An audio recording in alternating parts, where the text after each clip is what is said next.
Hey there, everyone. So I am still currently waiting on Sir Aspen to get back a hold of me. We had talked about it earlier on in the week, and I don't know if he remembers or not.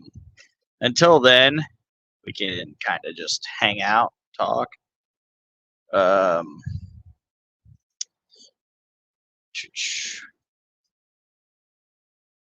I know Bankruptcy said she might join and talk for a little bit until Aspen gets here, or at least shoots me a message, because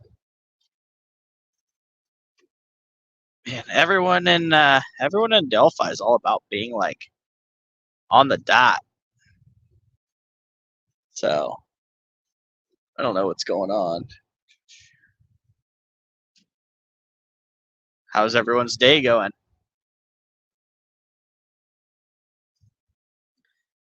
Hey, what's up, Cold Truth and Big Fish? How goes it?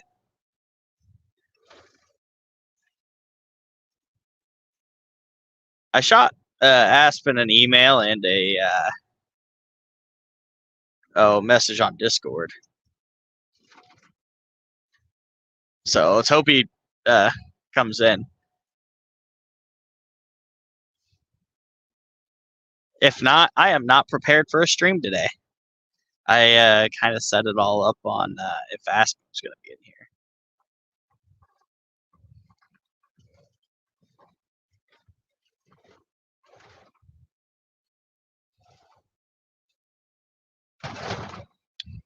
Uh, yeah, if anyone's curious, I'm using which you probably not, but I don't have anything else to talk about. So I'm using a different phone mount today. I'm pretty sure he will. He said he would. The Diva will be late. Is that normal? Is he the same time zone? Yeah, I confirmed that actually. He had given me a list of times, and I said 10 Eastern, and he said where he was from. So, which it wasn't really the question, but oh well. See, I should have told him 10 and then waited and started at like 11 or something. But then he'd have been confused, like, wait, what? But I won't hold it against him. I like Aspen. He's the first person in the history of Truckers Talk to be late.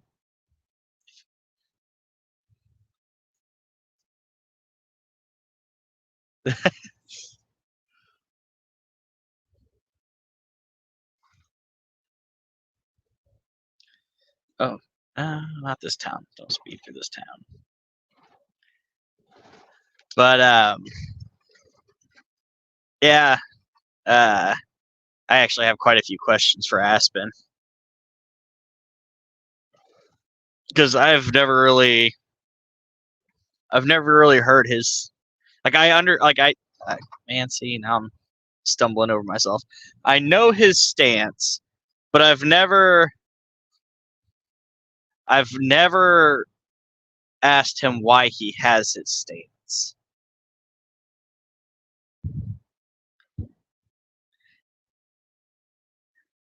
Um, yeah, I see. I didn't know. I didn't know Aspen. I guess I should have asked around before. I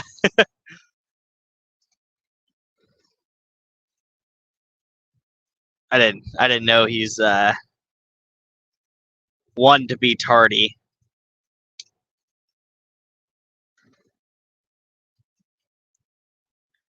Um, oh,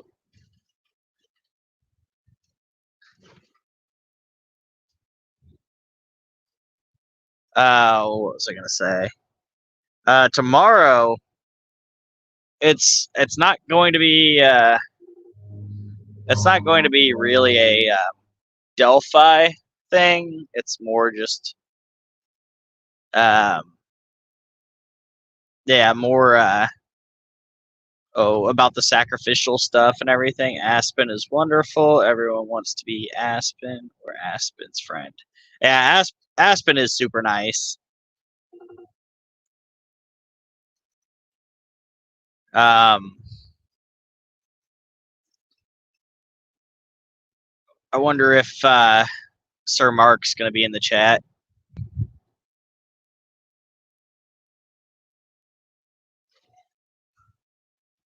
Also, I wonder if Fiend's here yet.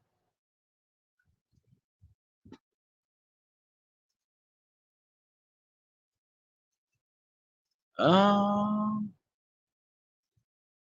and yes, hello Miranda, hello Bankruptcy, hello Cold Truth.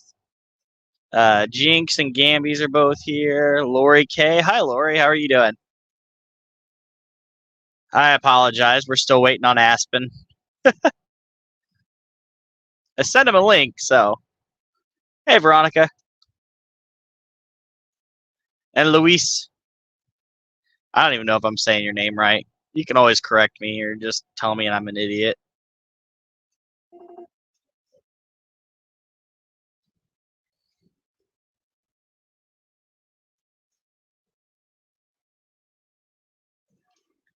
I still haven't put that ban on that word like yet.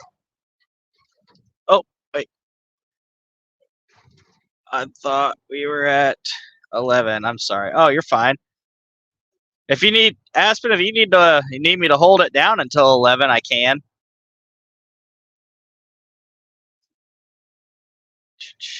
He just messaged me back.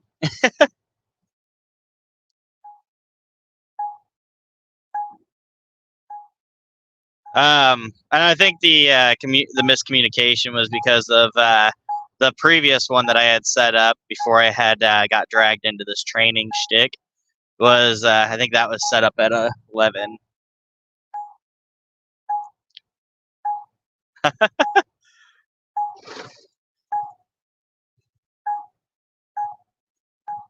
don't even know if he heard me.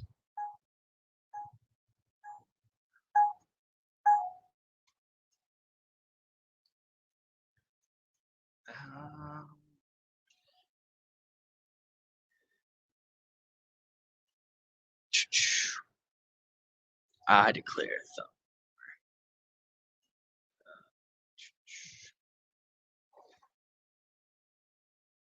Yeah, Aspen will be here.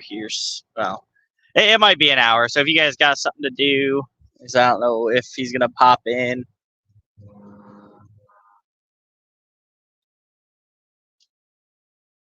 Welcome. Please subscribe. Yes. Also promote Aspen's channel. He's been doing some stuff with Turbo Time. Very informative. Please.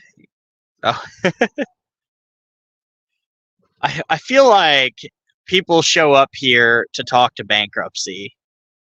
Rats, 11 p.m. is late for me getting my infusion. Oh, man, I'm sorry.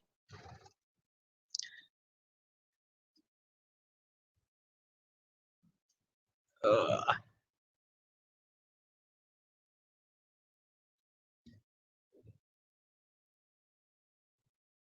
Um, what was I going to say? Does anyone want to notate any important questions they might want to ask Aspen when he does come up?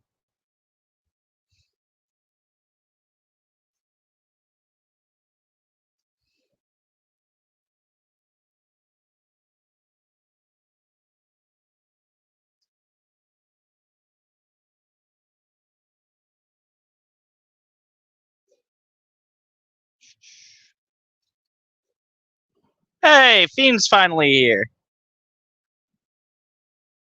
I hope Adrian wasn't still streaming when all you guys left. I would feel horrible. And there's Melissa. How are you doing?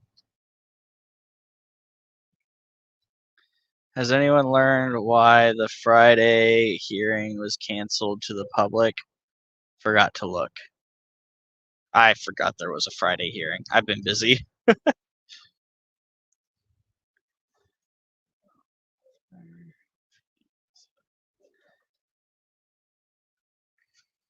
Yeehaw. You ruined Adrian's life. Oh, man. Don't tell me that, man. Did the blood expert say anything about the perpetrator's blood? Did they find blood?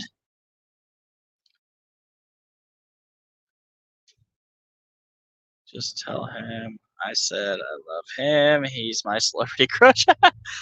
I will let him know, Miranda. Like I said, I messaged back, told him take his time. We left Adrian's to come here. We'll go back to Adrian's until Aspen comes on. Yeah, Dark Arts by is it Into the Light or is it Dark Arts now? Ooh, home renovations sound fun. You're a liar. Home renovations do not sound fun. Don't lie to these poor people. Or if Abby and the blood was mixed. Oh, Adrian ended hers. Hi, Scarlett. We're waiting on Aspen. He's running a little bit behind. Some miscommunication on. I want to say miscommunication or misunderstanding. No, he didn't forget. The original one we had set up for like 2 weeks ago was supposed to, or a week ago was supposed to be at 11, and then I set this one at 10, and I think it was just forgotten that the time was changed. Big fish. Not that I recall. That wasn't a topic at all. I left at 8, and they didn't. Oh.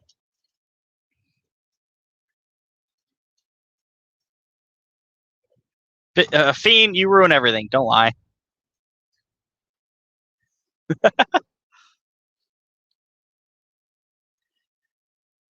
So while Aspen is, I show up for Luis. Wow. I feel betrayed. See that, guys? I don't even get any love here. I think there's like 10 or 11 people in chat right now. There's 33 people watching. Quit being a lurker. Go ahead, hit that subscribe button. Get in here and talk. It'll kill the time while we're waiting on Aspen. Do you know the...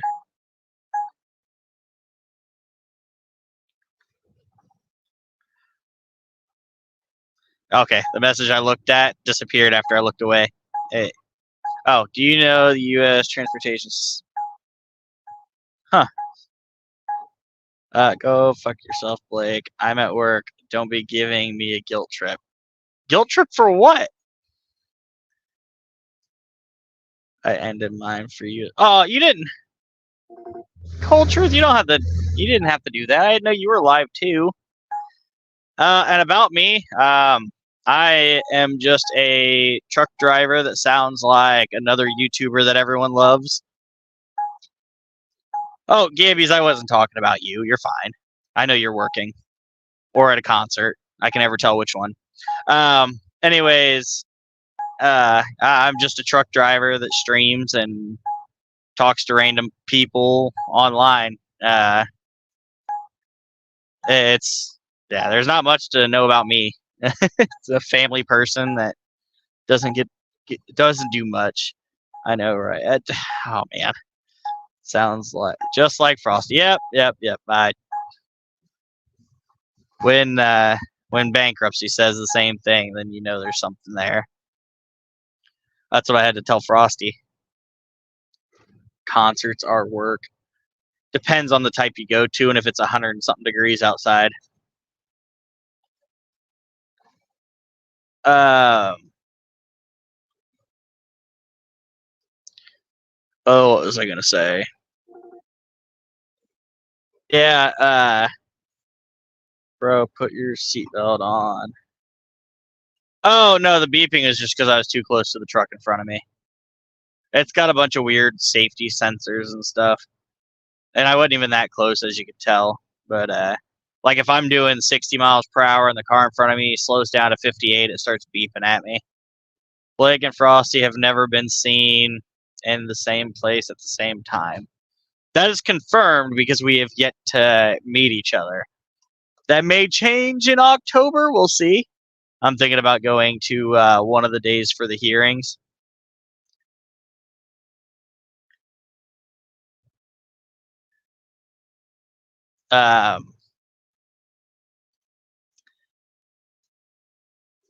Yeah, we will see where that goes at some point. I like Frosty. I was trying to get him to take my wrench yesterday, and he wouldn't. Then again, I was trying to get him to take it and give it to Fien, and that ended differently than expected. If it happens, I'm going. Yeah, I would like to see a lot of you guys there. And then after we could all go to the bridge or something and walk the bridge. I know I've talked to Gambies about it already, and I've talked to Frosty. Listen to Blake, the more I can tell the difference, but it's very similar.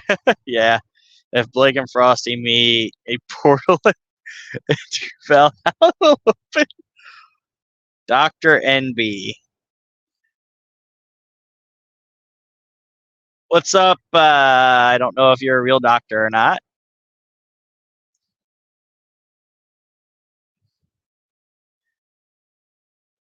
Oh, man.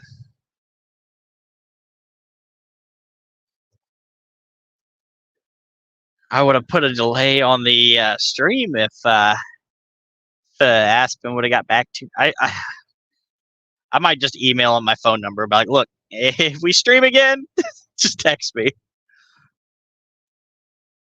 Um, and it's Fiend, when are you gonna join Discord, man? Come on, you gotta do it. Yeah, see, I'm doing 57 miles per hour, and the truck in front of me is doing. Hold on. Let's see. Oh, it's less than that because I'm being beeped at. See. No, just hang out. Frosty. Frosty is a little more bougie. Yeah, he's doing 55. After I get back from Valhalla. Oh man, that's funny, Fiend. Yeah, no, I know you're totally against Discord. Mine's very quiet. Like borderline, no one talks in it. It's kind of boring. We could use a smoking kitty cat to spice things up. Maybe the channel that outed the agents of the state will get the bottom of the. I don't get that. Yeah, Adrian's always great. She's such a nice person. She'll actually be on here for all you guys tomorrow. Her and Cold Truth will both be on here together to talk about some of the sacrificial stuff. I think it's believed it's not portrayed to the case at all, but just an informative thing on why it's so speculated.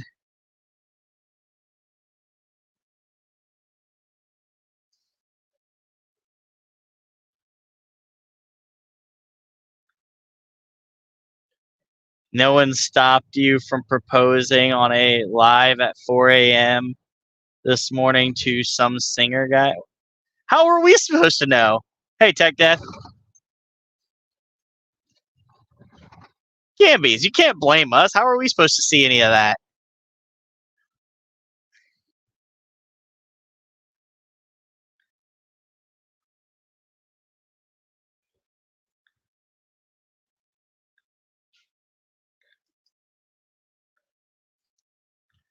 I'm not in it with. That's why it's boring. It's yeah. Even bankruptcy leaves me high and dry. You guys hear that?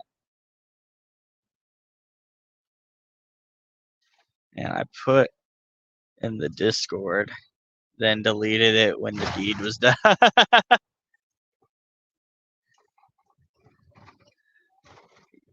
See, Gambies, it was a Discord where no one was there, especially at 4 in the morning. Yeah, okay, hold up. Who was in charge of watching Gambies this morning? They need their hands smacked.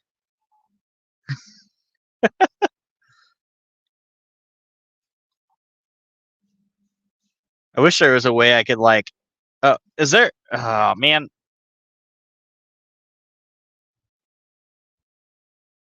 I wish there was a way I could pin something saying Aspen's running late. Oh, wait, I got an idea. I have an idea.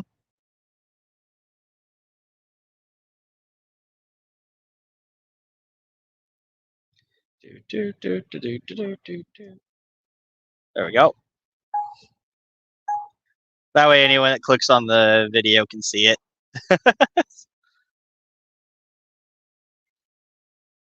You can pin your own message. Yeah, I thought way ahead of you.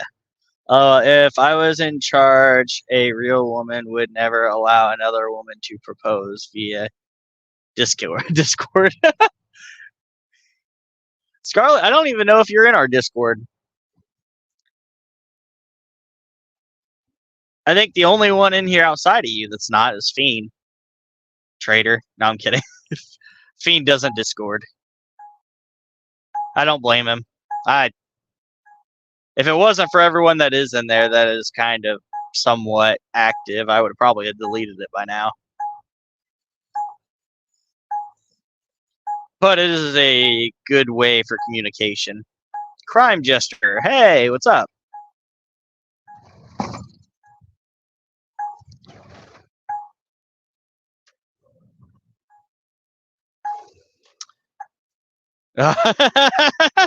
Ron's hammered, guys. Ron is hammered.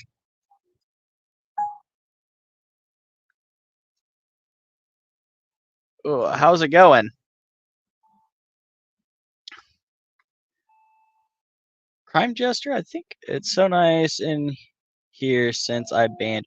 You didn't ban Miranda. Fien? Dude, I gotta time you out. I didn't realize. Don't tell me you actually banned Miranda. I didn't even see it pop up. Did anyone else see it pop up?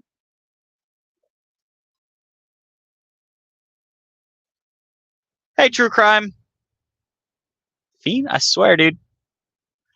I give you so much credit, and I defend you on so many different things.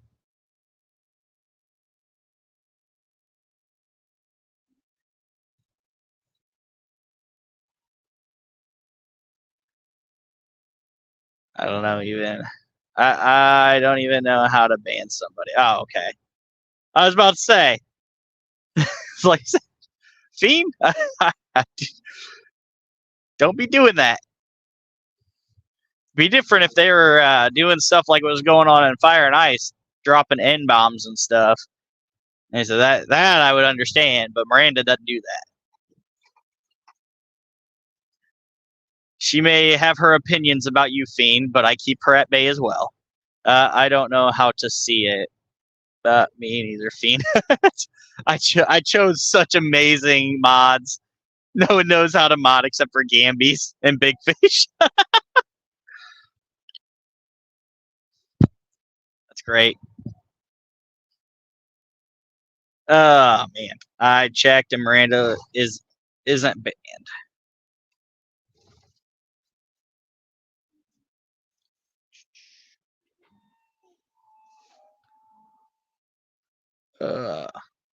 Thank you, Jinx. Okay, she's another one that knows how to mod. Yeah, I was trying to give mine back to Frosty. He wouldn't take it. Fien threatened to ban me the other day. I knew it was an empty threat. Dr. NB, are you one of the DB or not DB clones? I don't even know which one's actually DB anymore. You're a real doctor? Nice. Well, if you are a real doctor, I appreciate you, and I'm sure everyone else does. Jinx is the best mod you could have, honestly. Oh yeah, she's another one who knows how to mod. Yeah, well, I was giving Gambies all the credit, and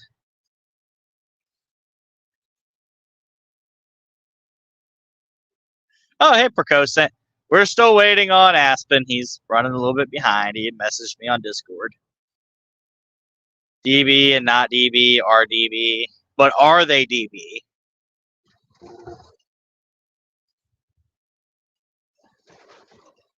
So a real doctor and not, and dang it, I can't read that while I'm driving.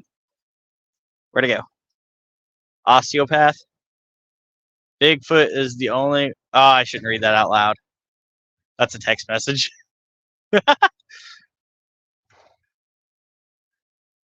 Text message from bankruptcy too.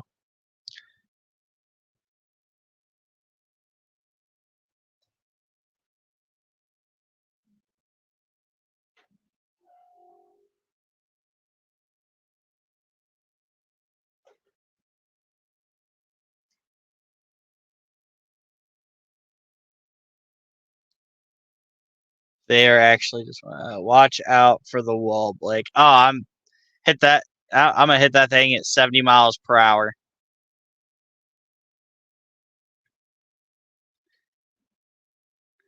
Yeah. You got auto corrected anyways. Don't dox me. Well, you see. So what time is Aspen coming? I assume probably 11. So in 30 minutes. KO docs. I don't know who KO is.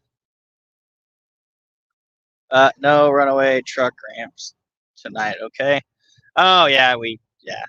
Yes, at least okay. I'm not gonna say it's not gonna happen. Let's cross our fingers that I don't need to. That's some scary stuff.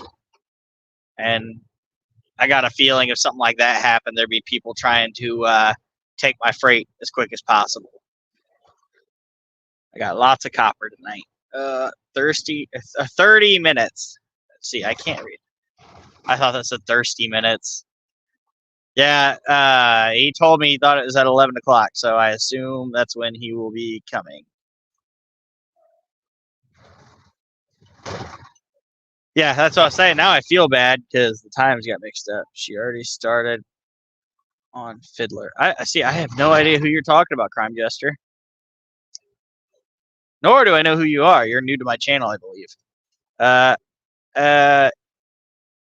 So time zone is no. We're in the same time zone. It was Scarlet. I believe it was because I had one stream set up, which I had to cancel because I got selected to train because apparently no one else knows how to in this company. So I was training for a week, so I had to cancel it for a week. And when we had talked again, I told him 10 o'clock Eastern, and I think he had mixed up the 11 Eastern with the 10 Eastern when we changed it. Anyone have any good jokes? Hey, criminality. You can ask Aspen anything as long as it's how do I say it? Professional or friendly. Or if he doesn't care, I don't care either. How is it? Percocet? I am tired. I'm glad I'm not in the passenger seat anymore because it's like sitting on it's like sitting on a park bench for 10 hours a night, bouncing up and down a highway. Delicious. Oh, jeez, Jester. Why did the doctor bring to the party? Why aren't noses 12 inches long? Criminality? Do I want to know that?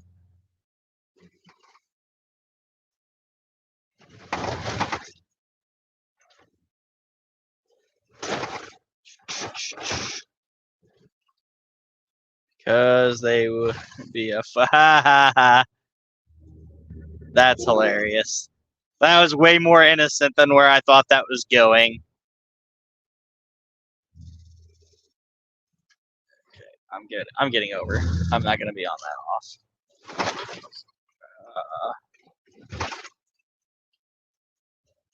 that off. Aren't chiropractors.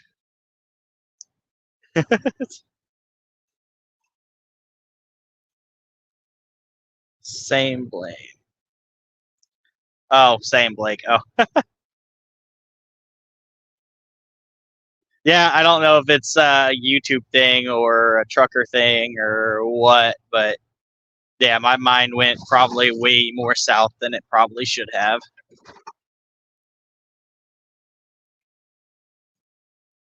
I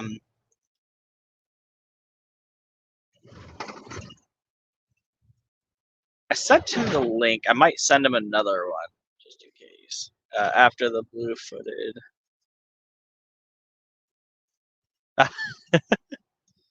Yes.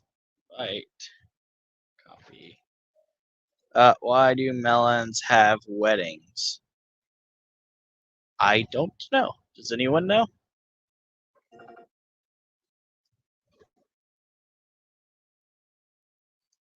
There we go. I sent Aspen the link again. Thanks, Criminality. You're helping keep the chat alive. I feel like Fien actually knows who Dr. NB is.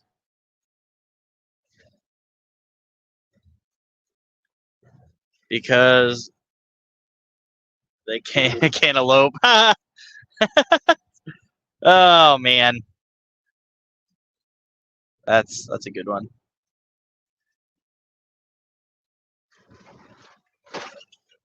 So I take it dad jokes and mom jokes are the same thing.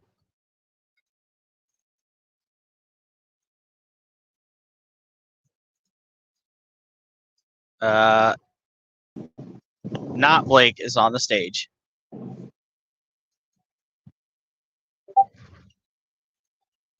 Hello?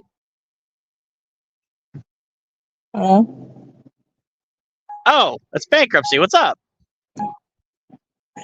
Hi. Troll Farm Offshore Support. Our support team is paging Mr. Connor.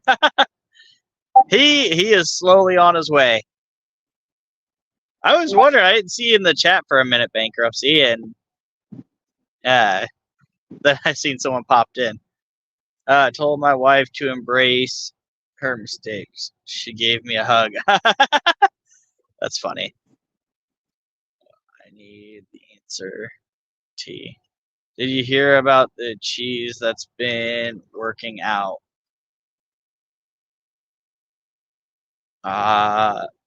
Have not. That's a joke. I haven't. Yeah, I'm waiting on an answer on that one. Dude, shredded. Jesus Christ. That is hilarious. See, if I'd have known, like I said, I feel bad. I should have. Should have verified. I wonder if, how rude. I was trying to verify. I didn't hear back from him. The last time I had a stream, it was both Fien and Mark on here, and they didn't verify either. But then, like, the minute it started, they were there.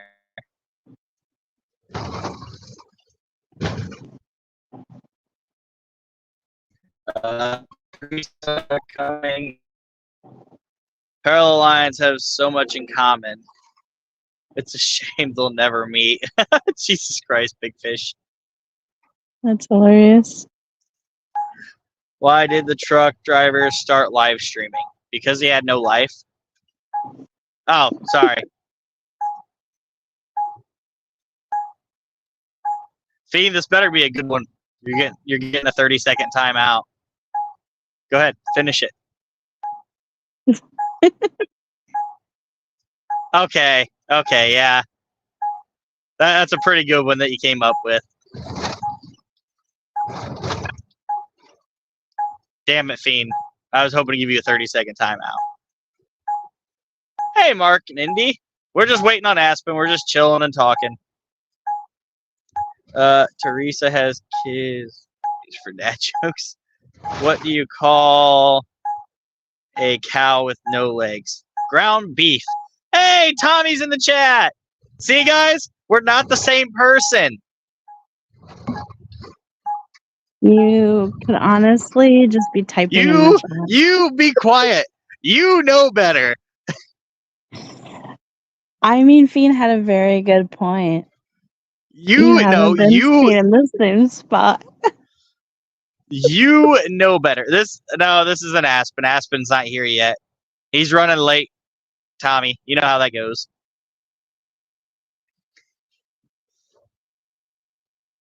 Hey, Necessary. What's up, man? I haven't seen you in a minute either.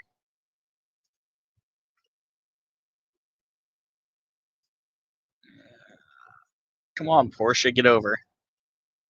Frosty and Necessary. Which animal has the largest chest? Is that a real question, or I would assume a gorilla? Hell if I know. Hell if.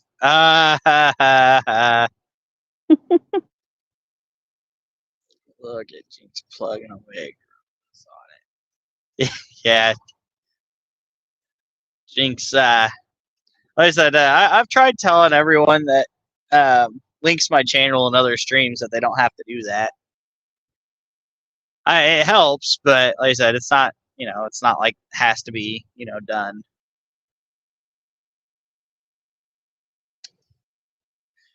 you tricked everyone, Bankruptcy.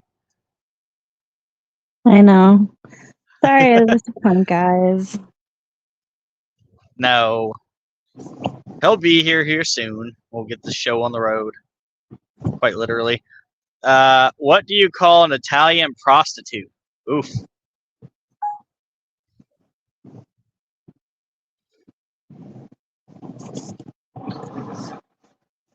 Why did the tomato blush?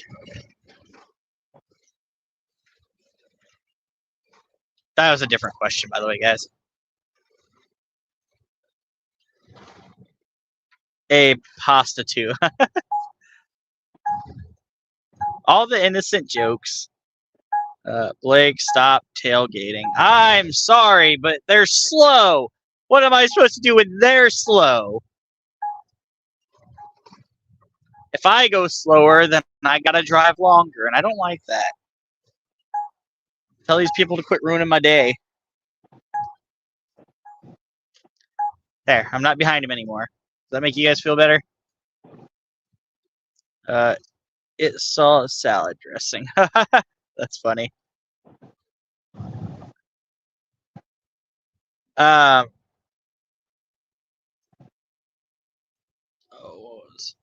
Bankruptcy, do you have anything you want to say to anyone? I know a lot of people give you a bunch of compliments to me, and everyone talks about how much they love you, so do you want to address your fans? I'm only here for Louise, sorry.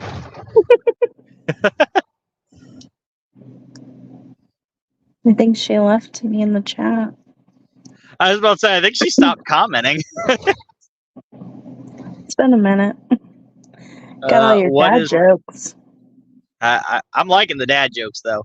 What is Peter Pan's favorite fast food restaurant?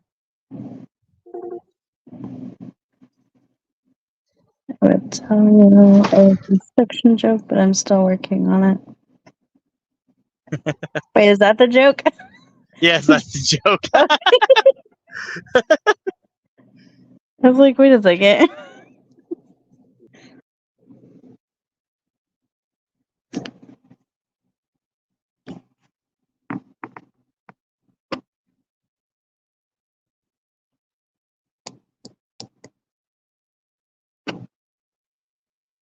Oh, he left. Oh, there he is. Nope. Sorry, guys. There he is. Yeah, that was a good one. Criminality.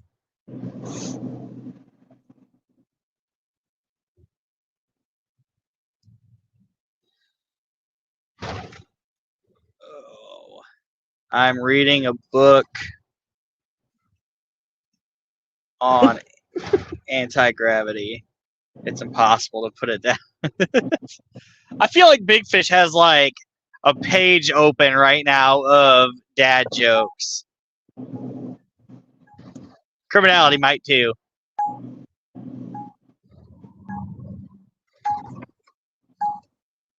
Ask Aspen what Tom Webster is really like in person.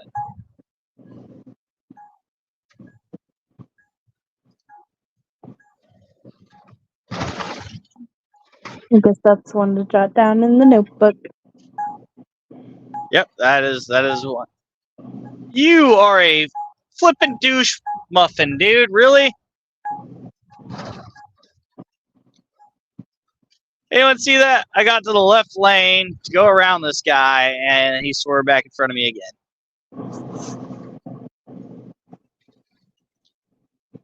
I bought my husband a daily calendar for Xmas, and every day he tells them.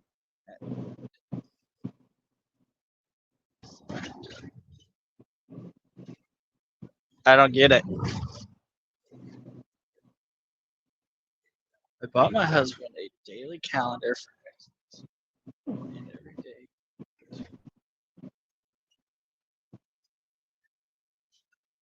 My brain cells aren't cooperating with me to understand that joke. It's not a joke, dear. Oh! It's like an actual. Oh my word. Oh man. What did the cupcake say to the frosting?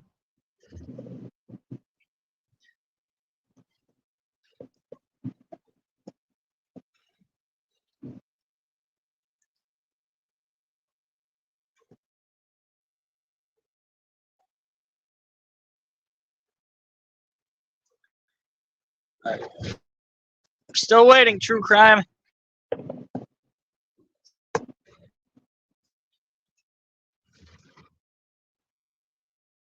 I'd be muffin without you. I once told a serial killer a joke. He said it was to die for. Oof.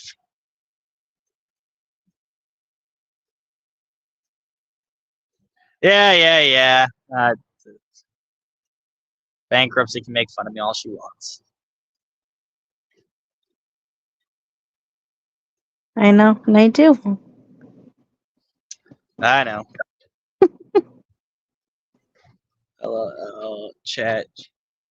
He said my neighbor said he was killing me with kindness. Oh, jeez.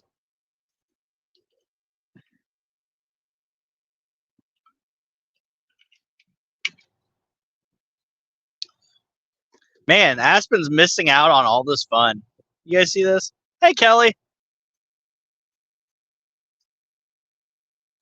I hope he names his knife kindness.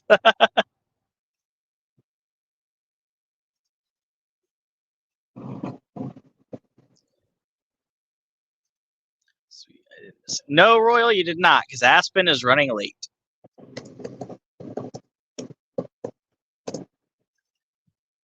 He's probably like on his way home from work or something. Big Fish, not his. Whoa! Knock, knock. Who's there? Says USA Libertarian.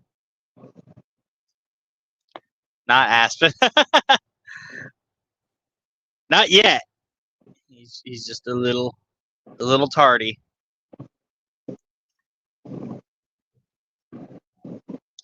Mr. Connor is not running late. You are running early. I am quite known for being early. Oh yes. Don't make Oh no. yes. Don't. You know early very well. let's. Okay. She is meaning when we go to places, just so everyone knows. Sure. Don't think of that. For legal purposes. Wow. All right, guys. I think I might have to retire from YouTube now.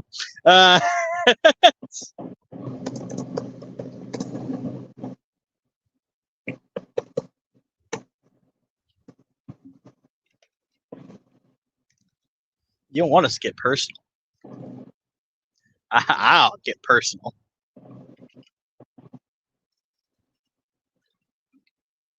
Why did Big Fish start a band? I'm waiting. No, wait. She wanted to play the bass. Pronounced differently, but I know what you mean. Royal, you didn't have to bring jokes. We've just all been kind of here waiting on Aspen. My therapist said I have a patient with vengeance. We'll see about that. Wow.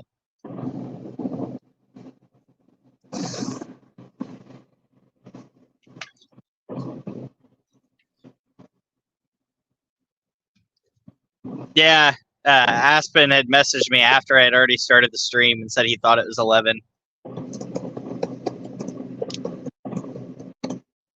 I was like, well, we're running with it now. We'll see how it goes.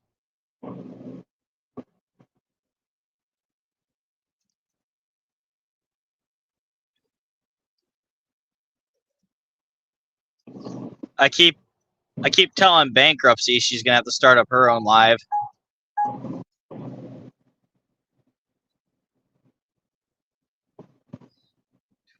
Two rednecks. What do you call the sweat between two rednecks having sex? What's that?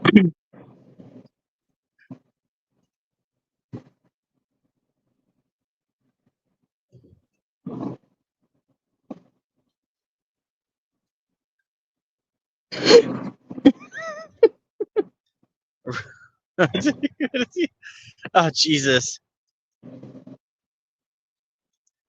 Step ladder. Left when I was a kid. Oh, Jesus.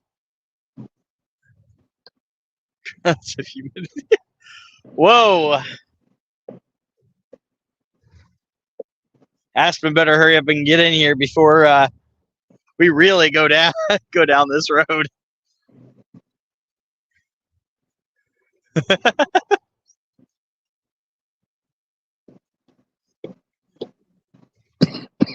Went from wholesome dad jokes to pretty naughty jokes pretty quick. Testing the water. Oh boy. No, it's safe here. So funny jokes are funny jokes.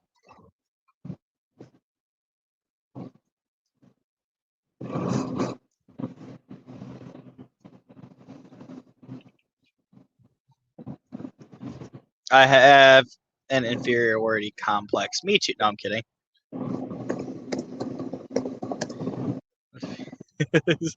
But it's not a very good one.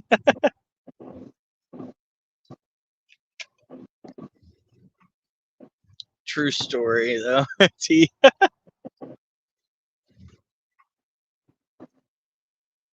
Very mindful here. So, what has happened in recent history that's made demure such a popular word? It was a TikTok video that like went viral. I'd have to find it. It's just like a TikTok thing. Was it Not that one you where would someone know. got pulled over? No, this like girl was like doing her makeup and it just became like a whole thing. Oh, okay. Aspen is running Probably still behind. my He will. age, but He is looking like 10 minutes out, I believe. Please don't hold me to that. I can only do so much. that's what she said. Wow. Two men broke into a drugstore and stole all the Viagra.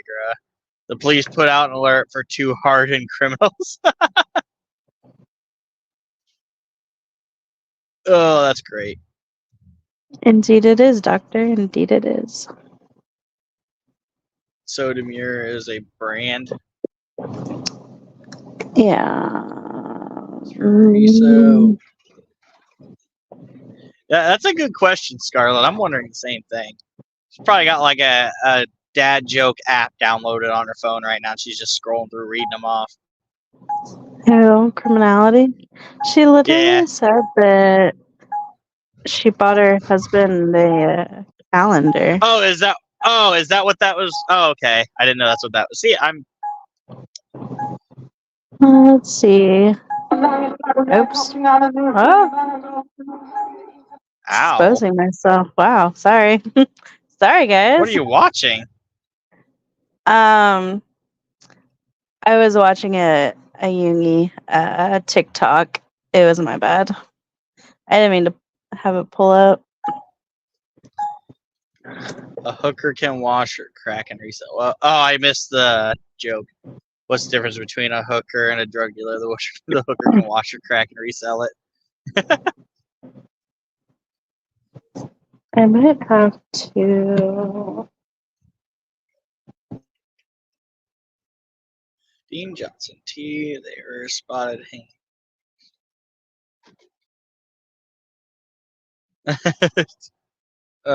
So what did?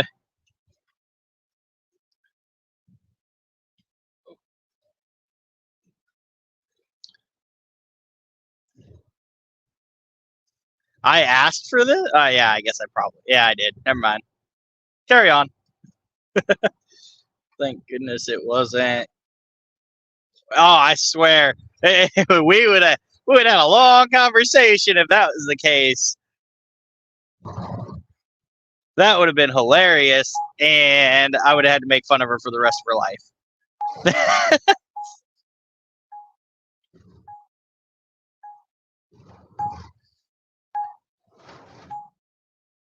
What do you what do you get when you mix human DNA and goat DNA?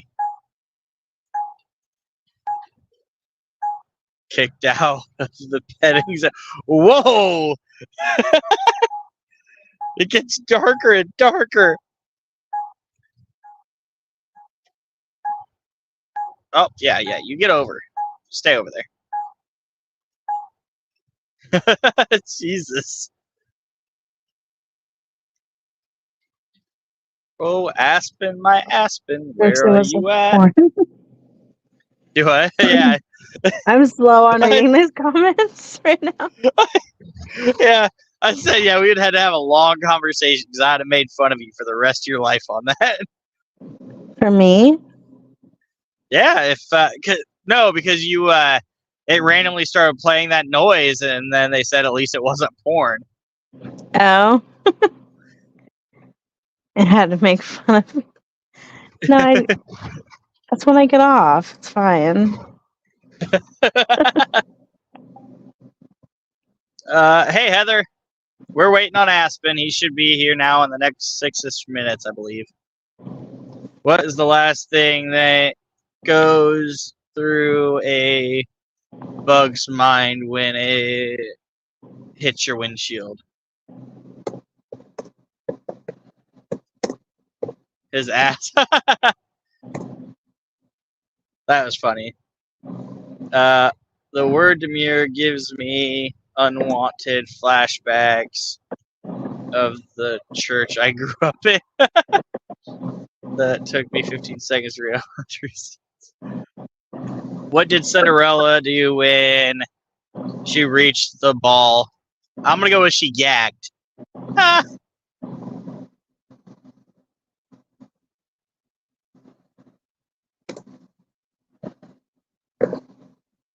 I believe that's what I've heard.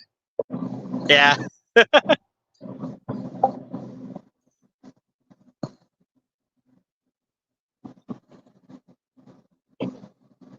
I don't know. Aspen might be reading the comments right now. He might be afraid to come in here. Hatua.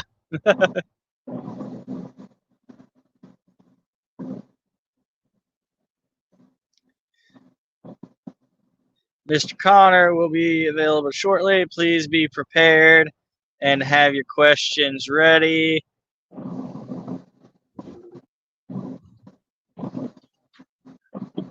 Troll farm offshore support. Do you happen to be? Are you Aspen this whole time? I don't think Aspen has any alt accounts, but I could be wrong. Any questions about? Might be one of his Harrison incident? mods. Yeah, that's a good point. He could be, or they could be. Hawktua chick is not demure. Fien, big fish. What's the difference between an enzyme and a hormone? Partner at the firm that we support. Oh, well, then as long as you know him personally, you know more than I do. You can't hear an enzyme.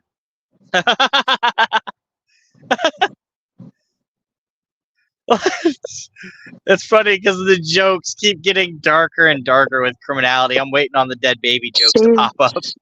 She said she was testing the waters. That is okay. Aspen, like I said, it may scare Aspen away with seeing all the comments. We'll see. A steroid-based structure is. Luis is back. Yes, you are the only reason that bankruptcy is here, apparently.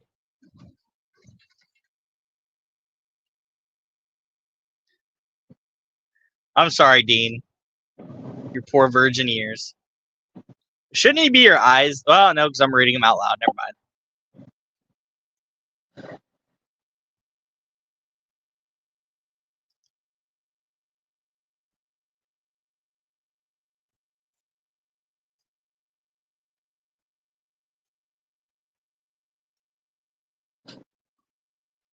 Ears. No virgin. Oh, man.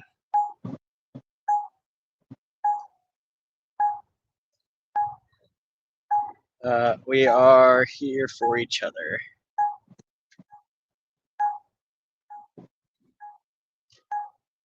Pretty sure this guy's cut me off like 6 times now. Need to get a counter up. You don't need to ban Fiend, just tell dirty jokes. Did he really leave because of that? I didn't even realize.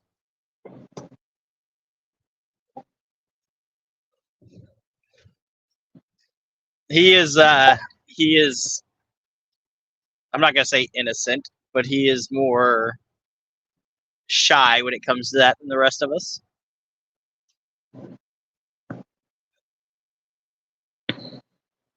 That's the difference between.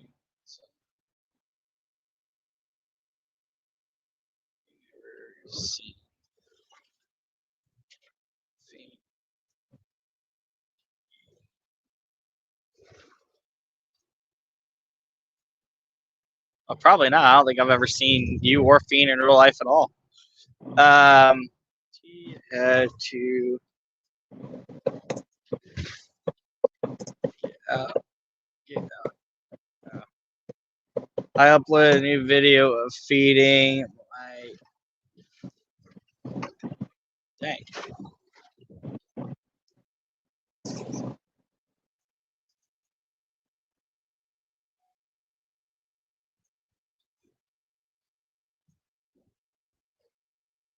Ron, are you still drinking by chance?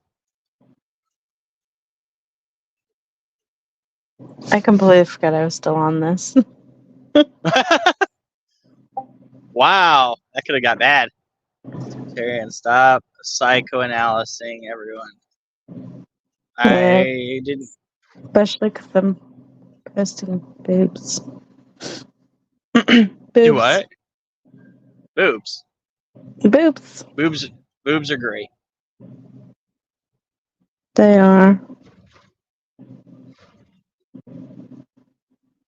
Beer is cheaper than Diet Coke. Yes, I am drinking.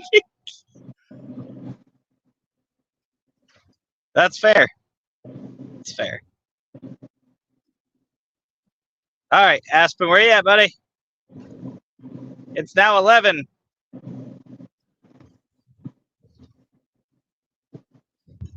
Come on, guys. We need an Aspen chant. Let's go. Put it in the chat.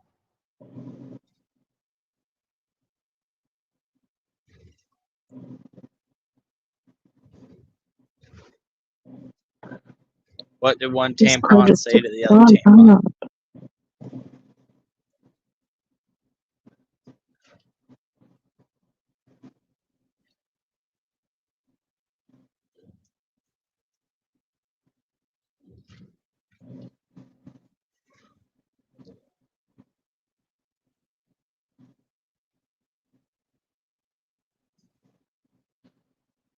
Who's so stuck up?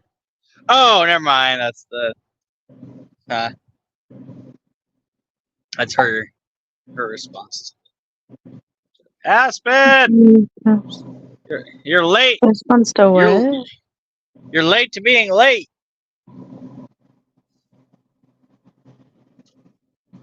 Oh, you still there? I think Big Fish is talking to Criminality, guessing on the joke. Mar, you're late too. Mar, where have you been?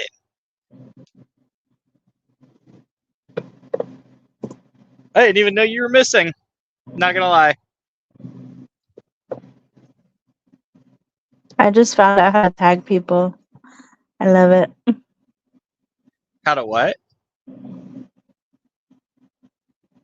How to tag people. I didn't know you could tag people on here. Yeah, if you put @ in their name, it'll highlight the name. I do it on my phone all the time and it doesn't work. Oh. I'm on my computer right now. Oh. All over these internets. I'm talking about boobs on Discord. You should add me to your Discord. I should add you. You mean the one you've left 15 times?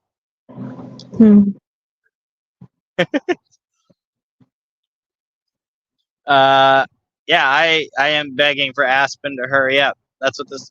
We got all these people waiting on you. I don't even know how many people's watching right now. I kind of feel bad. Like,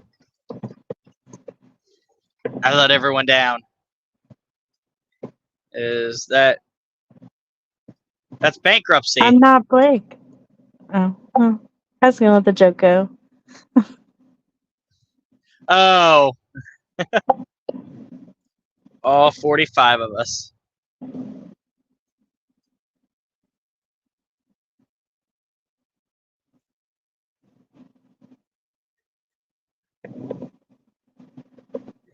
Nope, Bar, that is bankruptcy. That is your favorite.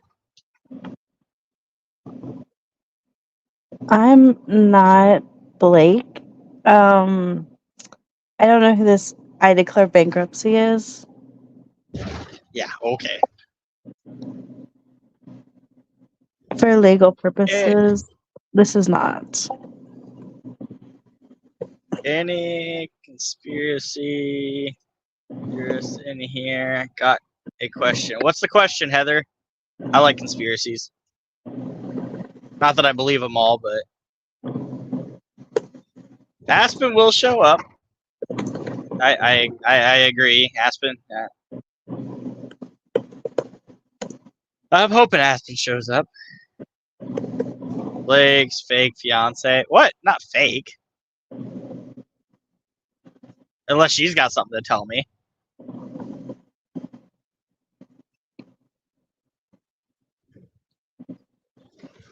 You think they're putting something in our food or water? I mean, it's kind of confirmed they're always putting stuff in the food and water. If you look, you go back 100 years ago to now, compare. Oh, hey, look, Aspen's here. Hey, what's up, Aspen? Hey, guys. Sorry I'm late. Oh, you're fine. All right, I'll talk to you later, bankruptcy. I told you guys I wasn't lying. So no, I completely apologize. I know we said 10. I had it written down for 10, and for some reason I had it in my mind that we were doing this at 11. So I apologize. No, you're completely fine. Like I said, I just assumed because I think last time we had it set for 11, and then I had to cancel because I was training, and that's even worse. Is my audio okay? I'm outside, so if it's too loud, let me know and I can move. No, I think you sound fine. The chat, we've all just been making jokes in the chat, waiting on you. Hopefully they were at my Um, expense. No. We were talking about you being late at first, and they said Aspen is usually fashionably late. And I said, oh, I wish someone would have told me. I would have known.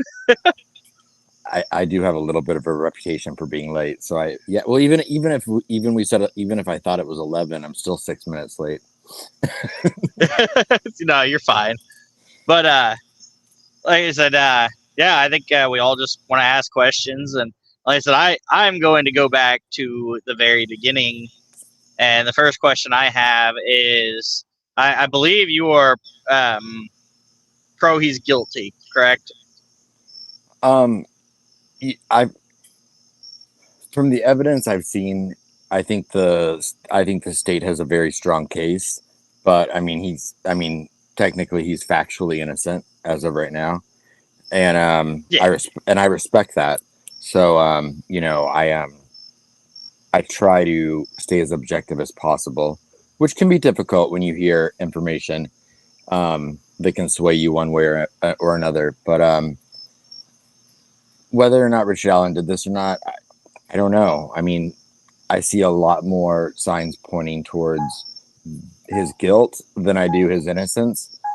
But I'm willing to change my mind given new information.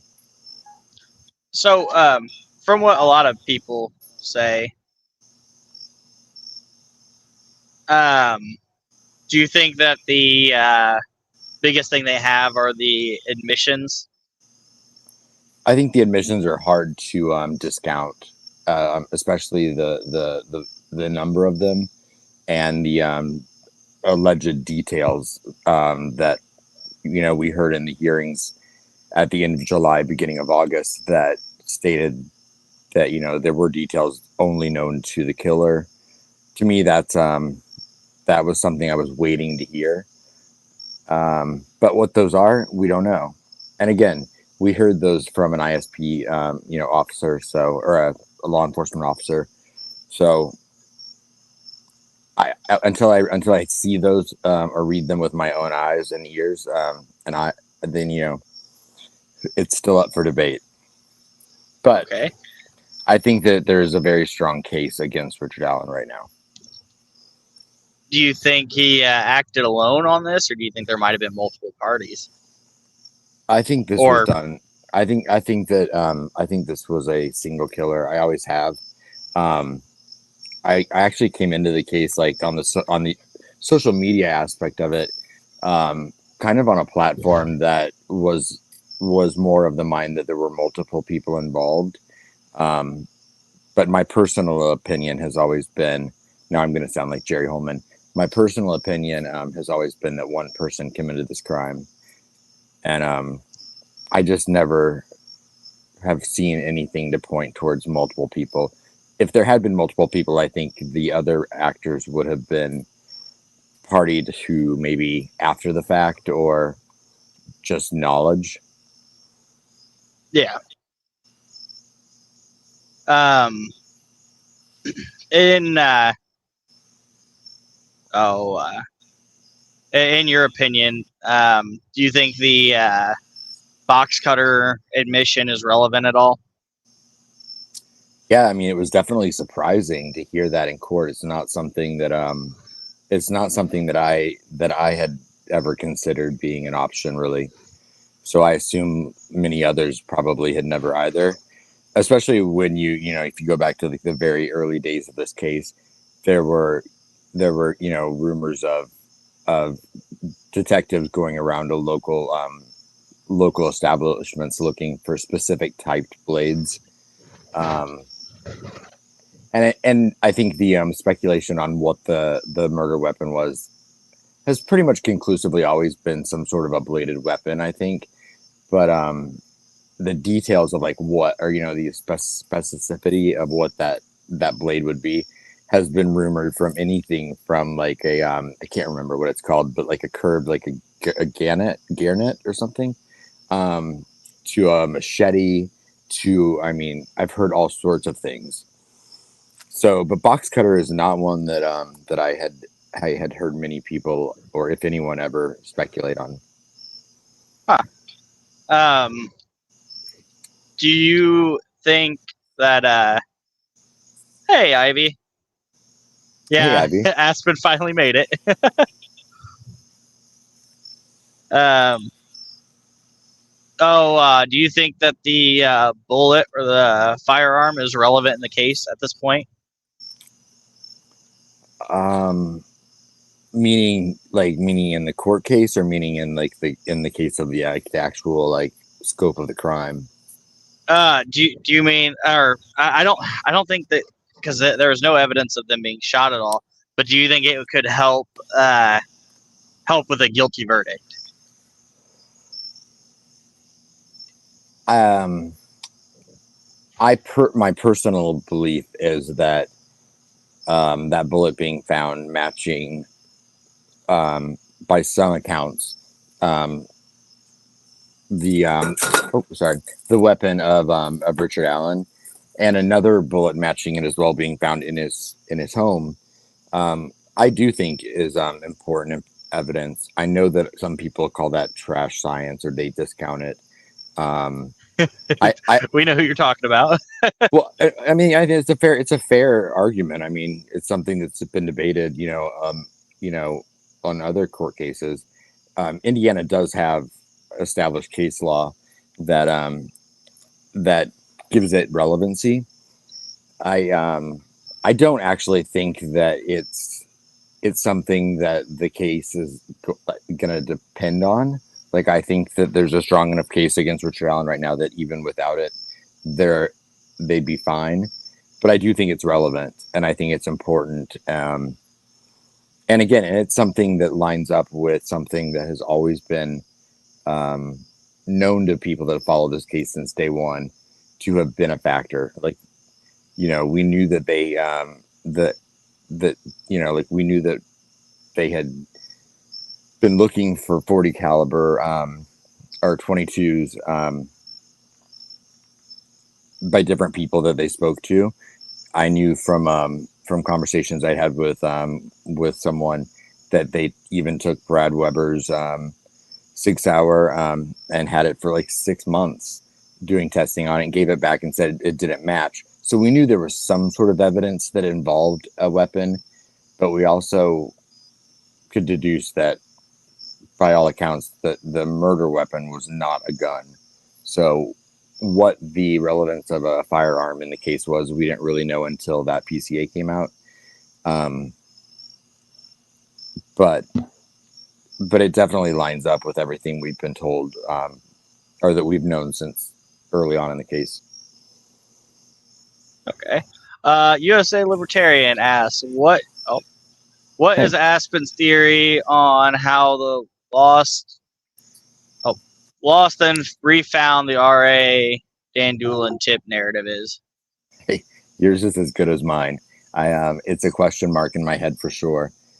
I think that, the simplest way for me to like try to explain it to myself with no knowledge to back it up, as that in any case that's gone on for this long, I would hope and pray that periodically they kind of just start from day one, and they have have people looking back through information and evidence and seeing if they catch something that wasn't caught before. I'd like to think that was the simplest and easiest way that they would come back across that, but how it was missed in the first place is it's difficult to reconcile. Okay.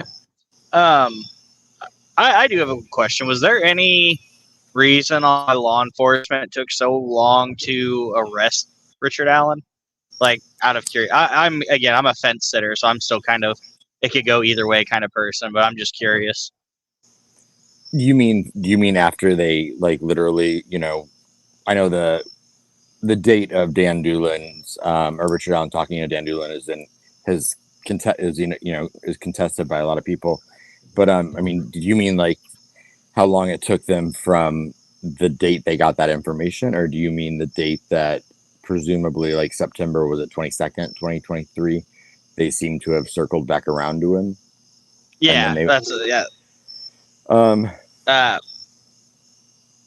Well, we know they conducted the search on the 13th of October, 2022, and they made the arrest on the 26th.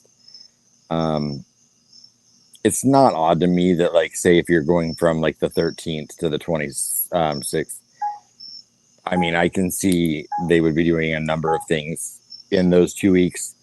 Possibly surveillance, possibly just lining their ducks in a row.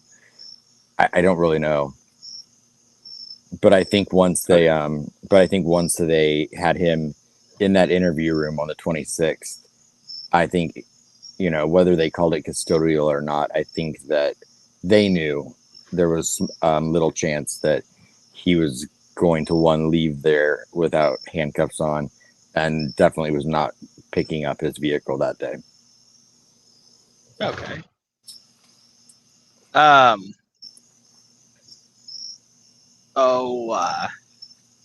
think I had a question in my mind and now I'm just zoning out.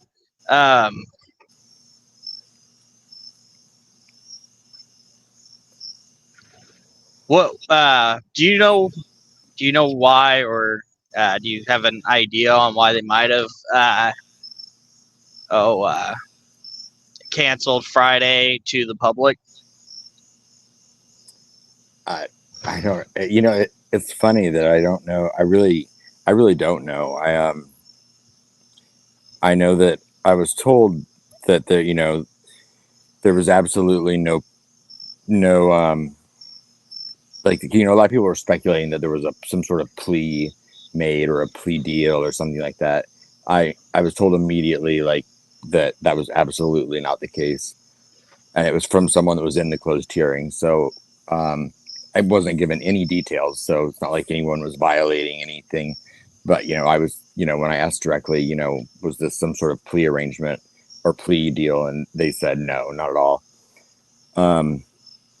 But whoever knows why that hearing was canceled doesn't seem to be telling anyone, which for once is a good sign in this case, right? That we've now made it almost a week without information coming out. But what I hate it for I hated it mostly for the I know how much, and this is just a personal thought of mine, but I know from having gone there now in May when the original 3-day hearings were scheduled. And I live in North Carolina, so I mean, of course, it's not about me. It's not about any of us. But I traveled in for the May hearings and had planned to be there for like 9 days. And the day before the hearings, the email came out that they were canceled. And I know I chose to stay in Delphi for the 9 days that I was there, even though there was no hearings going on, and really just kind of get a feel for the town and see what it was like, which was invaluable. And I really enjoyed that. And I have a lot of respect and admiration for a lot of people in Carroll County and Delphi. The residents are awesome. But I did have some conversations with people that are, very directly affected by when these types of things get scheduled. And I know the upheaval it causes in their lives, to have to sit there and, rearrange your entire life. Sometimes, like in this case this week with like, I think the hearing for the 23rd was scheduled 1 week prior. So I understand like that, you have to find child care arrangements. You have to find work, you have to find someone to cover for you for work. You have so many moving parts go into the logistics of these hearings, not to mention the cost to the taxpayers. So anytime something like that's scheduled and then gets canceled at the last minute, I would hope that it's for a significant reason. And I hate that it seems like a lot of the people that were directly affected by that weren't, also don't know 100% why. So that's got to be frustrating. Yeah. Sorry, I was trying to respond to the chat. Digital asks, where'd it go? Hey, Digital. Do you think Doolin now recalls interviewing RA? I would hope so. I would hope that that conversation or meeting or interview, whatever you want to call it, is burned into his memory now. Big Fish. Hey, Big The Fish. blood. Did they talk about it being mixed at all? Sorry, it's hard to read. Or was it separated? Also, did they mention anything I can see it. about perpetrator's blood? Okay, I'm glad you can. Yeah, no, I can't see the full chat, but I can see the highlighted on screen. Oh, okay. So Big Fish, I mean, that entire testimony when it came to Cicero, like I'm sure everyone's heard us talk about the fact that it was on the third day of the hearings. It was the very end of a very long day, on top of a very long 3 days. And I don't think anyone was emotionally kind of prepared for the weight of that testimony. So, and it's sensitive, because I mean, you're sitting 5 feet away from these victims' families who are hearing this information as well. So it's hard to, I don't want to be too graphic, but I will say that it was stated conclusively the percentage of blood at the scene that almost all of it was Libby's, and that Abby's was very concentrated to a specific area, or and very specific area with a spot or two around it, but that the majority of that blood was one victim's, and there was no mention of any mixture with any perpetrator's blood. You said Abby's was the one that was in a concentrated area. Yes. Is Abby the one that also suffered from the blunt force trauma as well? That's been speculated. The blood expert did not testify to, in my recollection. If the transcripts come out and that was stated, I apologize. I don't remember hearing anything about blunt force trauma in court.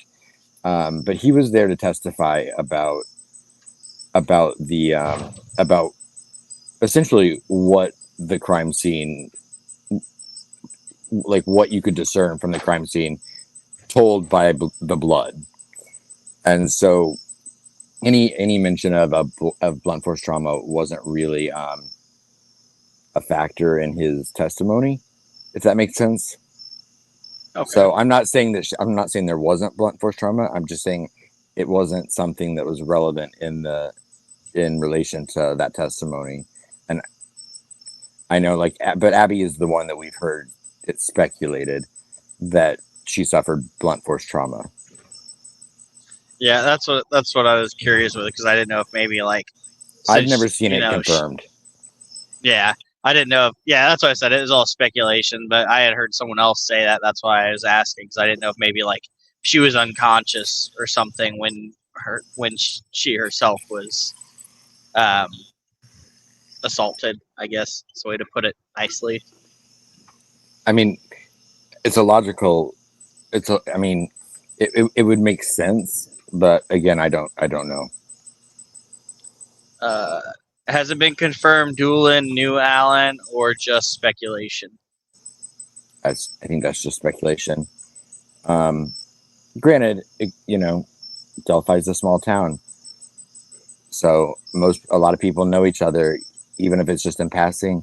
And Richard Allen worked in a position where, a lot of times the people that work at your local CVS. I mean, when I've been in Delphi, even just as a visitor, when I was there for 9 days, I think I went to CVS 4 times, and it wasn't because of the case. It was just because you you realize you need stuff. It's like I needed cough drops one day, so I went to like CVS. It's like, where do you go for that stuff? You go to CVS. So you kind of see the same faces. So I mean, I don't know if Dan Doolin knew Richard Allen. I've heard it speculated, but I don't know It's of not any a very big relation. town, is it? I think a little under 3,000, and it also Yeah. it's a small town, but it's also geographically in a place where if you want something else, you have to go You have to 25, drive. 25 Yeah. minutes in either direction to get it. So I mean, unless you're willing to go to the Dollar General or the Family Dollar or the CVS right there in Delphi, then you're driving to Lafayette or Logansport for a Walmart or a place like that. And same with I would say, I mean, I enjoy a cocktail, if at the end of the day or something. So, I mean, if you are going to handpick from the handful of establishments that you can have dinner or a drink in Delphi, you're going to see the same people. When I went back in July, I was with a friend one night who had just been there for the first time, and we went to the Doghouse bar, and I think like 3 people came up and said hi to me, just not from YouTube, but from me having met them and gotten to know them when I was there in May. And she was like, "How do you know all these people?" And I was like, "I don't know." I was like, "I was here for 9 days." You get to know people easily. You see the same people.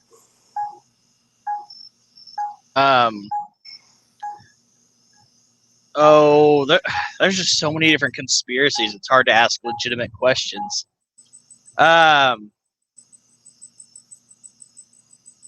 Okay, so you were actually you ask away. I mean, I'm pretty much an open book. Digital said, I'll let you read what Digital said. Doolin said he recorded all of his interviews. Did he then say, "I don't have that one," or did he say, "I lost that one"? I don't remember reading a direct quoted statement by Doolin regarding it, only that they had his notes from it. And and what does the word record mean? Does record mean that you're literally hitting record on a video camera and you're physically videotaping all of your interviews, or does recorded mean that you took relative notes to the conversation you had? Because you can make an argument for both. Yeah, I guess that is kind of a catch-22.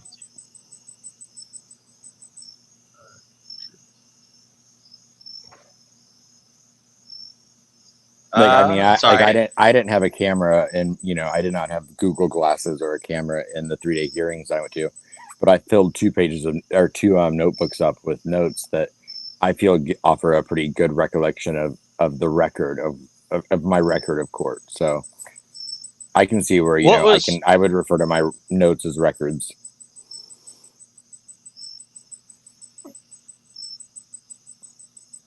Yeah. Criminal Network, to be 100% fair, I don't even know who you are. So, yeah, like I said, I don't judge people that I don't know. So out of the 3 days of that hearing that you went to, what do you think was the most convenient information that had come out from it?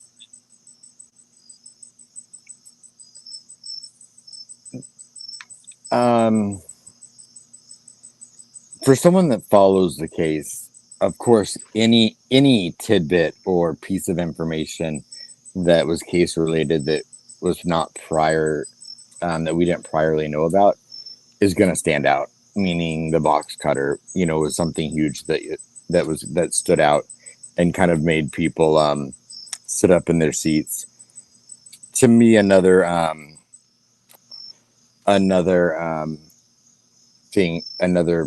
thing that stood out, of course, was the testimony about the confessions.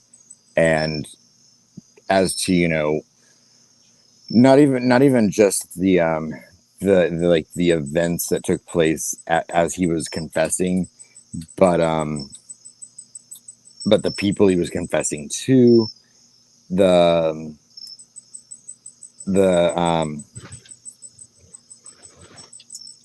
just kind of the details that were all given, as far as, like, I found it very interesting when Harshman, you know, even like went as far to say that, you know, he defined what he called a direct confession. And I don't have my notes right in front of me, but it was basically, he defined it as, you know, stating directly that he committed the crime as charged, and gave information regarding the crime,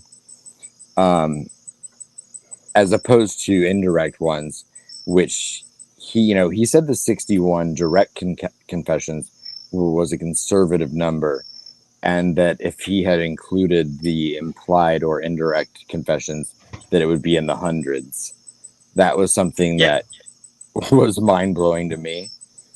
I think that's what when Travis and Fien were on here, that's one thing that was mentioned. Yeah, and I love to hear Travis's take on it, because of course I'm not a lawyer, and you know, we are also listening, you know, like some of that testimony is also emotional, and sometimes, you know, in a court of law, emotion isn't, I mean, like when it goes into legal, like findings and rulings, emotion doesn't always take the front seat. So it's always nice to hear someone like Travis, who, you know, is coming at it from, you know, a legal background. But and he was very upfront too. He said he's not going to say he is guilty. He said the confessions alone, it may be a problem, but there is also enough information for an appeal as well. Under what grounds? That would be my question to a lawyer. I can't. He went over it. I'd have to go back over the video to get the information that he stated. One more impactful thing that was to me, that of course there was no way to, like, emotionally, I think, disconnect from the testimony of Cicero, regarding what the state of that scene was like, because for the people that have seen the leaked crime scene photos, you know, the depiction we got of that crime scene is not necessarily what the totality of it looked like. And even with the F picture alone, I was really bothered by the fact that, you know, it became very relevant early on, because I could, where I was sitting in court, I could see the it was 8 or 9, I think, they show that that they exhibits that they used that showed the blood at the scene. Where I was sitting directly behind Richard Allen, his attorney, OJ, was sitting to his left. And so I had a 5 feet away view of the paper she was holding up, which had the printed out pictures on them. And so I saw scenes of the crime, you know, pictures of the crime scene I had never seen before, including the F-tree pic that was zoomed out to show the entirety of the multiple spots of blood on it. And it, you know, it was very telling to me that, you know, you have to be very you have to be very careful when you do see things like the original F-tree picture that came out, and you base your assumptions off of that, because images are easily doctored.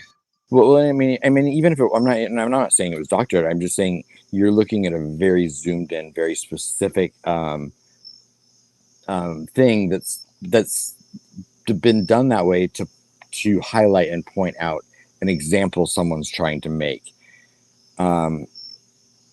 Just like the contrast, if anyone that has seen the crime scene photos with the girls in them, the contrast and the coloring is very skewed. And what that contrast did was it took away a lot of the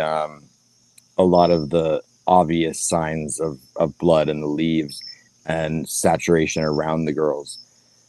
And I now realize that that was probably deliberate. U.S. Libertarians got a question that's up there for you. After that, Uh, Criminal Network's got one. Okay. Does Aspen think there will be any bombshells at trial even more damning than the confessions? U.S. Libertarian, I of course don't know. I do know that we have we have no idea what results came from any testing they did from anything they found in Richard Allen's home. We have no results of anything they found in Richard Allen's vehicle. We don't. There's several pieces of information we don't yet have the answers to. We don't know if there's car data off of the Ford Focus. One of the items taken from his home was a Garmin navigation system. We don't know if there's information there. I like to point out that in the Murdoch trial, I mean, they got car data halfway through the trial that was admitted that showed, when he put his car in stop, when he put his, in reverse, when he moved 5 feet. And so we don't have any of that information. And the state has absolutely no advantage to release any of that publicly if it's damning against Richard Allen. And the defense has absolutely no advantage to releasing that information if it's damning to Richard Allen. So I think it's important to remember there are a lot of factors that we don't know yet. And there are some factors that we've been told that I don't think we can entirely rely on, because I think that sometimes some of the filings that have been shown to the public have I believe that they've been, very carefully worded, or the items that are in them selected for specific reasons that don't show the entire picture. Especially if you look at the cell phone stuff. I mean, I feel like we've got different reports that were done by different people that, seem to have different details. And I mean, it'd be easy if you're trying to prove one thing to only use one of those things in your filing. So to go off of that information as fact, I think would be ill-advised. So I hope that answered the question. So criminal network says, question.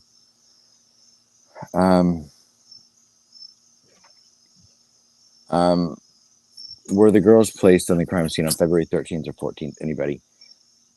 Criminal network. I of course can't state whether they were placed there on the 13th or 14th. I can say that after seeing that crime scene with my own eyes, there's zero doubt that those murders took place anywhere else than where the girls died. And that's the crime scene they were found at. You cannot replicate those pools. Like, there was those pools of blood and that saturation.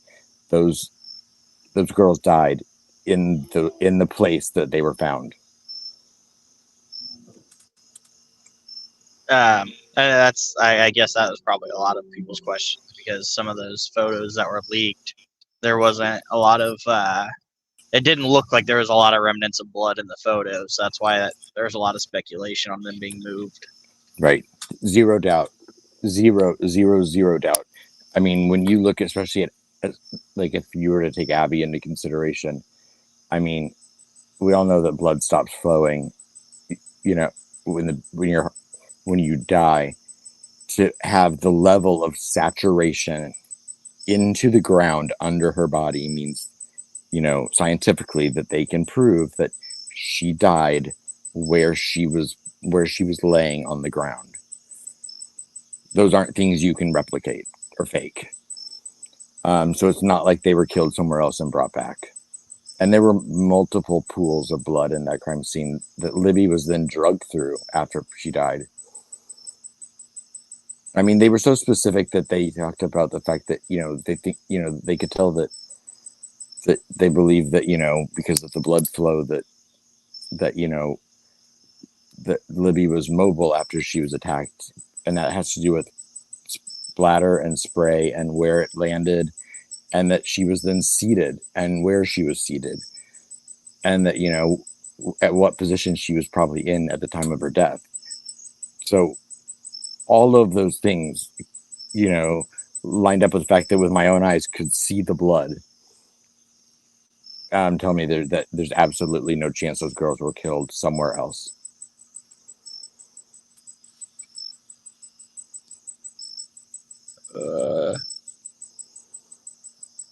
And I'm sorry to be graphic about that. I just didn't know any other way to answer it.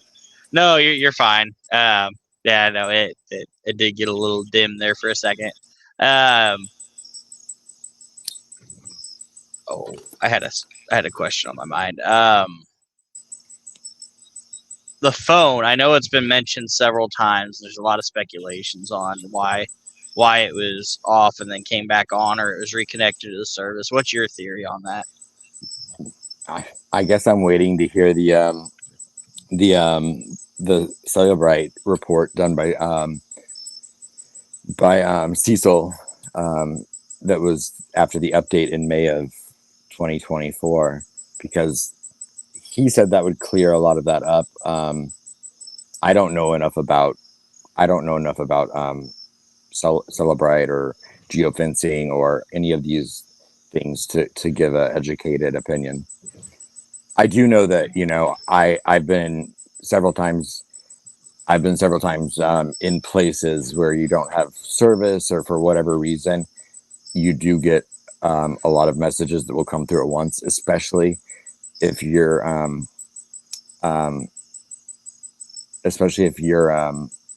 if they're coming from an Android phone to an iPhone. So the messages that they received, could they have been received after they had already found the girls and then moved the phone?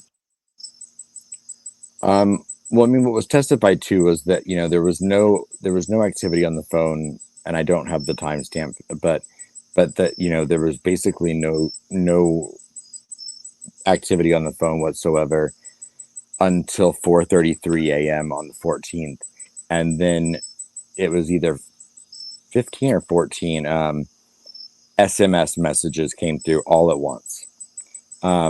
One of them, they said, was a duplicate by Becky Patty. And then there was some discussion about the difference between an iMessage, which is when an iPhone messages another iPhone, versus an SMS message, which of course is, more like a standard text message.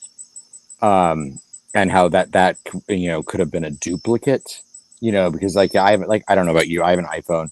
So sometimes if I text someone, and even if they have an iPhone, it'll go through it as an iMessage. And, once in a while it'll say failed, and then it'll give you the option to send it as an SMS. And then that's when it pops through green instead of blue. Yeah. I don't use iPhone, so I've never had to worry about iMessage. Right. The Curious Chickpea has a question up on the screen for you. Hey, Chickpea, good to see you. Aspen, do you know if RA mentioned the posing of the girls? And there was no specific details given in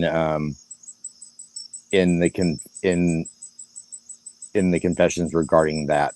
The only details we actually got from any of the confessions were stated by the attorneys, if I believe correctly, because even when Harshman was talking about that, that he gave confessions only known to the killer, and that involved the motive of the crime, which Dr. Walla talked about as well, they didn't give details.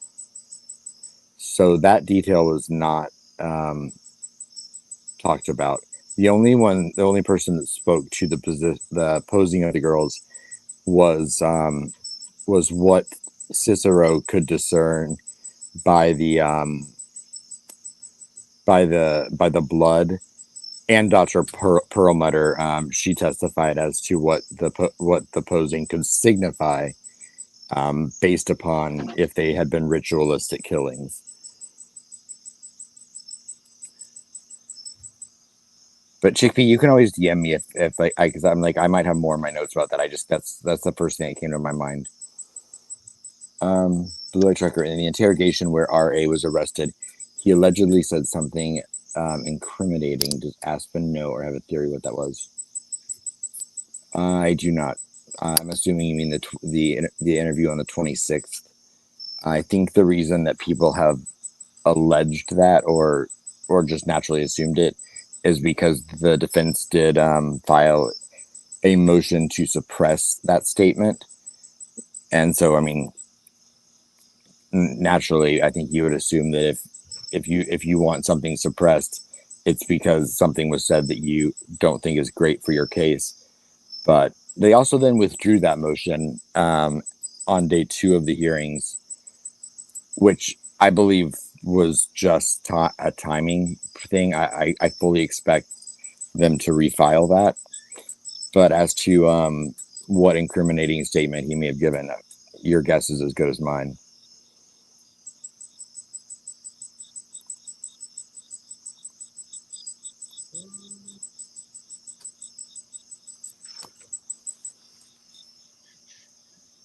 Sorry, I'm trying to make sure I don't miss anyone's questions.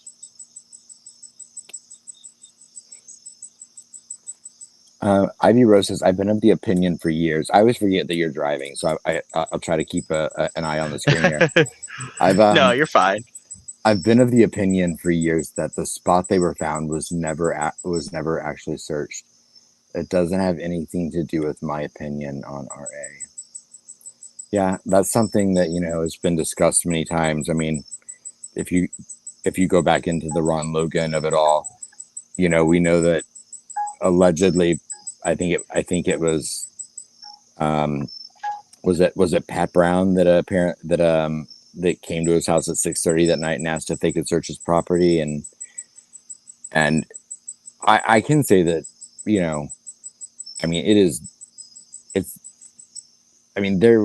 I mean, I know they said it was lit up like with like a ball field with flashlights and everything that night of the 13th into the 14th. But as far as Ron Logan's property, I just don't know. I mean, we've heard people say the area was searched. We've heard people say it wasn't. So I don't know. Either way, they were not found the night of the 13th. Doesn't mean they weren't there. Is the missing cell data a problem? What missing cell data?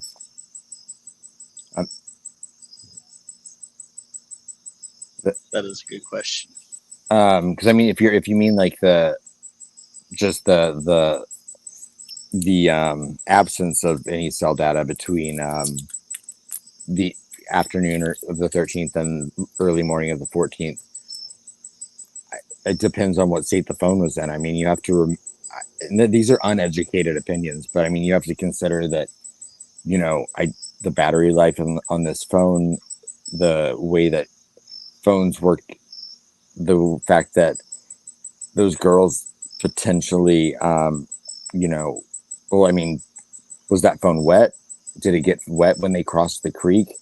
I mean, did it then, kind of stop working for a while it was wet? I don't know. That's just all thoughts that I get in my head. I do think that people get confused over the way that the phone was found, because for a long time people were talking after one of the filings that came out about that there was, because we know that one of Libby's shoes was found on the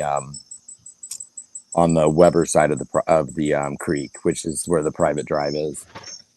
And then we saw, if anyone saw the pictures of some of the clothing in the creek, we saw the other black Nike was in the creek.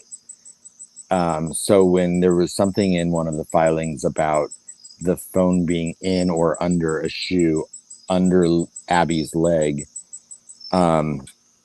people started to say, wait, there were 3 shoes, which, I mean, let's be honest, it makes no sense. So, you know, Libby did not have 3 Nikes with her that day. Abby was wearing both of her Converse.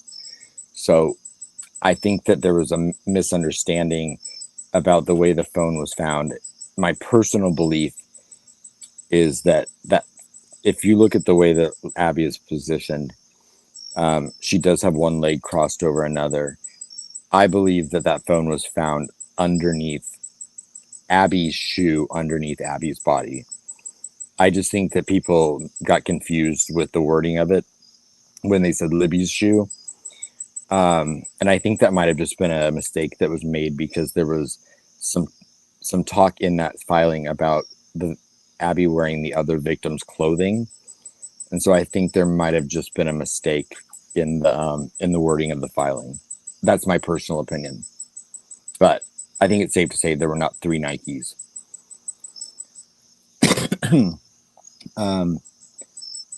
What what is the explanation of the definitely not blue eyes? I know that I can tell you, if you're referring to the juvenile witness that made that statement, I guess we'd have to hear her on the stand answer that question. But if you do look at Richard Allen, his eyes have been of a you know, they've been discussed many times. And when you look back at the initial mugshot of Richard Allen and several pictures of Richard Allen, his eyes do not look blue. His eyes look very dark. They look dilated almost in some pictures. They look very dark. When I saw him in person, his eyes looked very light blue. And Dr. Walla actually testified to that something she noted over the course of her treatment with him is the difference in the coloring of his eyes and kind of what it meant throughout his time while being treated with her. So if one of the witnesses stated his eyes were not blue, it might very well be because they did not look blue that day. And so when it comes to blue eyes, there's sometimes light can hit them at different times, because I have bright blue eyes as well, hence my name. And you can see like hints of like a light hazel. You could see gray. Right. You could see, and like I said, it's very. I don't think it's. Yeah, you can't just go off of that. I mean, I have blue eyes as well, and you know, I'm like, I feel like sometimes they look gray, sometimes they look like ice blue, sometimes they look, you know, like Atlantic blue. It's just, but I mean, we've seen, but I think we've all seen pictures of Richard Allen where his eyes don't look blue at all, and they are blue. So I think it's, you know, if that witness doesn't think she saw someone with blue eyes, that doesn't mean it wasn't Richard Allen. It might just mean that his eyes didn't look blue that day. Or did he have a hood up? Did he have, you know, there's been talk of a partial facial covering. So, you know, at what angle was she at? It's also very wooded in there. And, you know, even though it was winter, you're still under a tree canopy, you know, walking on that trail. And it wasn't paved then. So, I mean, it was even a little bit more rustic. You're a juvenile, you know, girl looking at a guy. You know, what kind of shadowing was in place at the time that, you know, where she saw him.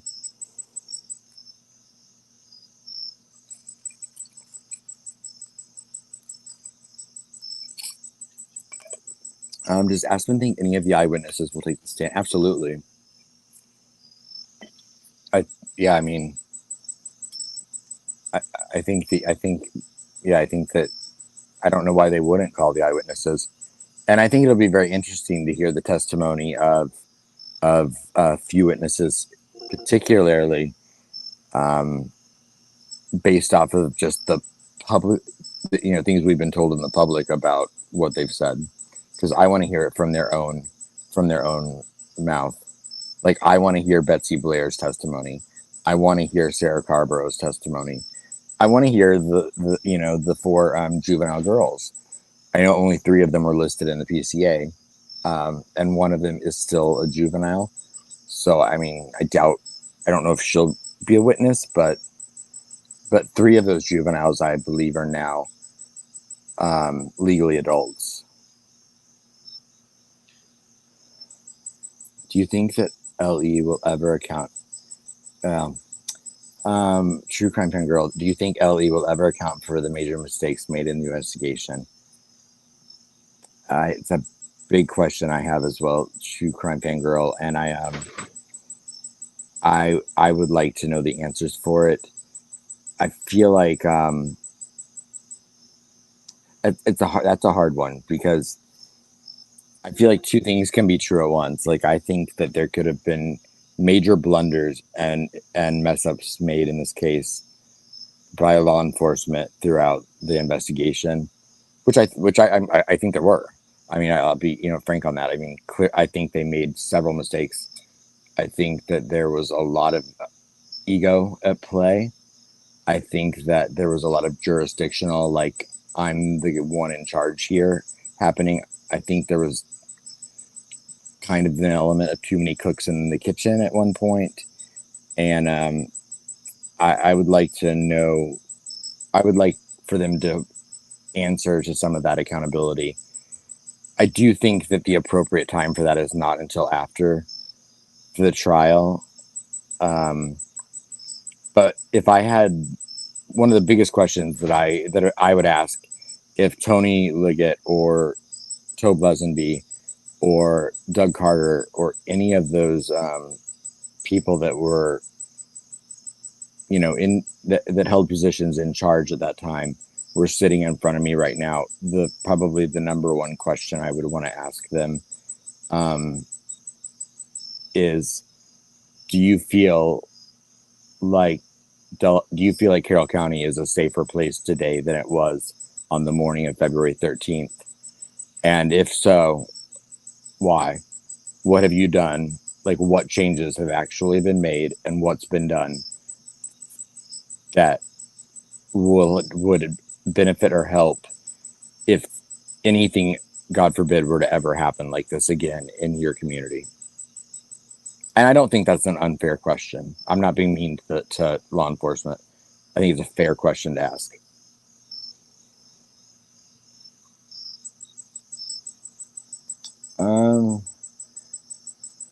Digital, do you disagree with any part of this judicial process so far? I don't think we have a perfect judicial system.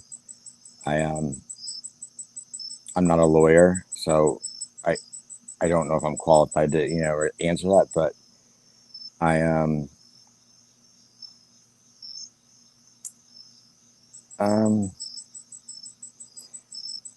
I'm assuming when she asked that question that you're talking about, like, the conditions Richard Allen was transferred into IDOC and the conditions he was kept in. I don't know if that's what you mean, but if that's what you're talking about, I don't know. I understand the reasoning that he was put under a safekeeping order, being a high profile case like this. I get why Carroll County felt like they couldn't keep him safe. One of the questions I would have is, while searching for this guy for 6 years, why were those like, you knew you were going to arrest someone at some point, so why weren't those changes put in place to ensure that when an arrest was made, you knew it was going to be high profile regardless, you knew that it was going to gain a lot of attention, you knew there was going to be an issue, so why weren't steps taken to ensure that you could handle a pretrial detainee that's been accused of this crime? And then, as far as, like, him going to Westville and being under the safekeeping and the SA watch, I'm torn because, you know, one way I feel like I think that the I think to say that, you know, I think to say that he was in solitary confinement after the testimony I heard, I mean, it sounded like he was surrounded by plenty of people. But I get what they're saying, and as far as like standards for being in containment like that.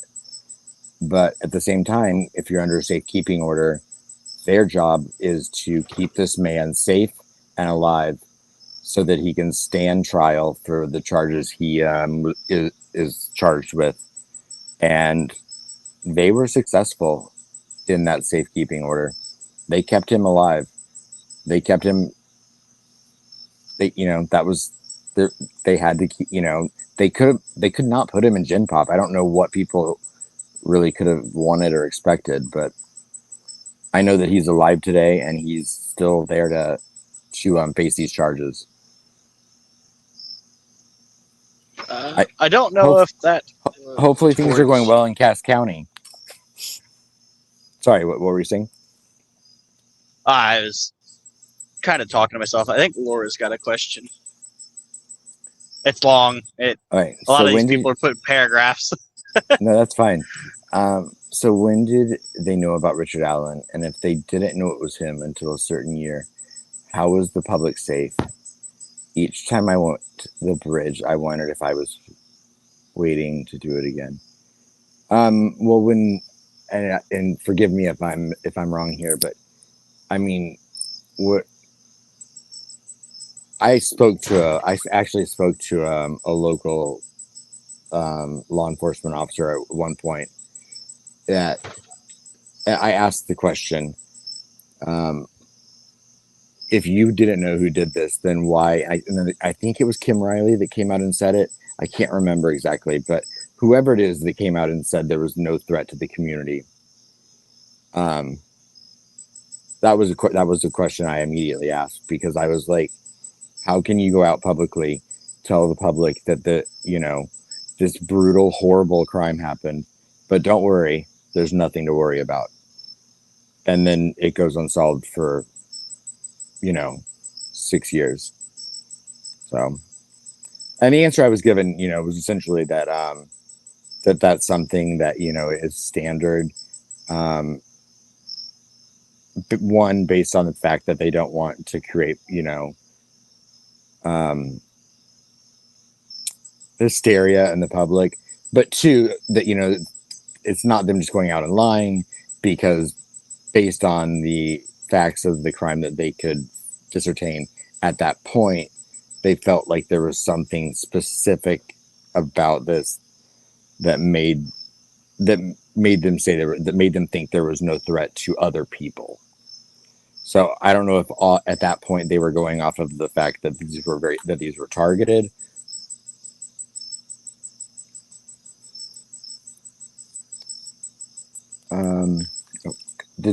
Digital with the questions tonight. Yeah.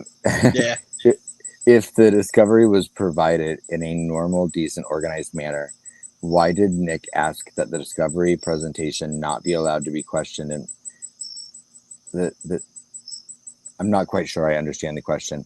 If the discovery was provided in a normal, decent, organized manner, why did Nick ask that the discovery presentation not be allowed to be questioned? I don't really know what. I'm sorry, Digital. I don't think I'm understanding. May need a I don't rewording.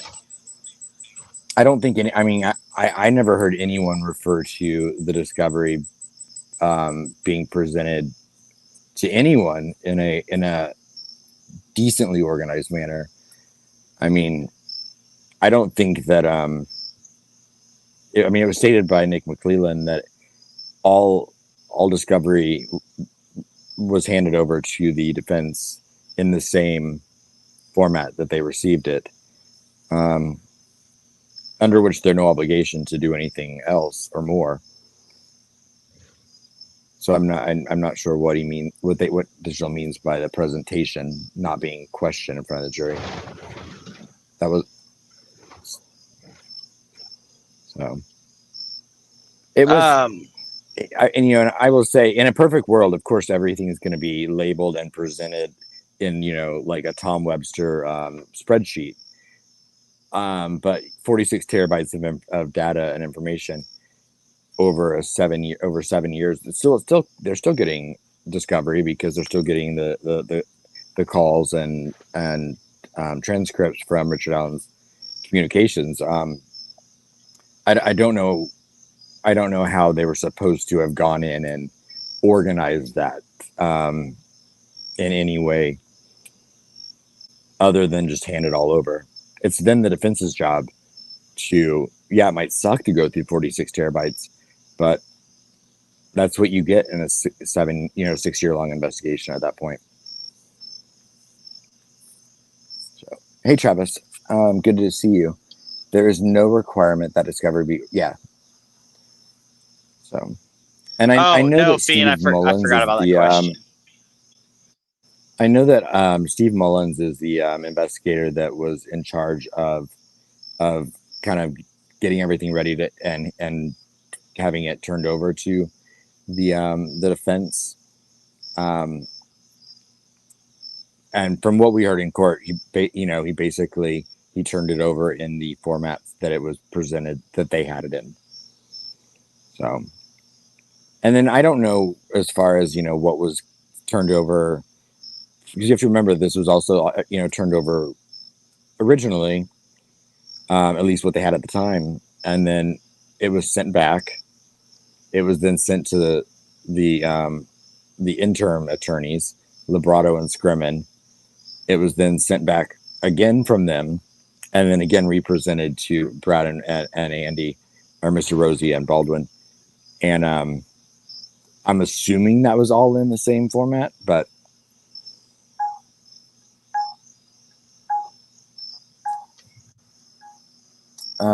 Ivy, in your opinion, sorry, Ivy, in your opinion, do you think there will end up being something found in RA's car or house that connects him to the scene of the girls, not including the gun or a bullet? Ivy, I think that the state, meaning Nick, and the prosecution, I think that there's no doubting, even if you think Richard Allen is innocent, even if you think that Carroll County is corrupt, even if you think that whatever I think it's hard to dispute the fact that every filing and action and the behavior of the prosecution sitting in that courtroom, they have an enormous amount of confidence in their case. And I don't think it should be discounted. And I think a lot of people underestimate this, that the state was under no obligation to go in and add or modify the charges. If you, and people will argue about this, but if you look at the definition of a felony murder, it essentially means that the burden under the state would be would be that if you could prove that Richard Allen is the guy on the bridge and that he made the girls go from one place to another and that resulted in their death, then that is enough of a burden to get a guilty verdict by the jury. What the state did, though, is they took it a step further, and without any explanation, they upped the charges to typical murder, which has a higher burden and a higher standard. They made their case harder for themselves, and they didn't need to. So I don't think that they're going to do that without a very compelling amount of evidence that gives them the confidence they have. So the long way, I know that took a long way to answer, but I think they have to have something that they think is a slam dunk. U.S. Libertarian says, has Gull finally gotten her head out of her ass, or was it only long enough to take a breath and stick it back up Nick's? I mean, this is where you get into personality differences as far as, you know, I was very impressed with Judge Gull on the 3 days that I saw her. I understand that the presentation and attitude that she apparently had in the 3 days in or July and August weren't the same attitude that she'd had in some of the prior hearings. So I respect that, but I've never seen any indication that she's had her head up and nix anything. And I've also I personally have never seen any bias being shown by her towards the defense. That's my personal opinion. I'm sorry if you disagree with it. I think he was just joking at that point. All right. I will say, she does like a sleeveless floral, which I shouldn't comment on that because I don't mean to comment on the appearance of a female, but she's an incredibly a powerhouse judge, and I was impressed with her.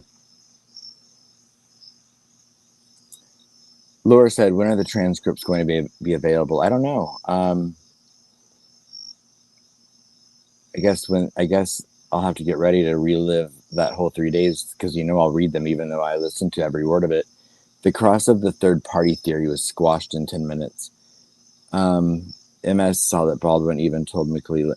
Yeah, no, I saw that as well, Laura. I can't remember if you were Laura, you were in the courtroom during that part of it, but I've discussed this already, but to me, the crux of kind of why we were there for, one of the biggest issues at stake was that the defense has put forth a third party defense. They want to present evidence, in their opinion, to a jury that one of these other individuals could be involved in this crime.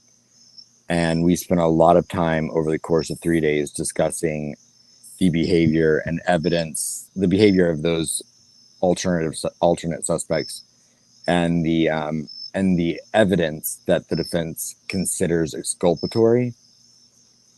And I personally, without a legal background, came away with it not seeing a nexus to meet that.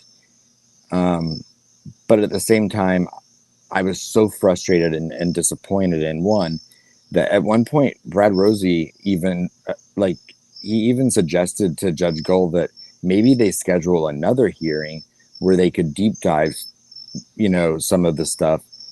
And I'm like, well, then why are we here I'm like, that's what we're here today to talk about. Like, you've scheduled these 3 days of hearings to get this third party defense in. You've hinged your entire case on defending Richard Allen based on the fact that you believe that these Rushville guys or these Odinists committed this crime as a ritualistic thing to the point where you hired an expert to get on the stand and talk about the links to ritualistic killings and this crime specifically. And then you had the investigators who believed it was these other suspects that were actually responsible for the crime. And you were given every opportunity to present your case, and that upon cross-examination, you allowed the prosecutor to shut all your credibility down in 2 to 3 questions each. And that was essentially, is there any connection? Do any of these suspects have any connection to Delphi on that day? Do they have any connection to this crime? And they all said no. So if I'm a jury member, I'm right there, I'm like, that's what I came away from it being impactful with. But the frustrating part to me was that then Brad Rosie and Baldwin, they never followed up on it. Like, they never fought for it. Like, they could have then stood up and asked, do you think that the reason that you don't have evidence to connect them is because you weren't given the resources by Unified Command? Do you believe that, that you were hindered in your investigation of these suspects. Like, I would have done anything to keep the door open, and they didn't say a word.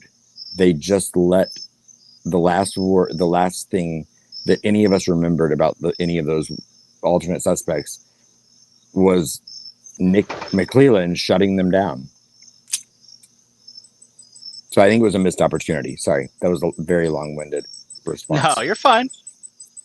Today is about you. Like I said, I held it off for the first hour, but everyone was waiting for you. They had a bunch of questions, so. True Crime Fangirl says, we haven't heard much about anything more about the piece of carpet taken from Ari's vehicle. Could this be something they could bring to trial, or does it have to be shared with the defense? Yeah, any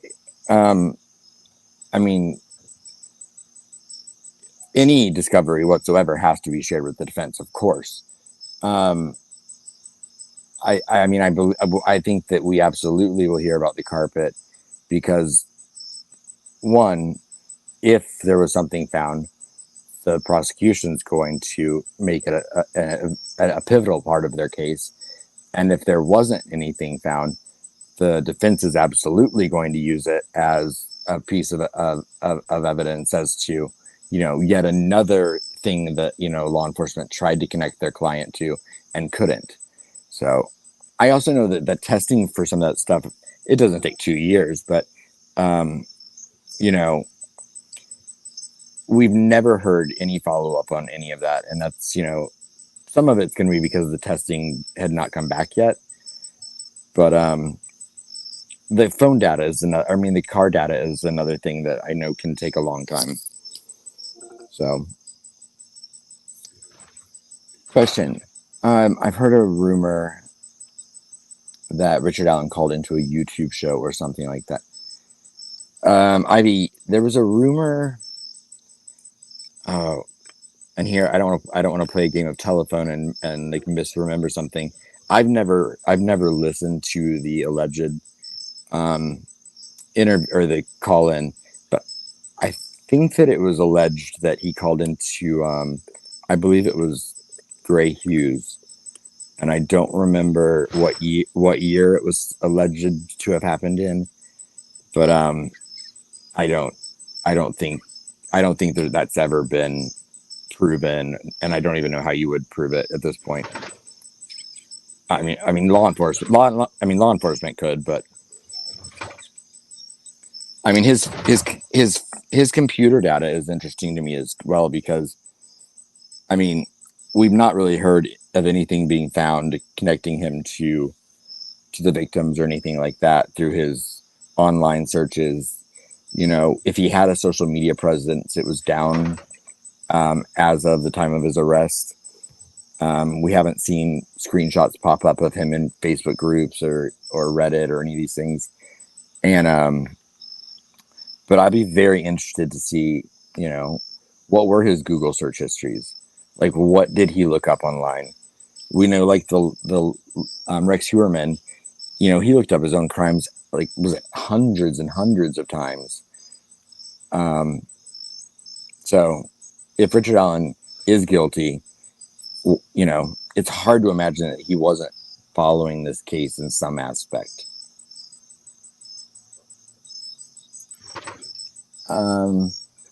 Peggy O.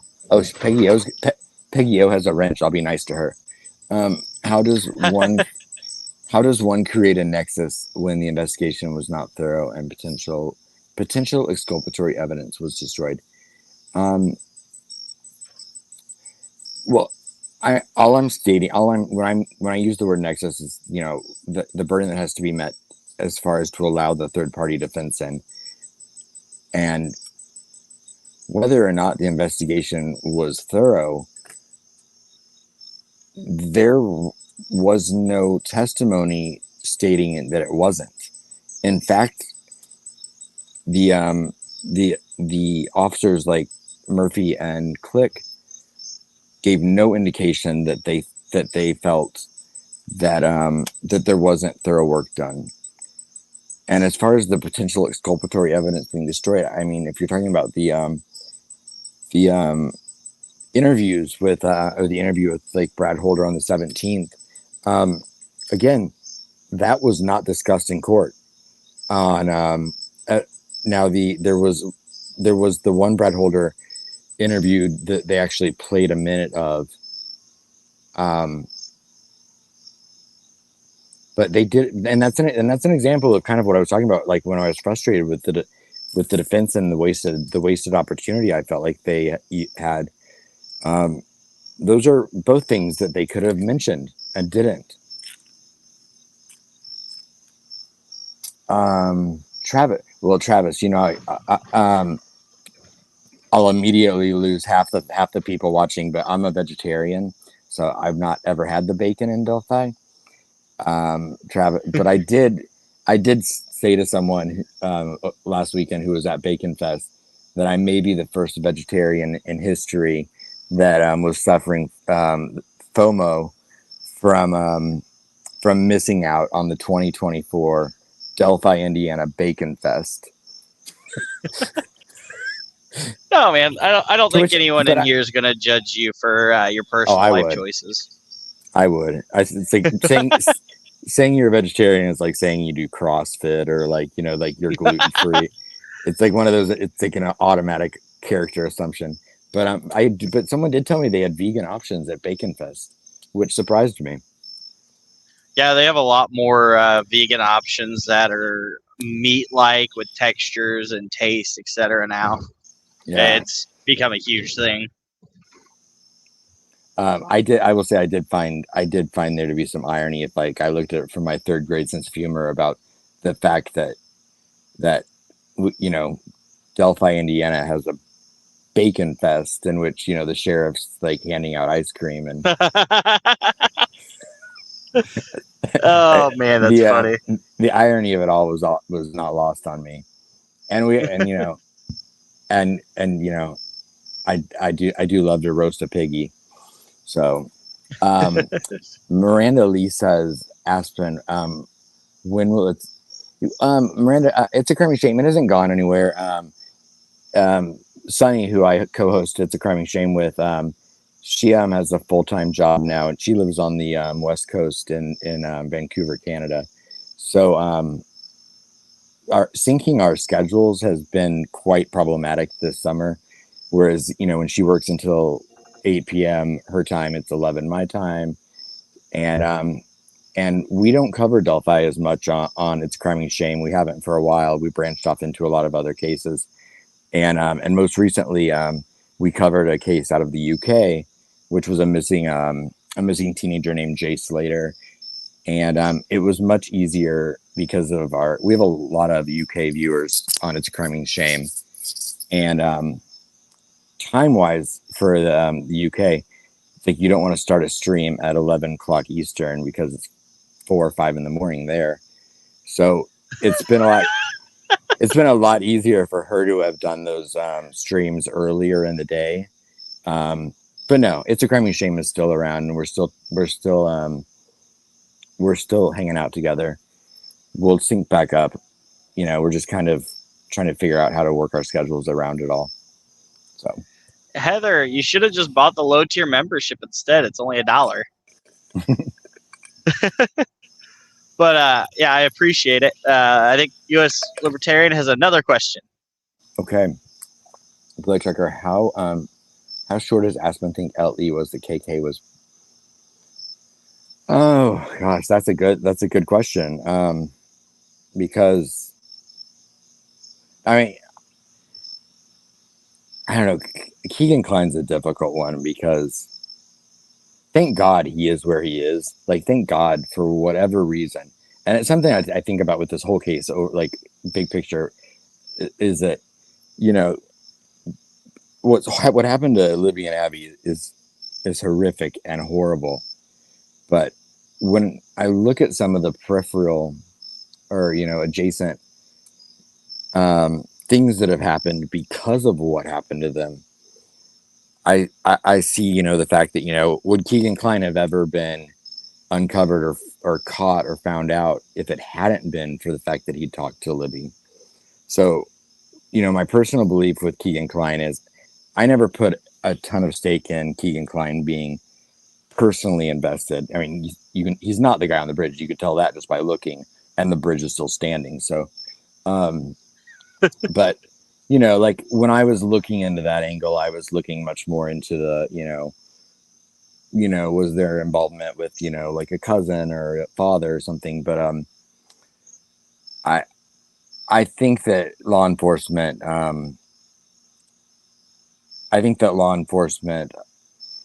probably at some point were clinging on to whatever leads they had. And the Anthony Shots one is a hard one to deny, because a lot of people believe there are no coincidences in true crime. And so what are the what are the chances that this 14-year-old girl in rural Indiana is being catfished by this guy on Instagram? Literally on the same morning, she then goes out to the woods with her friend and gets brutally murdered. I mean, it's logical that you would think there has to be something connected there. By all accounts, there aren't. But law enforcement believed him enough to initiate a river search based solely on his own statements, which at that point they already knew he was a known liar. But it didn't stop them from initiating the Wabash River search, which cost what, 2 million, 1 million? I don't know. I don't have the number in front of me, but 5-6 weeks. And as David Vito testified himself, when they were told by Keegan Kline that, he and his dad threw the knife and the cell phone off the bridge on their way back to Peru, and David Vito was asked if they, found anything. He said, "Oh, we found plenty of cell phones and plenty of knives, just none of them connected to this crime." So I think they had a guy like Keegan Kline wanted relevancy, and he lies, and you can't believe a thing he says. And I think he's a monster, and I think he's exactly where he deserves to sit until he dies in prison. Because you don't mess with kids. Nope, I agree with that statement. Ivy, last-ish question. Ivy's gonna message me tonight and send me 10 more questions. What type of evidence or revelation would it take for you to believe Ari is not guilty? I would have to be presented with evidence that's stronger than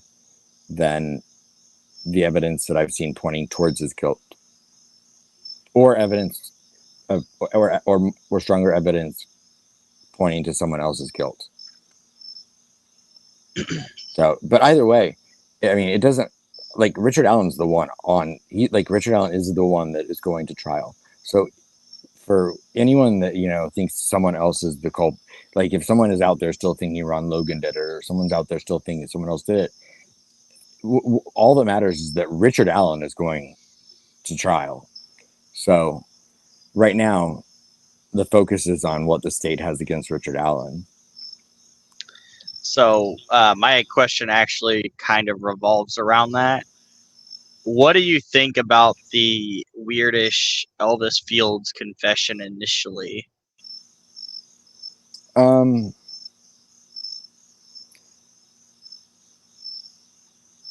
I don't know.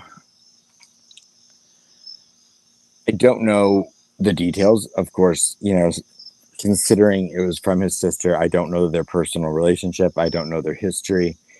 I don't know what he had seen already because yes, they hadn't been found yet, but there were news reports already out about the area they were missing. So there are certain things that could be presumed there. So with any confession, I mean, if it doesn't fit, I feel like if there had been anything substantial to it, law enforcement would have taken it much more seriously. And I think that for whatever reasons, once they talked to Mary again, or they saw whatever, or they prescriptions or whatever they were talking about, and the fact that there was no DNA on the girls, so there were no antlers on Abby, so there were a lot of and remember, we've never heard that confession in its entirety, so we were told selected pieces of information that he gave in that because I love it when people say we've never heard Richard Allen's confessions, but we've heard Elvis Fields. We've not actually heard Elvis Fields' confessions. We've heard pieces of them, and those pieces, of course, were in defense filings that are going to point towards their client not being guilty, and the fact that this guy should have been looked at. So he may have said 10 other things that didn't line up with the state of the crime scene, and they just didn't include those because why would they? Yeah. I thought I seen another question. Yeah. Oh no, I already put it up there. Laura's up there. It is the natural ambiance. And give me 1 second. I just knocked something over. No, you're fine. Now's the time for someone to come up with a really good question.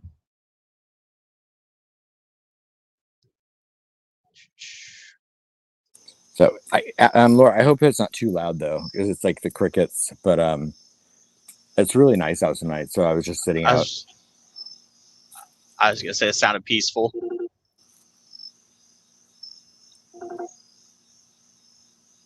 So where are you at right now, Blake? I am currently on my way to Rock Falls, Illinois. Where's Rock Falls, Illinois? It's about an hour from Iowa, up in the northwest part of Illinois. Okay, so I'm from the opposite corner of Illinois, the southwest. Yeah. Okay. I'm actually from Fort Wayne, Indiana. Okay.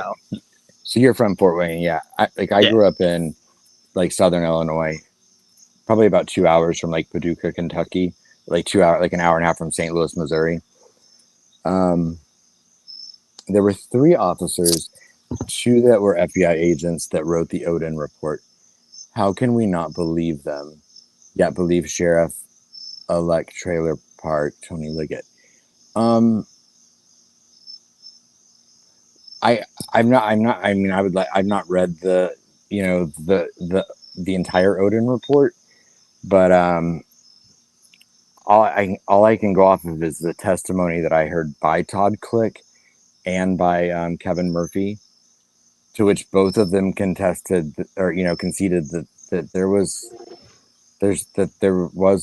there's no evidence linking the people they suspected to the crime. So I that, and I think it's important. Both of them also, were not on the case after 2019, 2020. So, Richard Allen, they have the same access to the public as far as the information that the state has against Richard Allen as the public does. So I think you absolutely have to take the, I think in his words, Sheriff-elect Trailer Park Tony Liggett's word over that of the Odin report, based on, like I said, Todd Click and Kevin Murphy themselves said there's no evidence to link their suspects to the crime. Digital's coming in with the hard hitter. Who is Bridge Guy? Depends on the year, right? No, it's funny. I found there was when you followed this case for as long as some of us have, and have as much information in our files and saved. I recently just came across a list that was done, I think it was in 2019, and it was an abbreviation key, because it became a thing, of course, where it's you didn't want to name people their full names, so people would use initials. And so I have a BG basically key, and it's like an entire page long. It's got like 75 names on it, and it's of like people that had been accused of being BG.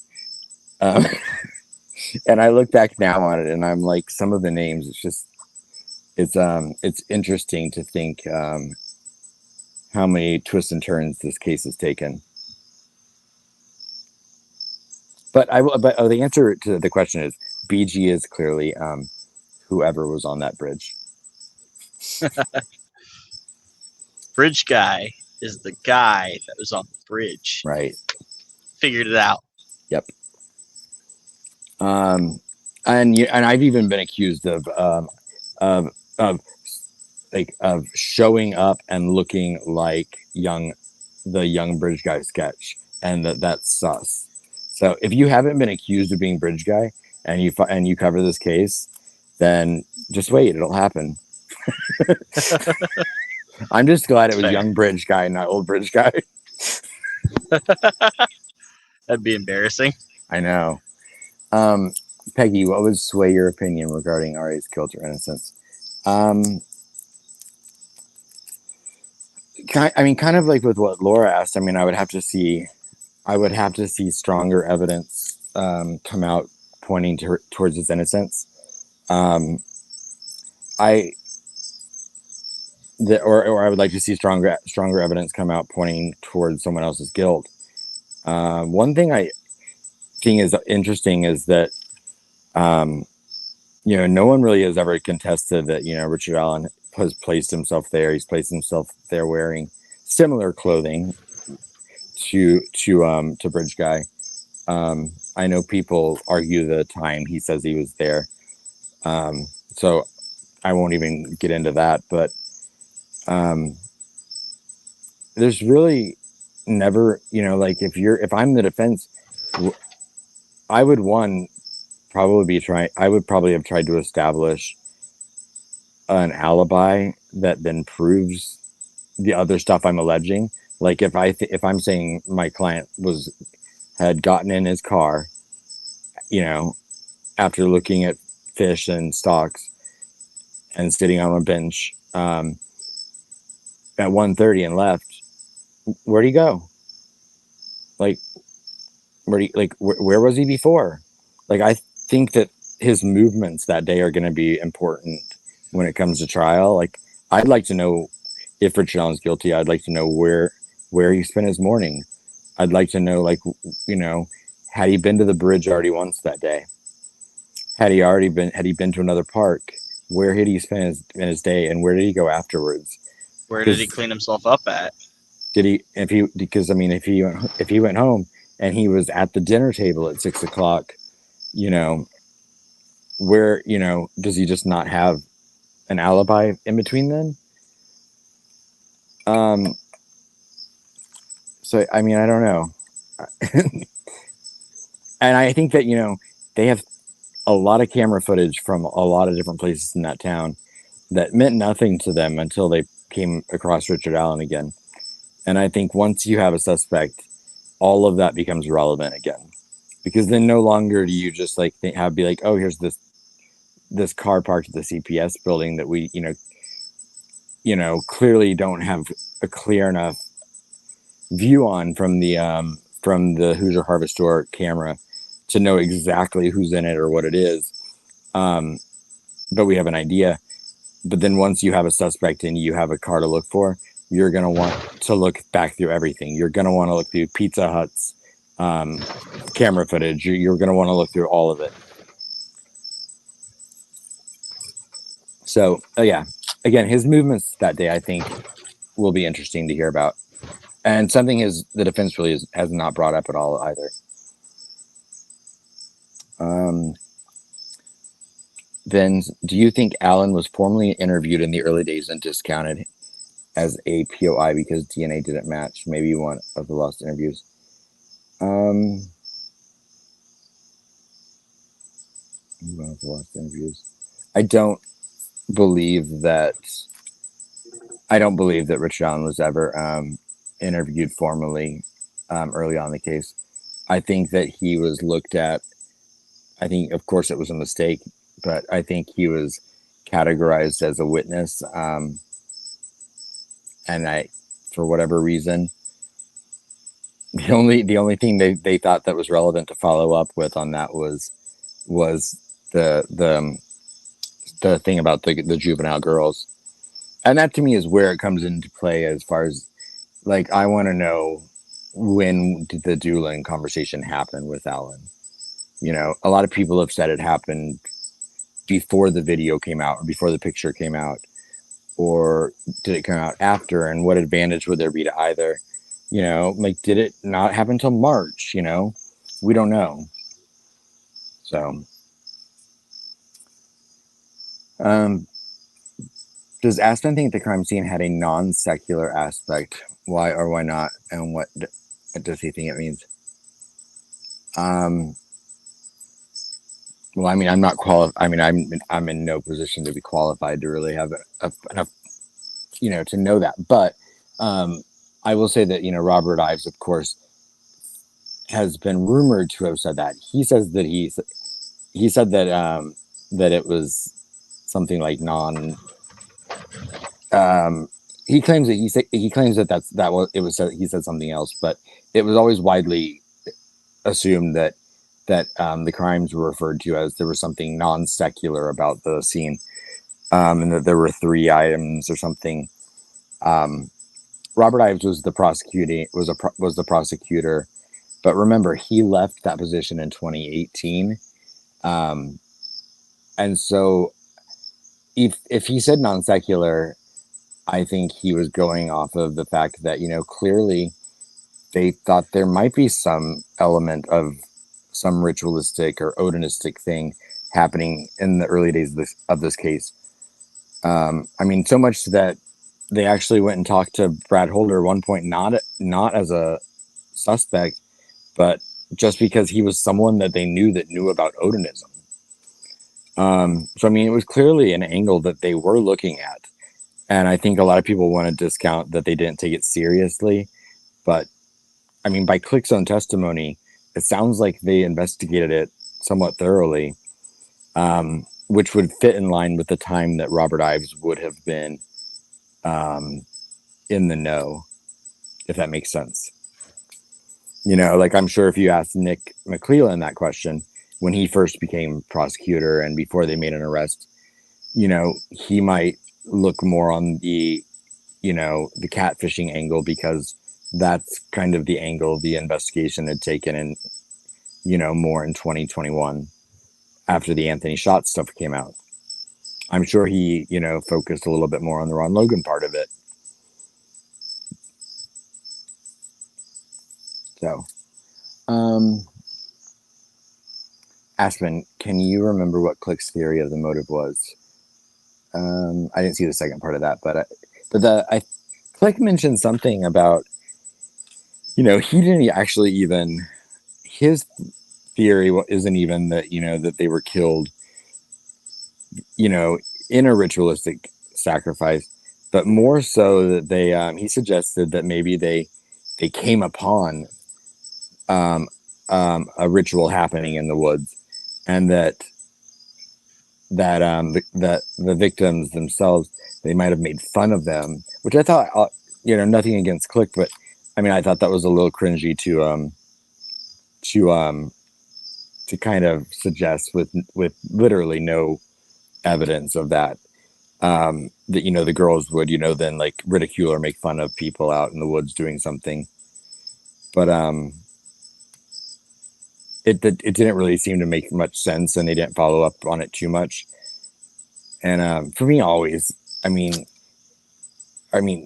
it's hard enough to believe that one person could commit a crime like this and not leave DNA. It's much harder for me to believe 5, 7, 13, however many people it was, are out there, and yet not one of them leaves a shred of DNA.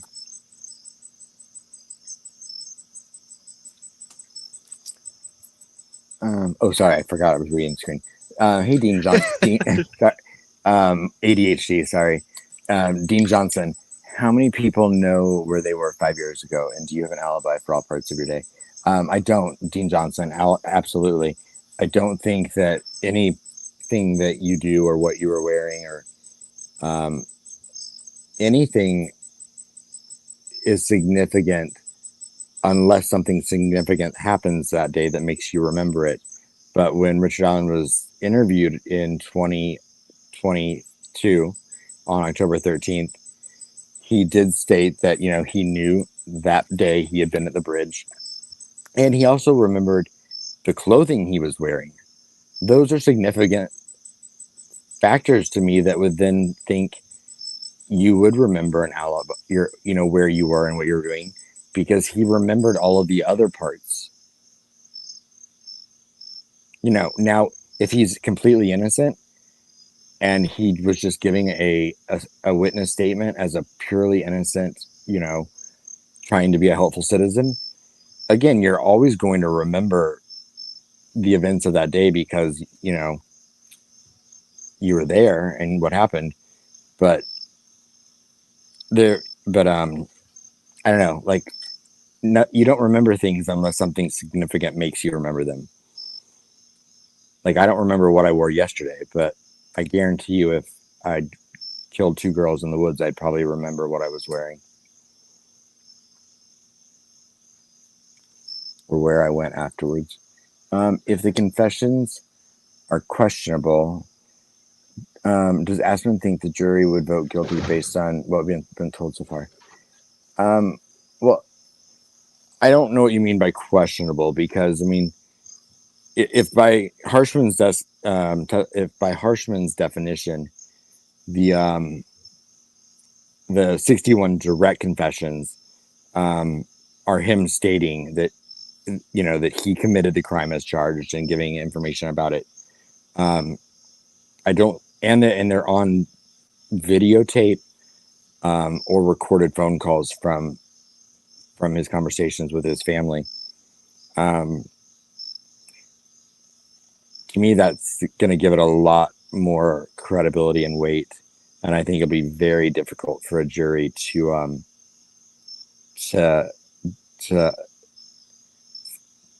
hear that and not have it be a huge factor in their decision. But you never know. I mean, you might get a juror that you know thinks he sounds like he's, you know, false confessing. I don't know. 61 times, I don't know. Hundreds of times indirectly, I don't know. But I think it would be hard to forget those statements, especially if he's saying stuff that only the killer would know. Fien would ask a question that, of course, like, I don't know what a flux capacitor. Like, I don't know even the word. I don't know the words that are on the screen, so I'm in no way qualified to answer that question. I think he was just trying to. What is it like when you're?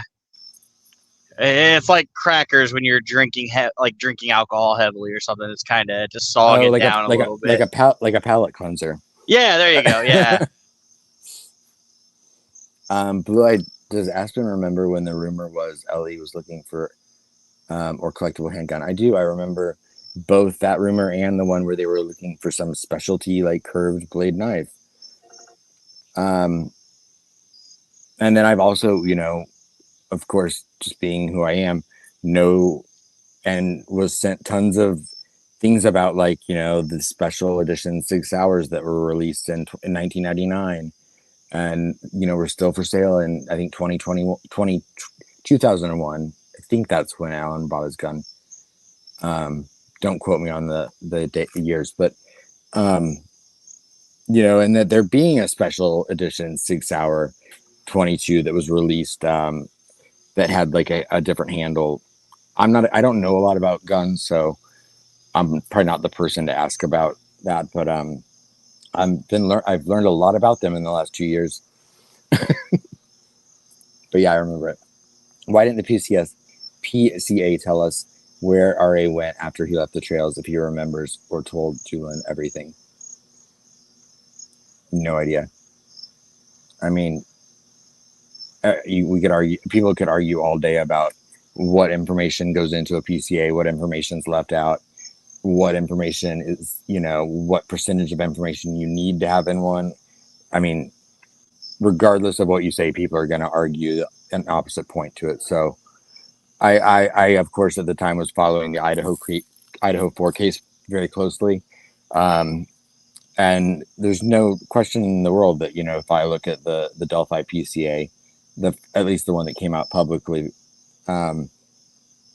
first, and then I compare it to the Idaho PCA, they're like night and day as far as like, different information that was included and the way they read.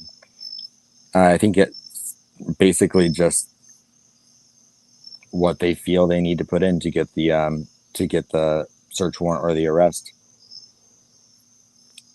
Aspen, you're saying some of the reasons you think he's guilty is he remembers. Well, no, that's not what I was saying. You're saying that. Wait, will you put Tina's question back up there real quick? I hadn't finished it. I'm sorry. Oh, sorry. You're good. That's okay. Come on. Like you went to eat at Pizza Hut. No, and that's not what I'm saying, Tina. I was just saying that, that when I think guilty or innocent, going to give a statement to the police, you're going to remember what you remember from that day. That's not uncommon. I'm talking about then, 5.5 years later, you're interviewed by police again, and yet you still remember exactly what you were wearing, or you remember, like he remembers what time he went to the trails. He remembers that he was looking at like 5.5, he remembers that he was, looking at stocks on his phone and watching fish. I mean, these are things you don't normally remember 5.5 years later, but he did. So I was presuming that he then would probably remember what he had done earlier in the day and later in the day. I wasn't making any accusation about like that, because he may not remember means he's innocent or guilty. That's all. I just wanted to take a second to tell Ron Logan I do appreciate when he comes into the chat. It is always nice to get a good laugh.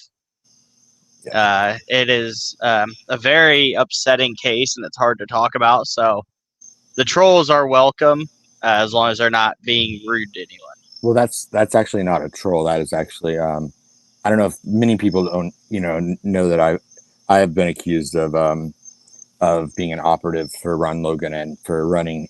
I run the Ron Logan empire now that he is living his best life, albeit in Hawaii or Florida. Some people don't know, but I will say, Ron, I checked on the goats when I was there in August, and they are thriving. So nothing to worry about, except you are blowing through the money a little too quickly this summer. So try to scale it back a little bit, especially on the entertainment aspect of your activities. Blue Light Checker, how did LE know what model handgun prior to Ari's arrest? Well, they knew because of the caliber of bullet that they'd found at the crime scene, which is why they were, when they were doing their initial interviews with people, and I'm going to use Brad Weber as an example, not because Brad Weber, had anything to do with this crime, but because of the proximity of his property. When law enforcement went to interview these people, one of the questions they would ask them is when it was first kind of told to the public, albeit not official, it was that they were looking for a 40 caliber handgun, and I don't know the technique. I have it written down somewhere, but I'm like, I know like a 40 caliber and a 22 are different. I don't know if you're a gun guy, Blake, so maybe you can help me on that. But like, okay, what was the question? A 40 cal and what? Well, it's whatever caliber bullet they found at the crime scene. They were looking for handguns that would shoot that type of a bullet. A Sig Sauer fit the description of one of the things they were looking of the bullet they were looking for. So they were looking for any guns that would fire that bullet. So what? Oh, don't read that.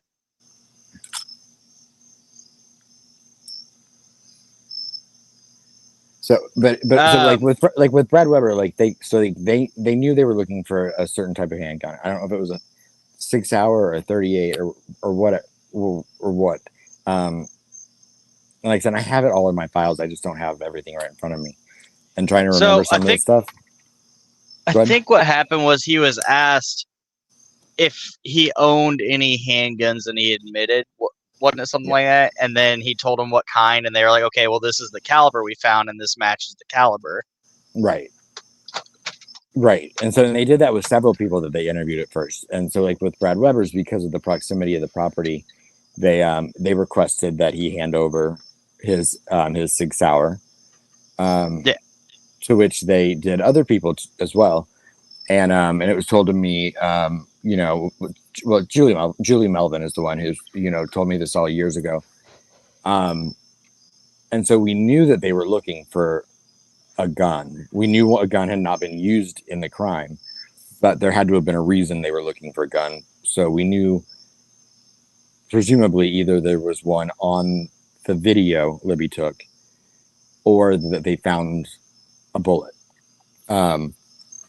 They kept Brad Weber's gun for 6 months and gave it back because it didn't match in whatever testing they do. And that's where people will argue with like the science behind it. But, they did the same thing with Jim Maxwell. They did the same thing with Ron Logan. And I did see Criminal Networks thing, and this ties into it. Why wasn't the bullet in Ron Logan's search warrant found? Or why wasn't there a bullet mentioned in Ron Logan's search warrant? In the Ron Logan search warrant that was on the 13th of March, and I'm sorry if I'm going into the weeds for people that aren't super that don't know everything about this case, but law enforcement did a search warrant at Ron Logan's house on the 13th, where the FBI wrote the PCA. They did not include any information about handgun, but the reason that they did that is because they had already been to Ron's house and they had done a search on the 6th of March. Ron Logan was already had already had a criminal history at that point. And so one, they didn't need his permission to ask for his guns. And two, they'd already retrieved his guns on the 6th of March when they went the first time. There was no need for them to mention the gun on the 13th or 17th, whichever day it was. But they already had Ron Logan's firearms, which is why they weren't in the search warrant. I hope that answered the question.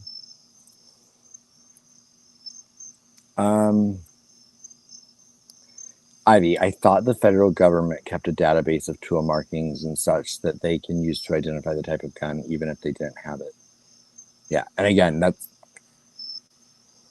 that is above my pay grade. So I don't know what kind of. I know vaguely what she's referring to. I don't know the specifics of it though, so I would have no idea.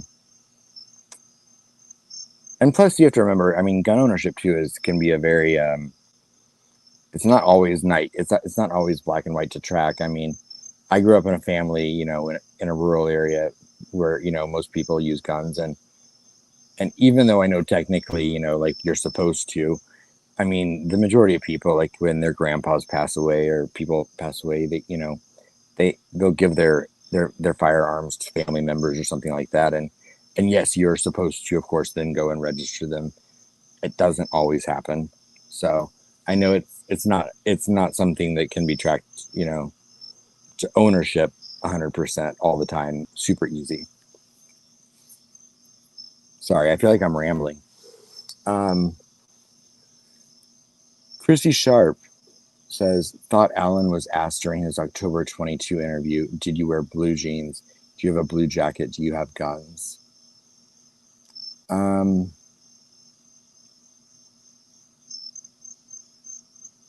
don't remember if he was asked it, or I don't remember the wording in it. If he stated he did, or if he was asked that. I know that I can't remember I can't remember. Christy, you might be right though. I mean, I just don't remember the wording in that report.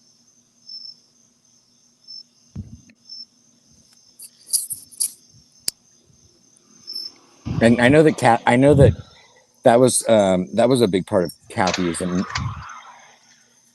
Kathy's initial questioning as well, was that she was questioned about a lot of things as far as to verify them.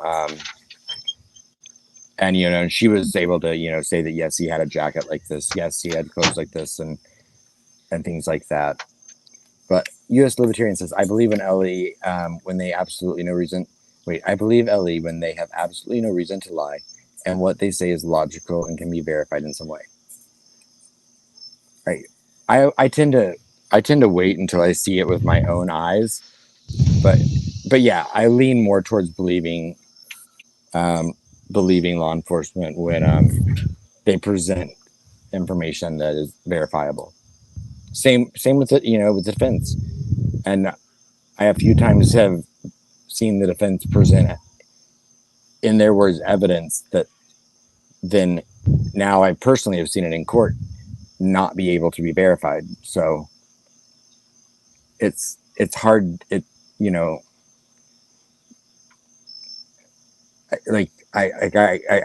it's hard. I think it's why I get the reputation of people thinking that I think that I'm pro prosecution or pro Allen's guilt, and it's not because I have any dog in the race. It's really just because when the information I see and I just I'm able to verify more points as of right now that indicate what law enforcement's saying than I am the defense. But Which is again, fair. it won't matter what any of us think because none of us are going to be on that jury. Yep. Well, I hope not. I'll have to find a way to not be. I think it's safe to say you won't be. And I also hope that that jury is protected well enough to the point where no one gains access to their information or to, God forbid, them personally. Oh, I wasn't worried about that. I make way more money than what they're going to make in that time in that jury, and I'm a greedy person. I don't want to have to deal with that. But just think of the book you could write afterwards. I'm kidding. No. What's the rumor? You would just have to call Baldwin's the guy, whoever he got his book deal through, right? I'm kidding. I need a part of that change. Come here. That's just one of those like rumors that people love to throw out there. They're like, oh well, he's doing this for a book deal. I'm like, well, he's earned it at this point. Then 2 years. I was I said that about going to the hearing as far as like sidetrack, but it was like when you follow a case and you have we've watched these attorneys now for a long time, and you start to kind of think things about their personality, or you make assumptions about them based off of what we see like in their filings or like what we've seen in news clips or their interviews or things like that. And I was very surprised sitting in court at the fact that I walked away having a different impression of some of the attorneys than I walked in with, which was interesting. Like I was much more impressed with Andrew Baldwin than I thought I would be. I thought he was charismatic. I could see where people would find him charming. I liked his style, actually. He needed to tuck his shirt in, but I liked his style. So what you're saying is if I go to one of those October dates and you're there, I better have my shirt tucked in. No, no. I mean, if you're sitting in the gallery now, I mean, you can. I mean, guess it's rural Indiana. It's kind of a free for all. No, everyone looked very nice in the courthouse, but like I thought that attorney wise, it was just an interesting thing that I felt like Brad Rosie presented more in my head. He presented more as like the kind of like more like the, you know, by the book, just like every day, you know, like the stronger of the two.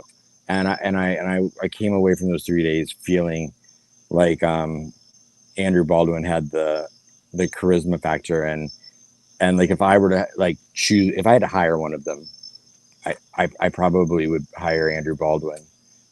And that's not anything against Brad Rosie. He did not present the way I thought he would either.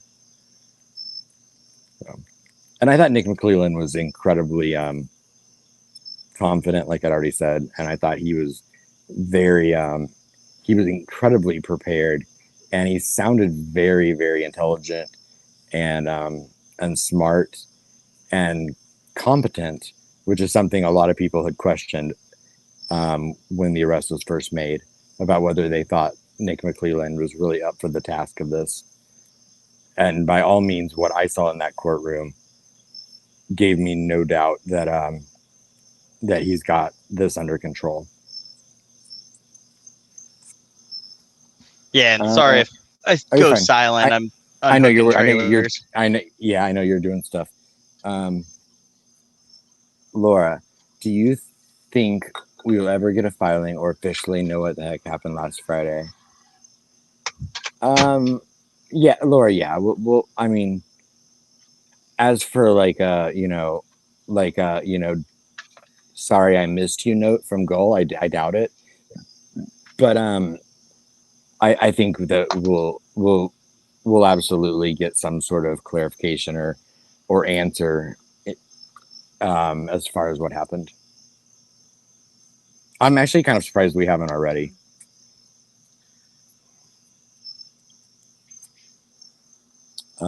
Aspen, as in, I have no idea. Digital. As far as like the information from the 3-day hearings that we attended, I mean, you have to remember that the majority of the witnesses that were called were there to testify about the specifics of the third party defense or getting something suppressed in court or not. So I mean, I'll be interested to see if, you know, based on those rulings, we may or may not even get to hear some of the stuff that, you know, we heard in those hearings. So, you know, someone might have thought that Dr. Walla's testimony was incredibly important. You know, what if Go rules that, you know, that those confessions aren't admissible? I don't think that's going to happen, but you know, then it's going to determine what witnesses we hear from or which ones we don't. I think that as of right now, I think that, you know, I don't think that we can. I just don't know. There's anything related to anything that's going to tug on the hearts of the jurors is going to be impactful. That blood, you can't sit there and listen to Cicero and not have it break your heart. I think the cell phone people are going to be important. I think that Richard Allen's. I think it'll be very interesting to hear if Richard Allen's daughter is a witness. That's not been mentioned in anything, but it has been mentioned in court now that her friend or friends were interviewed. To me, that has significance that was not expanded on, but definitely made me put like huge check marks next to in my notes as far as why are you interviewing the daughter of Richard Allen's friends. So I think hearing what his daughter would have to say could be incredibly important. But I don't know.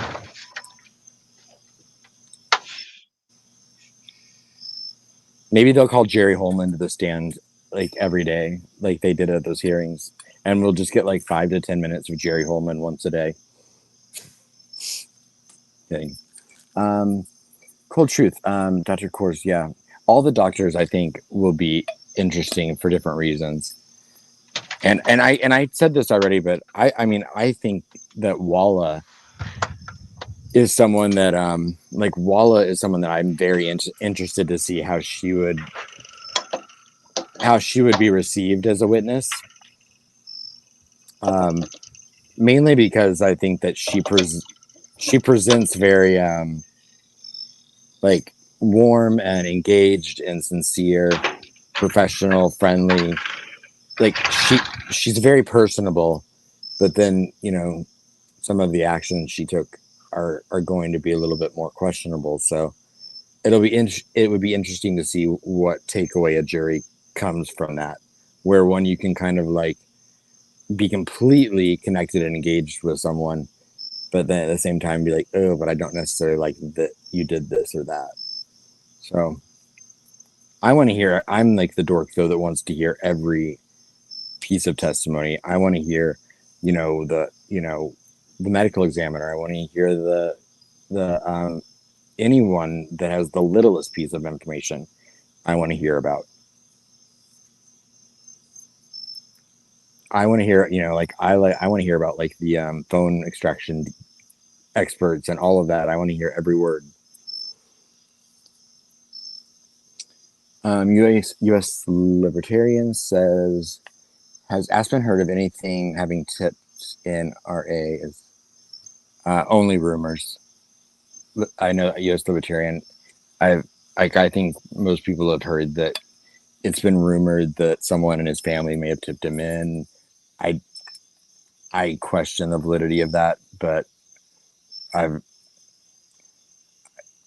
I've seen nothing one way or another to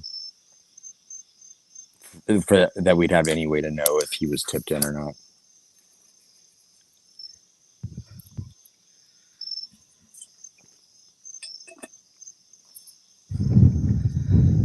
Every person who sees RA in person, every person that sees RA in person says he's tiny yet not witness has said that BG or the man they saw was tiny. I mean, I'm not going to argue with if I think some of the witnesses said a little taller than me, or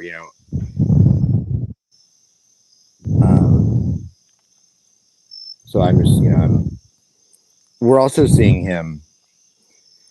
Sorry, we're also seeing him in a state that which I was cognitive of this after seeing him in person, is that he is a slight man. He's tiny, but he also weighs considerably less than he did in 2017. He does not have the long goatee or the goatee. So I have no idea.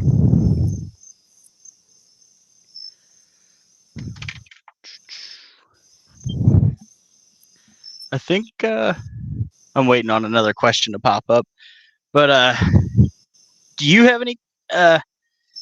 Well, you're the person we're all coming to for questions, but do you yourself do you have any questions for anyone?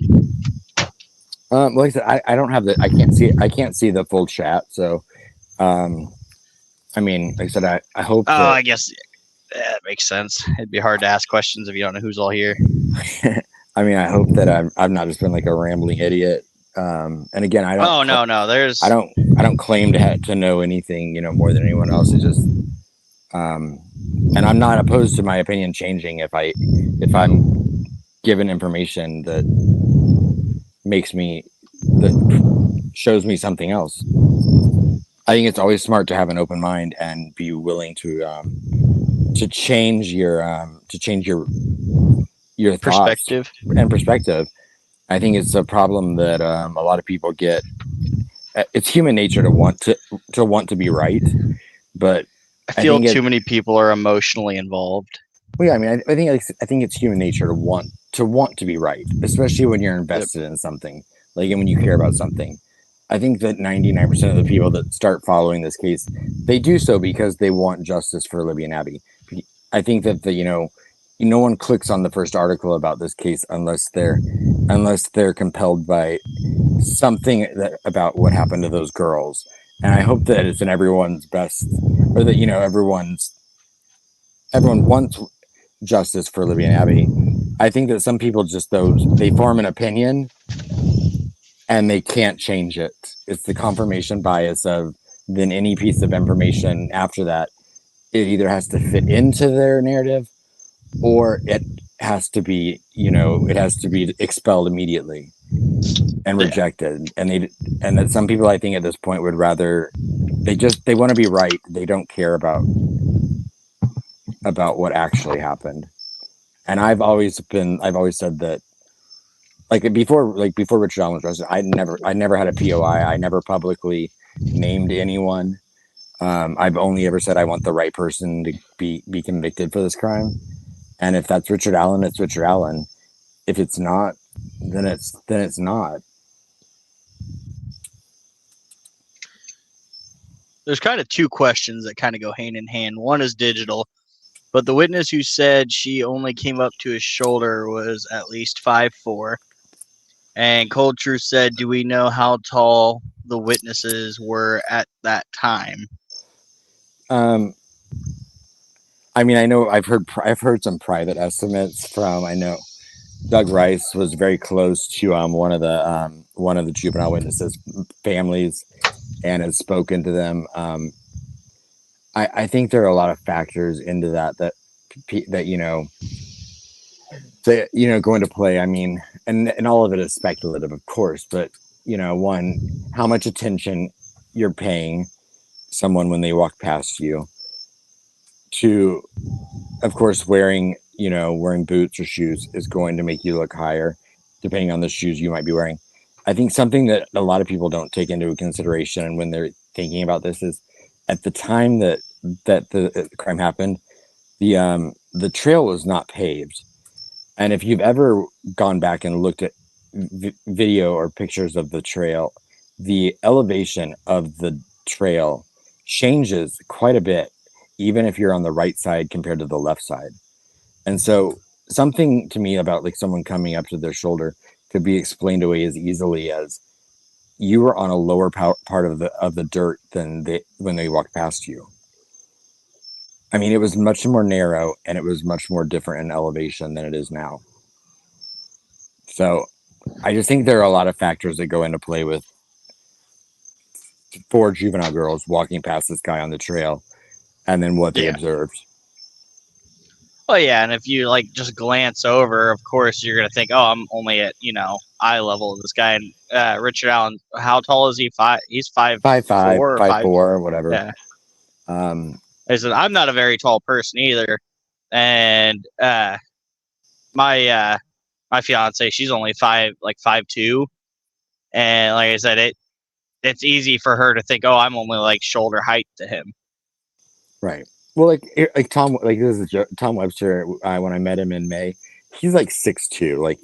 I'm 6 foot, and he swears I'm 5'10". Which I was put a tape measure up. I'm not lying about my height. So I mean, I think it's easy to get people's heights, wrong. But as Aspen's over there kicking off the heels. I know, right? I was like, don't call me 5'10". Totally hit my ego. But I was about to say, Jesus, don't get that offended. No. Make me feel bad over here. So I don't know I personally don't know how tall the juvenile witnesses were, but I mean, I know that they were juvenile girls. So I don't know, but I do think the trail is something that a lot of people need to consider that no one really talks about, is that it was not paved then, and anyone that's walked on a dirt trail knows that you can be at a different elevation very easily, 3 feet away within from a someone step. else. Yeah. Yep. Fiend's been casually waiting in the background all night, on the prowl, ready to strike. Finally, Tom Webster dirt. I don't have any Tom Webster dirt. I think he was talking about the height thing. Oh. Yeah, I guess He'll probably do a spreadsheet on like why I'm 5'10" and not 6 foot. But Ben's got a question for you. hey Ben, good to see you again. If Alan is acquitted, do you think they have more research? I don't know. I have no idea. If Alan's acquitted of this, I they'll probably have a lot less resources to after the civil lawsuit he should probably file. But I don't know. I mean, part of me, like I said, I personally think that they this crime happened in 2017, and then in 2022 when they made an arrest, suddenly they were like, oh wait, we can't accommodate this guy, like we can't keep him safe. Like what did you spend 5.5 years like preparing for? Like, I assume it was an arrest. And so, like, did the thought not cross anyone's mind? What do we do with this person once we arrest him, whoever he is? I'm like, so I mean, just that small factor of like, it makes me wonder what's different about the systems they have in place in Carroll County today than it was the morning of the 13th of September. So, Criminal Network. I about spit my drink out my nose on that one. As of the resources that what I don't know. I think that the state has the utmost confidence that they're gonna convict him.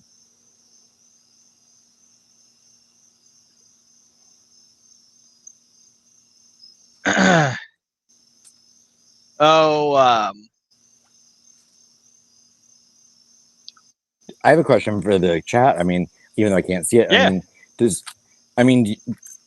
Given what we know as of right now, I mean, because I think a lot of people are kind of 50-50 on this. Is who thinks trial is going to happen in October?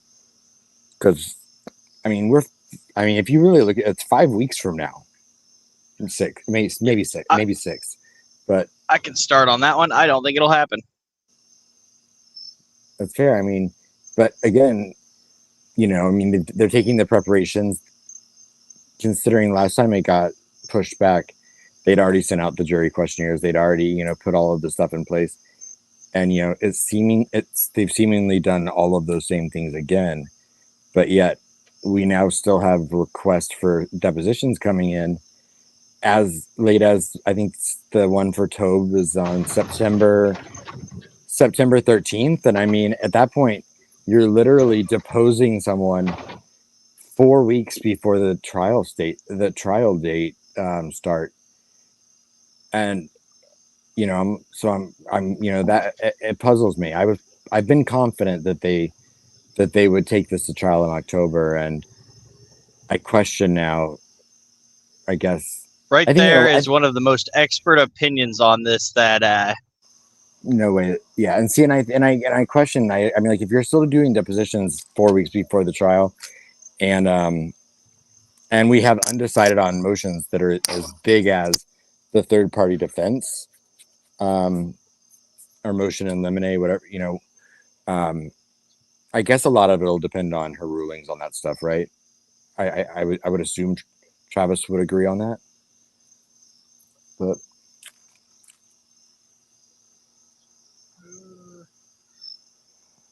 Big Fish says I do. They asked for the statement, etc. I hate it for the families of the victims, though, and for Richard Allen's family. The delays, because I know the effect it has on them, and imagine, I was speaking to a family member of one of the victims in May when I was there, and nothing, and we were talking about the hearings that didn't happen, but we ended up talking about the trial that was originally scheduled for May. And this person was telling me about, which they weren't complaining, because I mean, of course, it's their family, so they're gonna be at that trial every day, and they're gonna be there to see this through. but they were just telling me about some of the logistical things that go into place with planning for these things. And like when they were planning for the trial in October, they were, talking about, that they at that point had requested 4 weeks off of work, and that they had done this as far as childcare, and this as far as there were like 10 things they listed that like they had to fit all of these moving parts into. Like, just think if someone tomorrow said you have to stop your life for 4 weeks. Yeah. And then, a month before they were like, nope, never mind. Now you have to do it 3 months from now. And now it's 6 weeks. So, I understand the frustration and the emotional part toll that plays on both the victims' families and Richard Allen's family. So if this gets delayed again, I feel bad for them, because they'll be the ones that are then impacted. None of us matter, but they're the ones that are going to then have to turn around and put their lives on hold. And I don't even like that choice of words, because they'd be nowhere else. But, our everyday lives still keep going on. And so theirs do too. And they have to kind of alter and stop all that for this. And hopefully that's a consideration in everyone's mind when they're choosing to hold a trial or delay it. And I get it, it's about Richard Allen's rights, but I do hope that the families are considered in some of that. Yeah. I'm hoping though they give everyone a significant amount of time before they're like, oh yeah, by the way, I just don't want it to be like 2 weeks before the trial and they're like, oh yeah, hey, we're not doing this right now. Like, well, I know I've showed up to, which mine's custodial, so it's nothing different. It's me trying to get custody of my child. But I've showed up to court, and the attorneys went back, talked, and said, hey, yeah, we got to reschedule. This just happened. They're like, we got to reschedule this like 4 months, 5 months out. And it's like, really? So that's what I hope it's not something like that. I know, just like my only personal, like the only time I've ever actually been in court before the hearings that I went to recently was I saw a car accident like a few years ago, and like after someone ran a red light and hit another car. No one was hurt, but afterwards I saw one of the vehicles. I saw someone open the door and pour liquor out onto the pavement and then go throw the bottle away. So like I felt compelled to like tell the police what I saw. And for 2 years I had to go to court 4 times because I was a witness. And why they couldn't just use my statement, I don't know. But all 4 times, I would give up the whole day for work or whatever. And the first 3 times I did it, I sat there for hours in an open courtroom, and then they continued the case each time. So even just like the impact that has on like a witness, which sadly what it told me was, if you ever see an accident, don't say anything. No, I'm kidding. I did not see anything. I was like, nope. Like, I'm not going through that again. No. But the other thing with them moving trial and stuff closer to the date is, a lot of people don't think about the fact that the moving parts that go into, we have a sequester jury, so not only one, then finding a jury is hard enough. 2, they have to make arrangements for the jury. The prosecution and defense have to fly witnesses in. The attorneys themselves presumably are staying in hotels. There's so many, the court staff is going to be staying in hotels. So there's so many moving parts when it comes to like booking that all. And, that it's the government. So it's not like they're getting, refundable accommodations. So if this gets moved 2 weeks before trial, that once again is, a ton of wasted money and resources that have been put forth. Even the jury questionnaires, they cost what, $3 a piece to send out, or $4, and they sent out 650 of them, and this is the second time they've done it now. So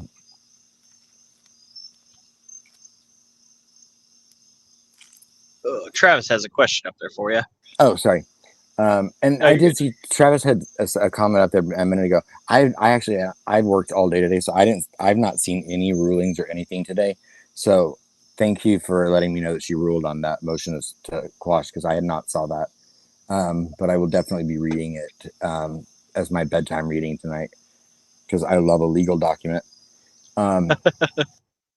Travis said it was supposed to plea bargain a couple of weeks ago, so I heard. What was the deal?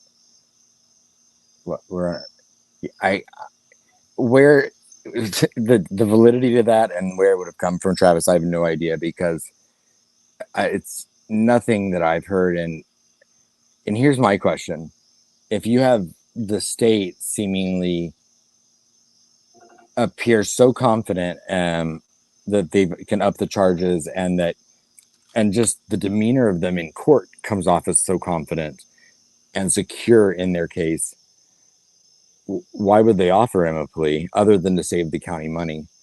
But if you're Richard Allen and you have the utmost faith in your attorneys to get you an acquittal or an appeal, if you do get convicted, or a hung jury, or any of those things, I don't see where the benefit lies to either party for there to be a plea deal. And so that's never made any sense to me right now. Now, do I think there may have been a time that Richard Allen wanted to change his plea? Possibly. Maybe in April or May or June of 2023, when he was, confessing all those times. But I don't in any way think there's any advantage to the prosecution or the defense right now, today, or even a few weeks ago, making a plea.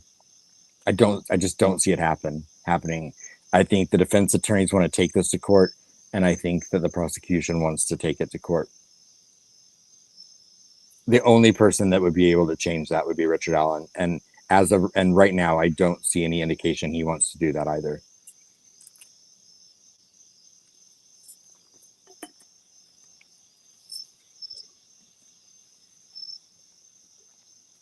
Oh.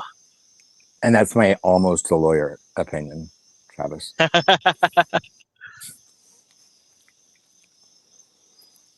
Sorry, it's hard to keep up on the questions.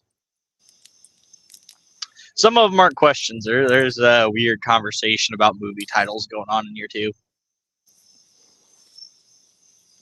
The conversation itself is weird, or weird movie titles. Because well, the movie titles thing I think is kind of random. Okay. But the movie titles themselves were a little off. Well, I know my good friend Ashley Schaefer. He's a big fan of Eastbound and Down. See, I want to get a hold of Ashley Schaefer, because someone's out there making like spoof and like weird parody videos saying like, "Oh, I'm Mar and this is what I like, and I am Luis and this is what," like, it's funny, and I want someone to make one with me. I don't know who's doing it. Mar was supposed to let them know that I wanted one, and I never heard back. Well, I'd be happy to pass on the request, but I don't know, but I can't promise anything. Yeah. Which I also like Ashley Schaefer's work, if that's who's doing it. I know that. Yeah, it's funny because there are. It's a heavy case. It's a very heavy case. It's a very like dark, and so like to see some of these channels like kind of highlighting some of the humorous aspects of not the case itself or not the crime, but just the coverage of it or the community surrounding it. I find to be a welcome reprieve, and it's something I enjoy. One, because I can awkwardly sometimes deal with heavy things with humor, which some people find inappropriate. But like it's important to laugh sometimes, and never again, never at the crime, never at the sake of the Yeah, victims, or even at like I try not to ever even laugh at the sake of the accused. Um, yeah. but but do I think it's hilarious to point out some of the absurdity that goes into the coverage of this case? I absolutely do. Enough so that I thoroughly enjoy a lot of that content. Well, and like I said, one of the things that I like is a lot of the people that I have on here, we all have the same kind of mindset. For instance, one day I had me, Fiend, and Necessary Evil on here, and Necessary Evil and Fiend are both polar opposites on how they believe the case, is going.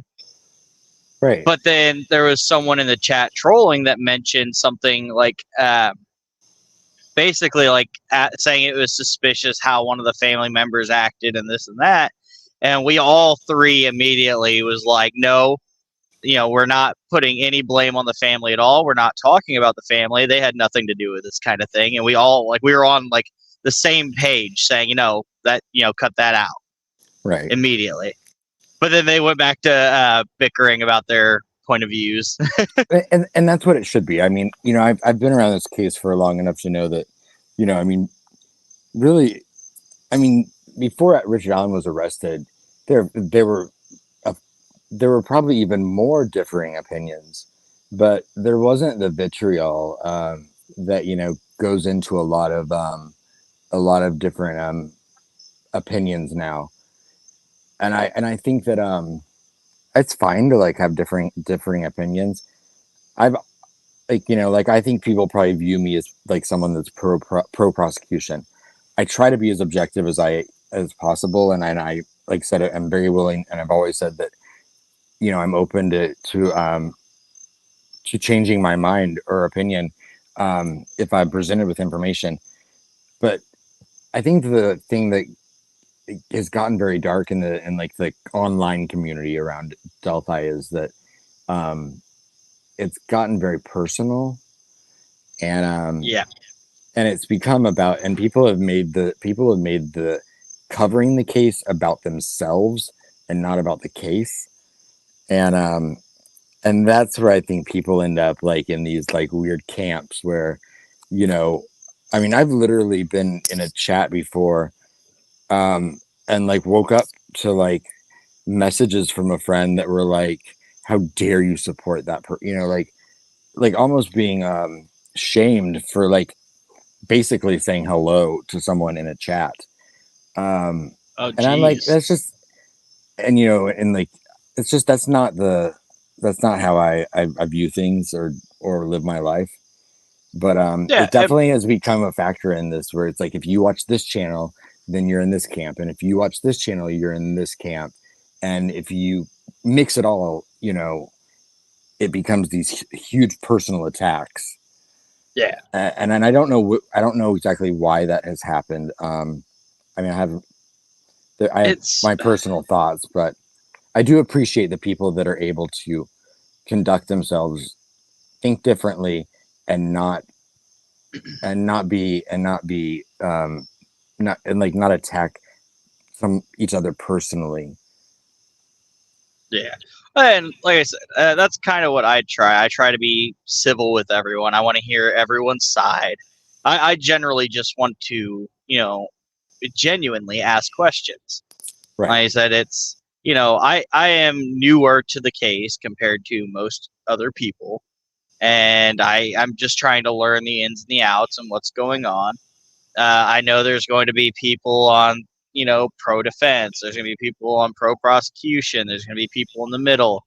And there's so many people that have different, perspectives on it.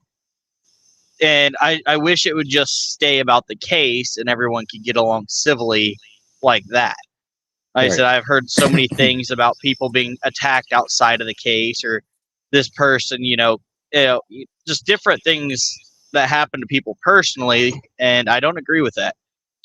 Same. It's I it's and because I mean I think there's value in hearing I mean, because even if there's a channel that, is very one way or another, like, I'll use an example of, like, if there's one channel that's very pro Alan is guilty, and, every time they do a live stream, it's presenting information, that, is only willing to hear or talk about Alan's guilt. And then you have a channel that does the exact opposite. I think I think it's fine to listen to the points of views of both. But you have to remember what you're listening to as well. Like, so clearly if someone wants to believe Richard Allen's guilty, they're going to be drawn more towards a channel that only talks about his guilt. And if they want to believe that he's innocent and that, he's being railroaded, or the fix is in, or that there's this corrupt system happening, they're only going to watch this channel. Whereas I'm much more of the mindset where I'm like, multiple things can be true at once. I'm like, there could be a corrupt system that, like, has caused all sorts of delays and things to go wrong in this case, and they still may have gotten to the right guy. I don't know, and I'm just would like to see all the information, but I do appreciate different points of view. But when I see people, take it as far as to be like, well, I don't like this person personally, so I'm gonna, well, I mean, I won't give examples, but that they take it to levels where it's too. I feel like it's extreme. That, yeah. To me, that's when I judge your character. Yep. So, and that's what a lot of people. Everyone forgets that the other person on the other side of the keyboard is also a human. That's why I said, like, I've had Fien on here, and as I consider Fien a friend. Like I said, he's been on here. We've talked about cartoons and video games, and it's everyone on the other side of that keyboard is human. Now, like I said, if you're attacking someone, you can fully expect someone to retaliate, and if someone doesn't, count yourself lucky. Right. But like I said, at the same time, if everyone would just treat each other as human. Hey, right. And like I'll give. I'm sorry. No, you're fine. My phone mount started falling off the windshield. Yeah. I was just gonna say, and I mean, and I agree. I mean, I would like to. I don't. I mean, I don't know. I mean, I'm a nobody, but I mean, I'd like to think that at the end of the day, when this is like case is all said and done with it, I personally would like to think that there are very few people on either side of, guilt, not guilty, or that follow this case that I couldn't walk up to, shake their hand, and have a personal conversation with. Now, granted, there are a few I'd be unwilling to do that with. But I'd like to think that I conduct myself in a way that, like, I'm able to have a disagreement with someone and still have a respectful conversation with them. And I thought that for the most part, that was something that I was very pleasantly surprised to see at the hearings that we went to in July and August, is that for the most part, I felt like even, people that had differing views were seemed to be cordial to each other, at least from what I saw. Other people might have a different opinion, but from everything I saw, everyone seemed kind of peaceful and well, I mean, there were no fist fights outside of the courthouse, so that right there, that's progress. But I think it's important, like you said, just remember people that, on the other side of the keyboard are a person, and there's just certain things we don't need to attack each other over. But but if you want to argue the points of a case, absolutely have a debate. It's fun. It's fun to debate. Like, I like to hear other people's views and opinions, but don't then take it like to the point where you're like, I'm going to try to get you, well, real life stuff. Hey, Gambies. Gamby says people can push whatever agenda they want because no one YouTube makes one damn difference. Exactly. And I've always tried to say that too. I'm like, none of us matter in this case. And I think when you try to make the case about yourself, then you've lost all perspective. And there are sadly people that cover the case that, once they get a little bit of attention from drama from something, they're drawn into it, and their content becomes solely about themselves and solely about the drama that surrounds them, and to the point where for them to even like use like the word Delphi in their like descriptions, I think is unfair, because at that point you're just like what do they call it, chroma, like you basically just become a drama channel. Yeah. I want to make a comment to Ivy real quick. She asked, how can you know your belief is correct if you don't challenge it? Well, Exactly. currently the beliefs are nothing more than speculation and opinions. And at this point, without all given evidence, no one's opinions are correct. We're Right. still waiting on all the information. Absolutely. Once all the information comes out, then everyone can start making, okay, we have this evidence, and this evidence. Now we can say, okay, we think, this is it. But realistically, until the jury says guilty or not guilty, then everyone's opinions are just that. Right. And that's one of the reasons I'm so interested in, like, I love court filings. I love to read court documents. Some people hate them. I love them. Like when you give me a PDF with a couple of footnotes, and I'm like excited all day. But when it comes to like the trial stuff and the hearings, like us giving our opinions, they don't matter. But I want to go and I want to hear the testimony that's given in court. So like even what we've talked about tonight, like, like I've given my opinion about things, but most of what I've said is stuff that was testified to in court. So whether or not that the stuff was true or not, I don't know. I'm just stating that's what was testified in court. So, but then the opinions we base around that stuff, of course, is irrelevant. Oh, she said I was saying that in general. It wasn't toward anyone. Right. I wasn't Ivy offended. I was just stating. I will say Ivy. I've known Ivy a very long time, and Ivy is a good is someone that's very good for that, because if you ever have a idea or theory that you that you really think might be like dead on, like you've really thought it out in your head, and you put all the pieces together on something, regardless of what it is, and then you present it to Ivy. Ivy is an excellent person to do that with, because she naturally has this ability to be like, well, and not necessarily play devil's advocate, but to just ask a question you might not have thought of. And so I always appreciate that about Ivy, because, like I said, we've known each other for years. And she always brings up interesting points and makes me think of things in ways that I hadn't prior sometimes. And she's never rude or disrespectful. Yeah. We were actually supposed to have, I think it was the day before, the day after last week. It was going to be Ivy, Mark, and Fien, I believe. But then again, training, I got held up with that. But I don't know if that one will happen again. But well, I'll definitely try to figure out a way to get her on the panel for sure. I know Big Fish has been harassing some people for me. Not literally, but like trying to figure out more people that might want to come on and have a discussion. Right. Ivy's a good one, because she's intelligent, she's fair, and she's like I said, she's smart as hell, and she's great questions. I've never heard of the other people you were talking about. I'm kidding. I was about to say, I know at least one of those are a lie. Or no, kidding. No, you know Fien and Mark. No, I'm kidding. Everyone knows who Mark and Fien are. So,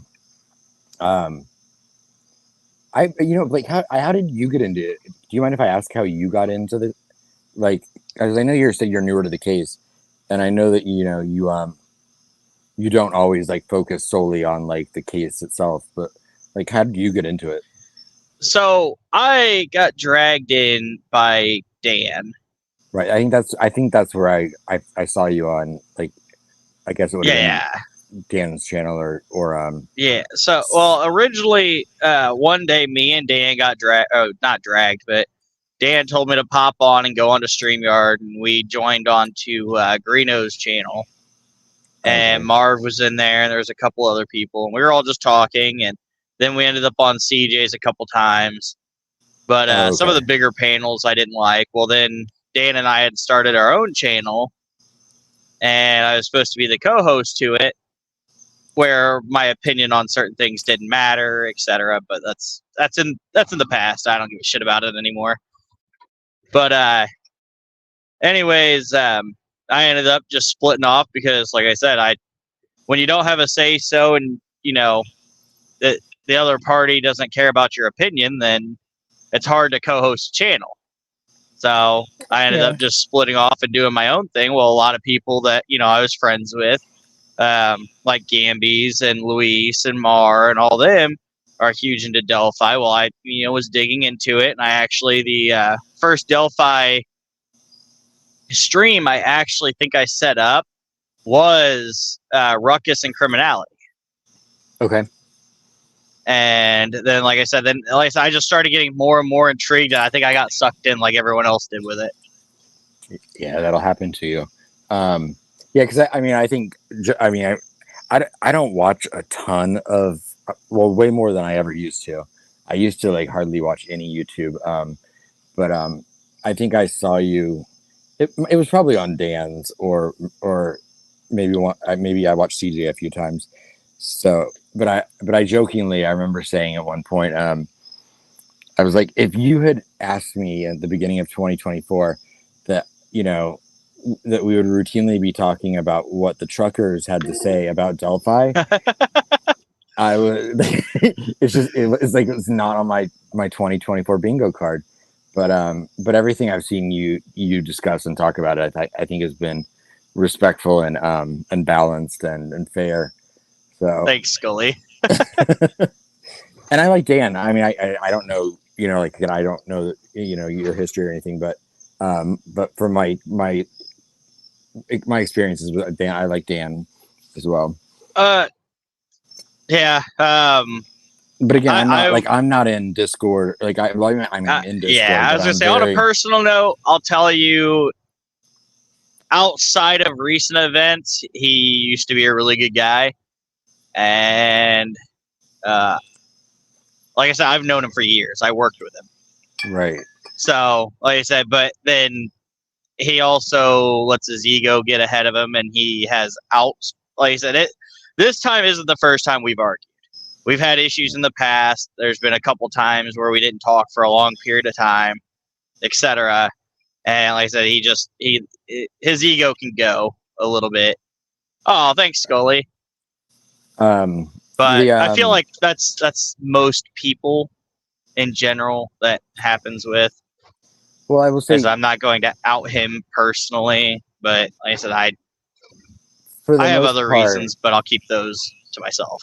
Right. Well, yeah. I mean, if it's personal, yeah. For the most part, I will say the majority of people I've seen kind of come in with a co-host type show on YouTube. And granted, I can say this like as a co-host of a show that for like 3 years now. Even though we're not doing a ton of streams right now, a lot of times some things like what you're mentioning seem to come into play. So you guys will not be the first that started a channel together and for this reason or that reason, you each went your own ways. So it's happened more times than not with a lot of people.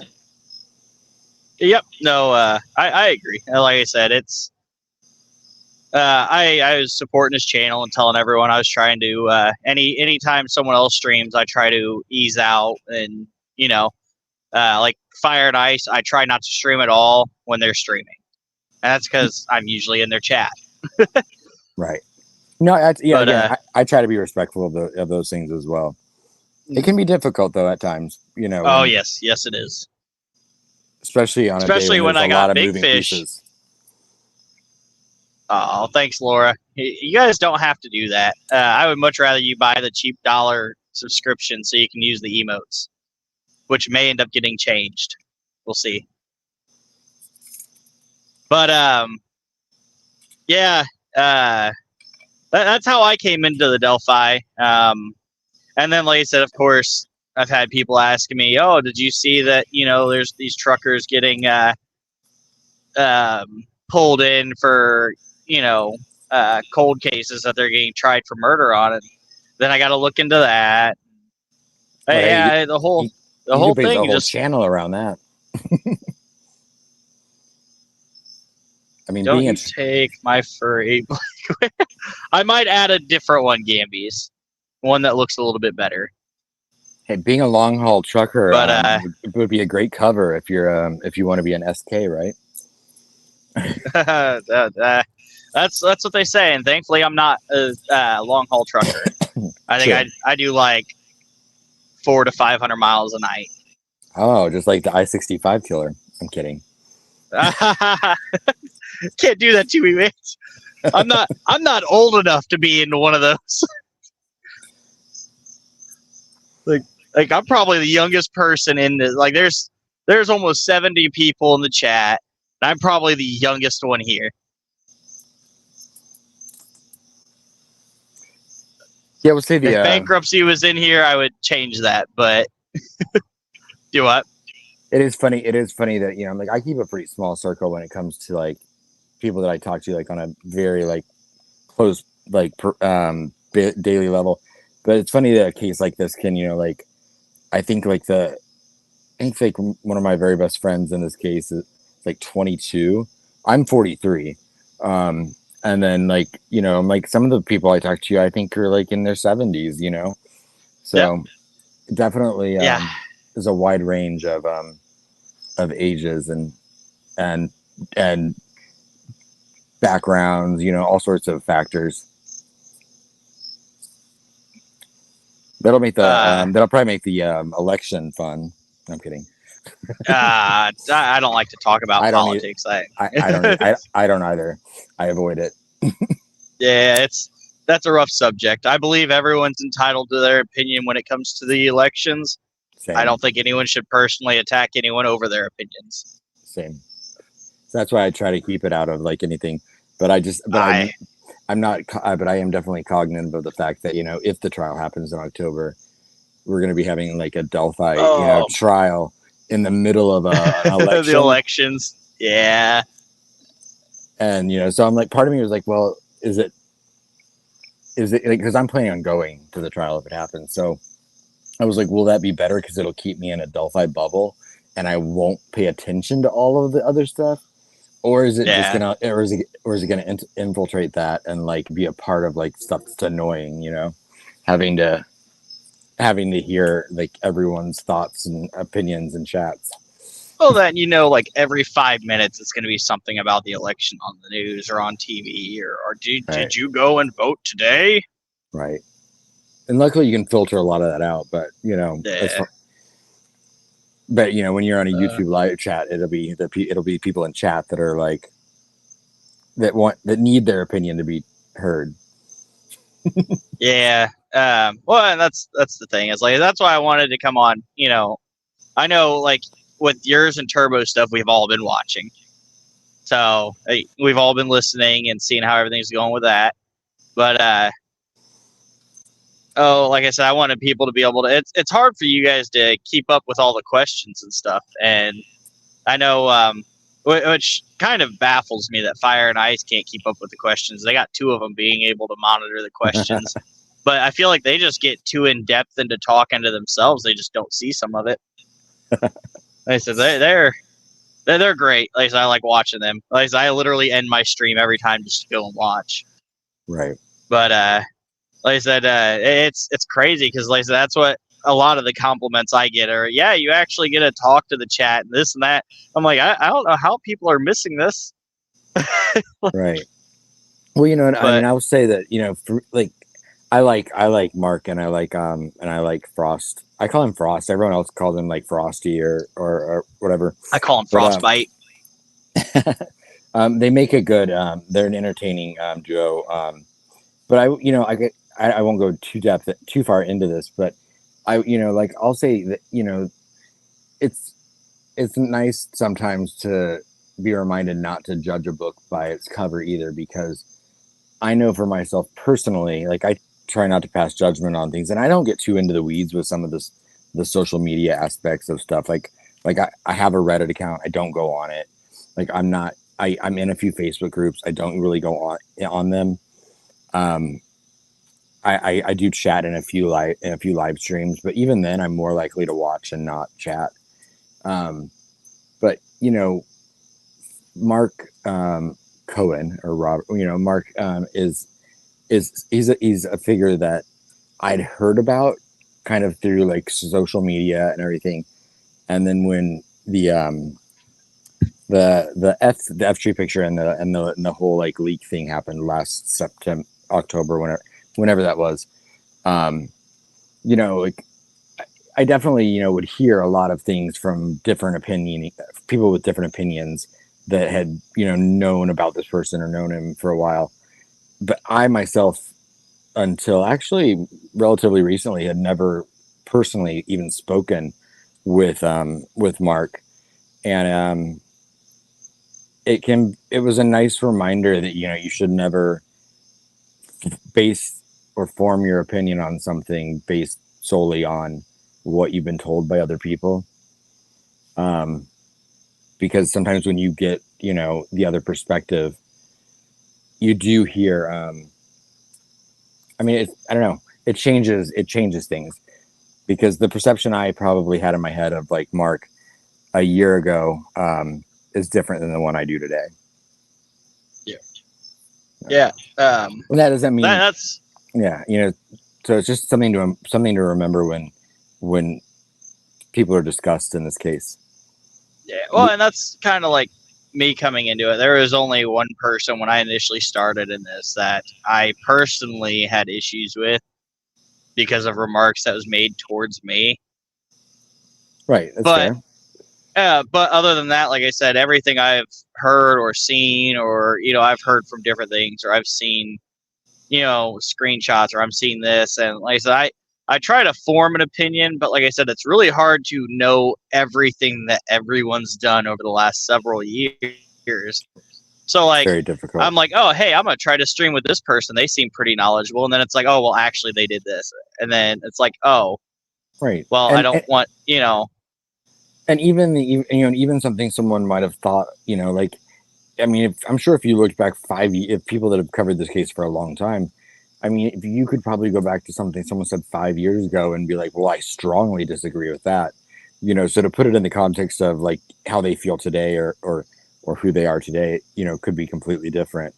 But I will say, I judge people by their own words and their own, about the person they show me. Yeah. So that's what constitutes my small list of people that I would not shake their hand of. But yeah. Well, it's like yesterday before Cold Truth had come onto the panel. I love talk. Cold Truth. Yeah, she's super nice. She's actually going to be on here tomorrow. I got her and Adrian Dark Arts going to be on here. Oh, excellent. That'll be good. Anyways, there was another guy, which he was in the chat earlier, like very early on, and he kept, he popped up on the back panel because he's seen the StreamYard link, and I was very paranoid about putting him on the stream at all because I didn't know who it was, what they were going to do, what they were going to say, etc. Well, finally, I was convinced to put him on, so I let him come on, and he was like, "Hey, just so you know, you should just make like a blank page to put the what do you call it, the backdrop. So basically, no one can see like me or whoever else is on the panel. It'd just be like a green screen almost, temporarily, so you can see what's going on." But then he proceeded to talk about like books and other things, and like I said, he actually ended up being pretty nice and. For the most part, it wasn't an issue. So I was like, But Yeah, like I felt bad because I was like, I was judging, like you said, judging a book, Well, you do by have to be its careful cover. about that. It's some random person. Like, what do I do?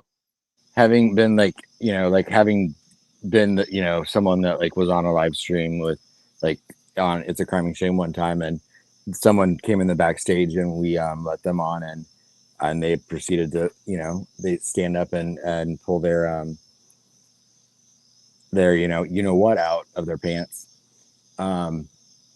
You have to be careful who you let on your stream. So I always suggest, at least, like if you don't know the guest, always at least making them like kind of show you who they are backstage, even if they don't want to go on camera, like on the stream, just so they're not some crazy person that's gonna like show, Yeah. Yeah. But in a, that's one reason I was skeptical, is because of what happened to Adrian. oh yeah, because it does, like I said, it's happened to me personally, and luckily I have the screenshots, so I can laugh at him, because I'm like, I'm not sure why you'd be impressed to show that off, but apparently someone was. I'd be embarrassed too.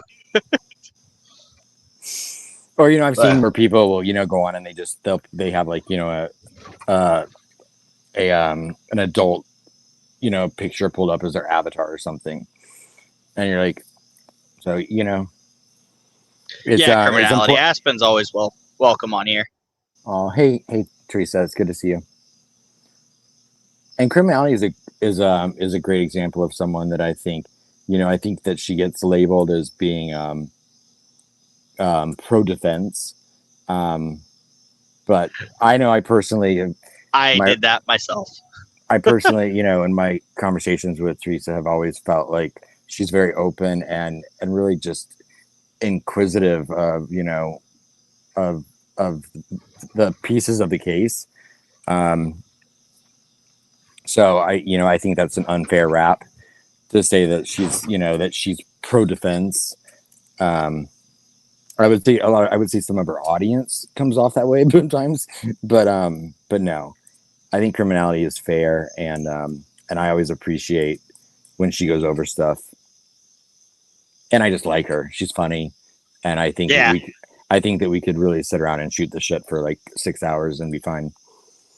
Yeah, we before for an hour straight, they were in there making putting in dad jokes, and she was testing the water to see how dark of a joke she could make, and some of them got pretty intense. It was funny. Good night, Travis.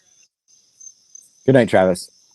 And again, Travis is always good to be. I love doing streams with Travis because it's always nice to like hear his perspective, and then like sometimes I will like have a question to challenge it or something like that, even though I'm not qualified to do so.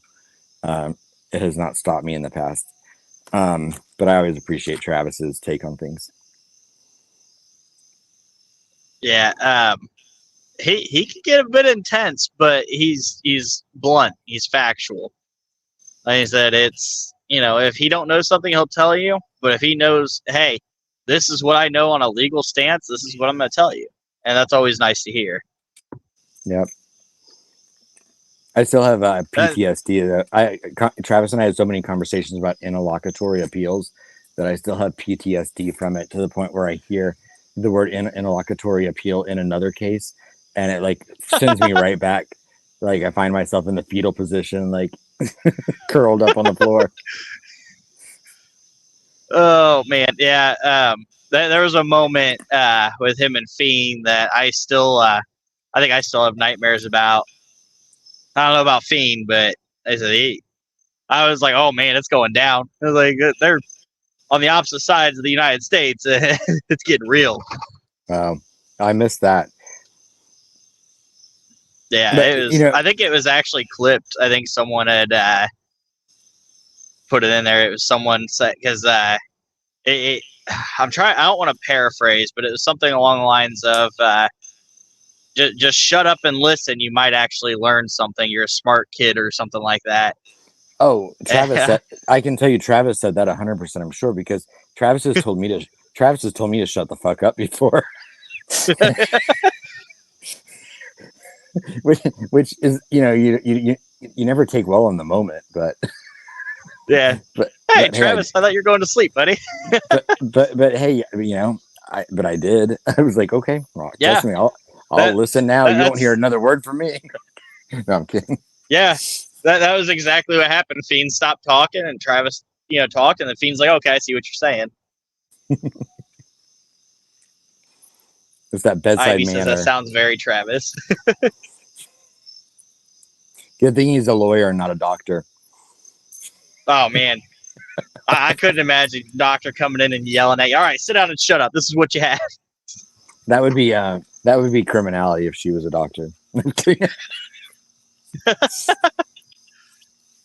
I have But- not ever seen an aggressive side of criminality at all. Like I said, she's always like, it's always the same tone with her, and it's almost like she's trying to hold back a giggle as she's saying something.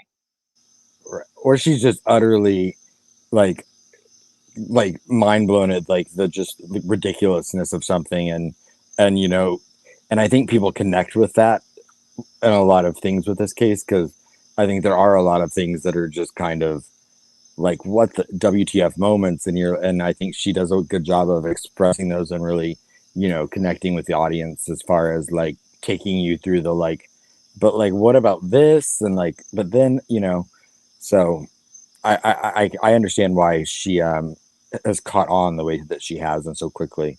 I think it's well deserved. Hey, Tommy, how you doing, buddy? Yeah. And Travis, I might have been paraphrasing.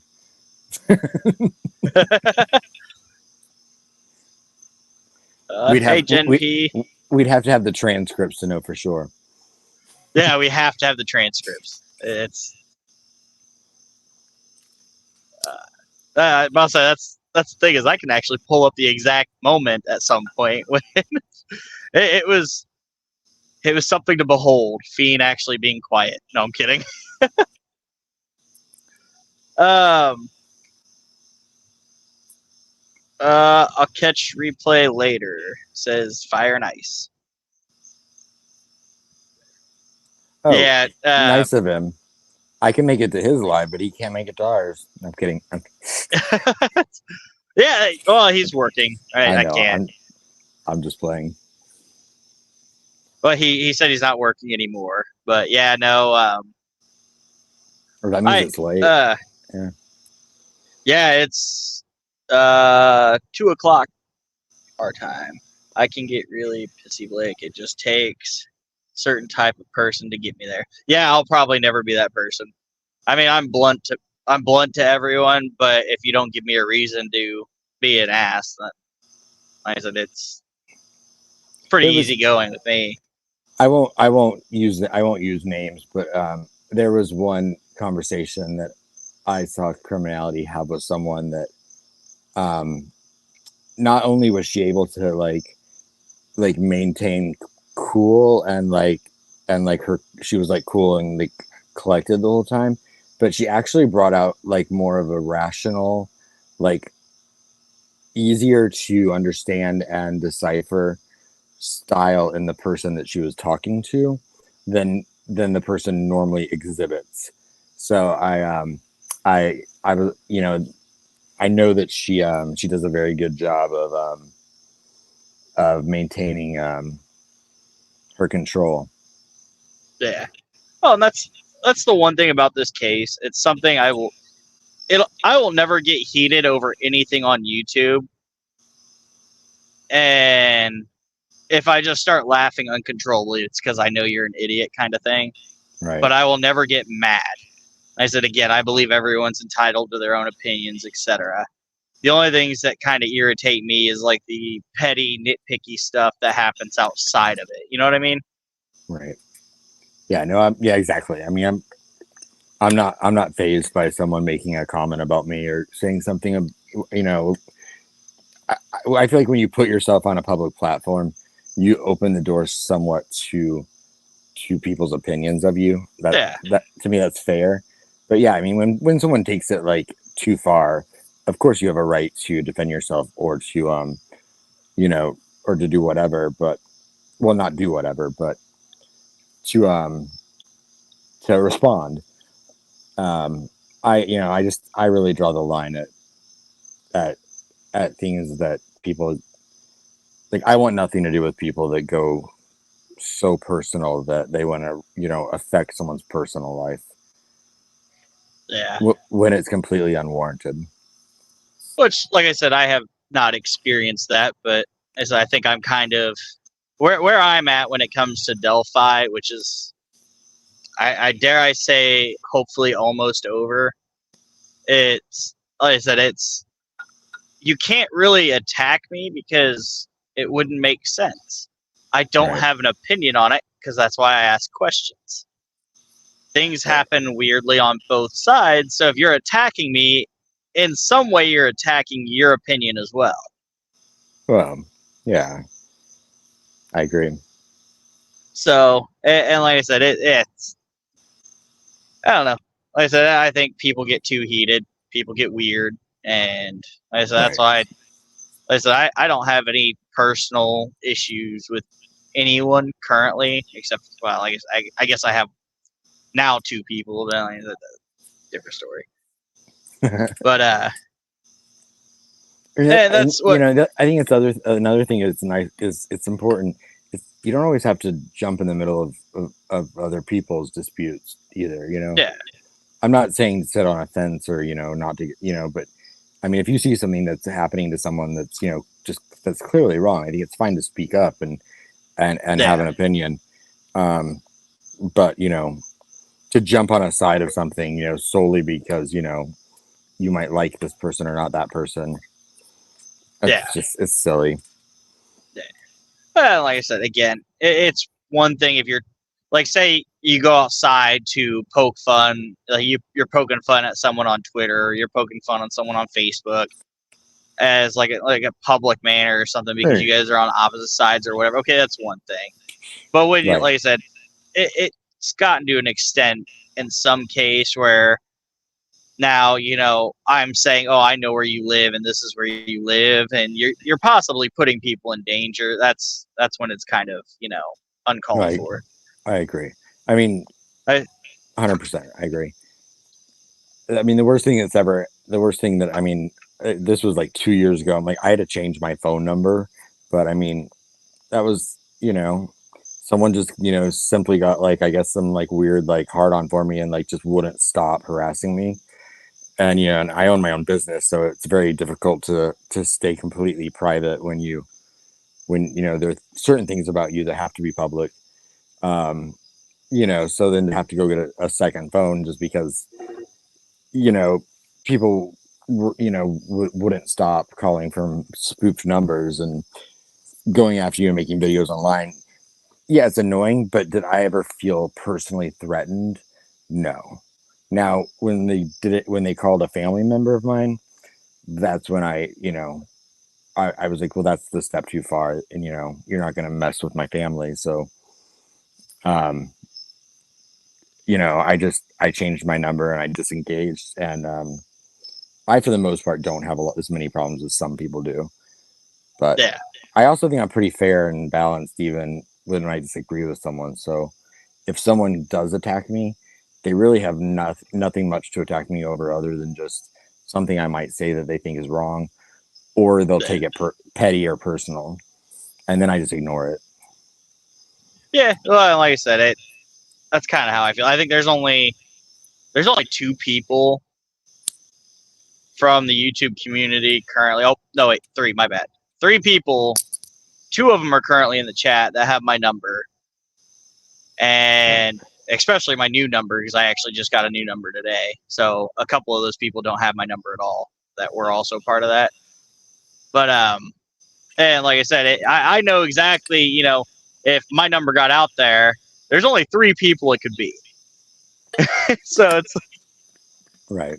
Well, and that's and so I definitely was much more careful about excuse me, how I protected my new number, which again is hard to do when you have a business, but yeah. It can be done. Well, and I have 2 separate emails. One is personal, one is YouTube, etc. Right. So that's how I ended up. Like I said, I got a hold of you. You were actually the second person I gave my email. I don't know if it. I think it was no. You were the first, and then Travis was the second. Well, I will But, not. I've not shared it with anyone. I don't care if you did. Like I said, there's nothing. Like I said, someone's gonna email me death threats that I probably won't see or something. Oh, the emails can be. I get a lot of emails, and so some of them can be more entertaining than others. I got one recently that was. I mean, I won't say who it was from or anything, but it's amazing the amount of time and energy people will put into sending you their thoughts or opinions. I mean, to the point where you're like paragraph after paragraph after paragraph after paragraph. Yeah. And you're like, I've never had the attention span to write something this long in my life. No, I 100% get that. I've seen comments in chat and I've scrolled past them because I'm like, yeah, I'm not reading that one. I mean, clearly people can see why. Sometimes you'll see me driving in thunderstorms and this and that. It's really hard to read long thought out. And I'm like, if I had someone here that could read that for me, I'd just click on it. But sorry, guys. I don't mean to discredit. I anyone that sends me an email that they think is important, I appreciate it 100%. So I'm not making fun of any. I appreciate emails. I appreciate anyone that wants to share their thoughts with me. I've gotten some very valuable information from some of those people. It's just interesting sometimes when you read the tone of an email and you're like, you know exactly what it is. Or like the first 10 letters are capital. I'm not reading the rest. That's immediately you're coming at me aggressively. Nope, not good. I get that enough from at home. I don't need that. Right. I've liked the especially some of the ones about that'll threaten to expose things that about my true connections to the case or something like that, and you're like, I'd be like, please share because I would like to know as well. Right. Well, and that's when you get accused of running the Logan Empire, or I've been accused of. I own half of Carroll County. What's the other one? There's just there's a lot of there's a lot of rumors that have come from a little tiny bit of truth in something that that I wasn't even aware of in the case. So it's entertaining when people jump to different people are like, well, he lied about being connected to this case because of this or that, and suddenly I'm some multimillionaire that runs Carroll County corruption. For anyone asking earlier, I seen the town Aurora came up in the chat. I'll be going through there in 5 miles. I know where Aurora is. That's up. I'm up north, west of Chicago. I would say, yeah, you're near Chicago, definitely.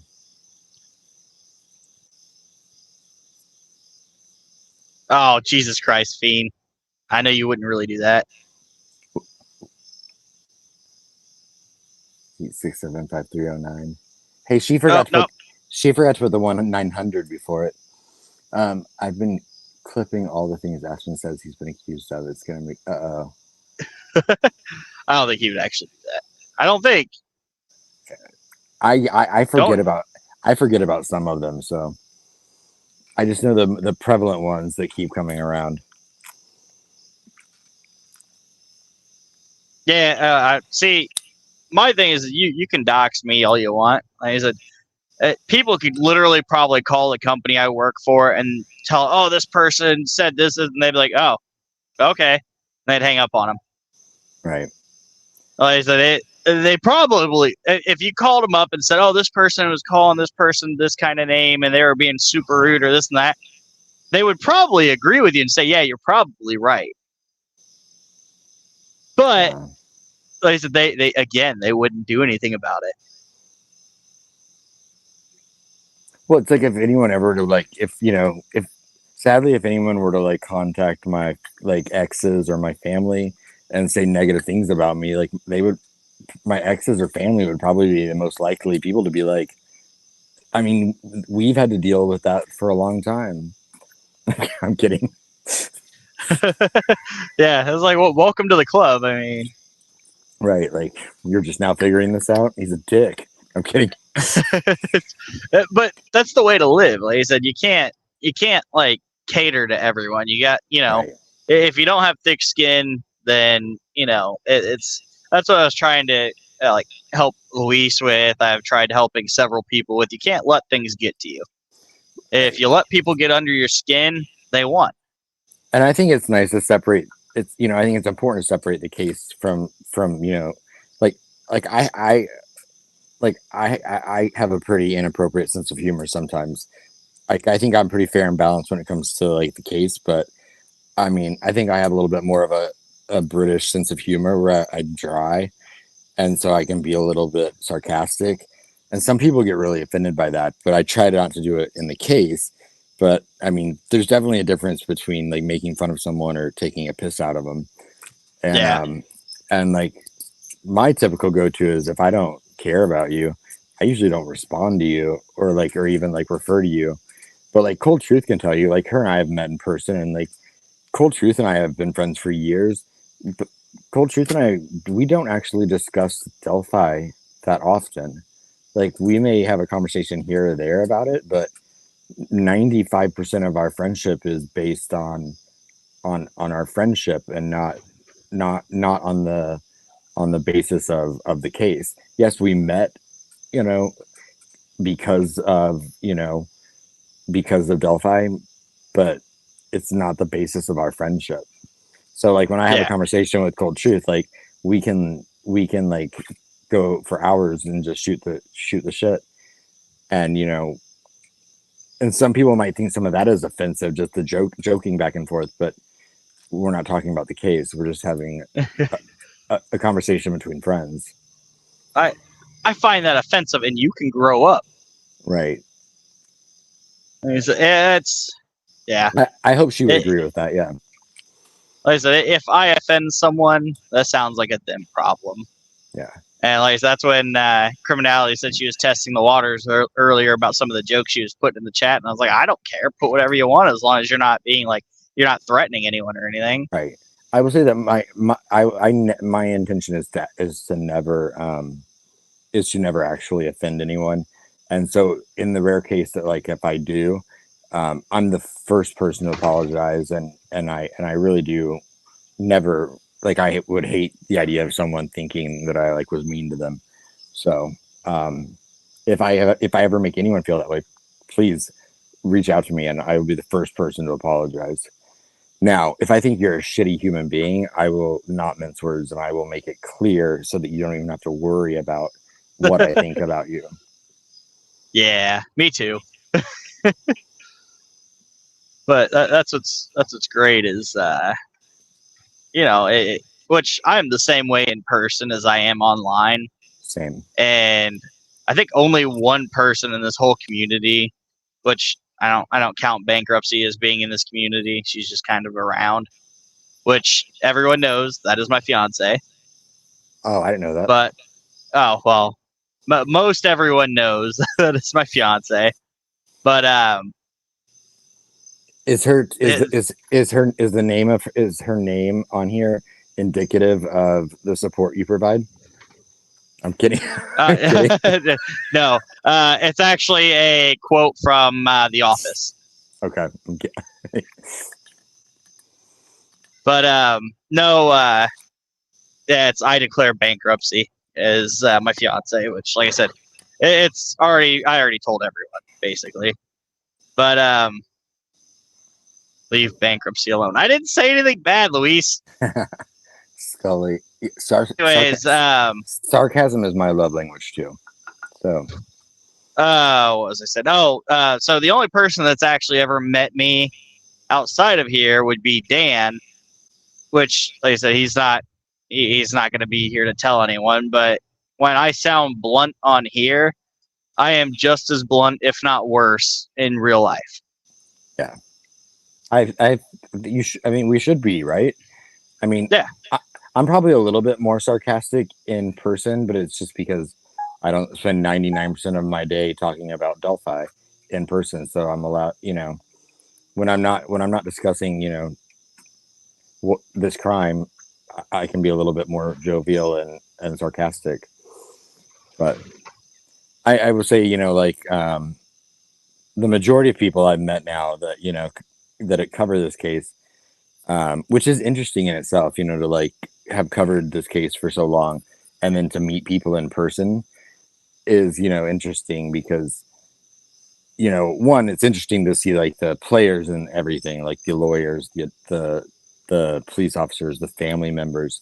That I'm not talking about that's surreal in itself, but just to meet people like Cold Truth when I met, we'd been friends for years, and like so to meet her in person with our friend Chaotic was like they were the exact same people that they are online as they are in person. We're just got to be funnier and like hug in real life.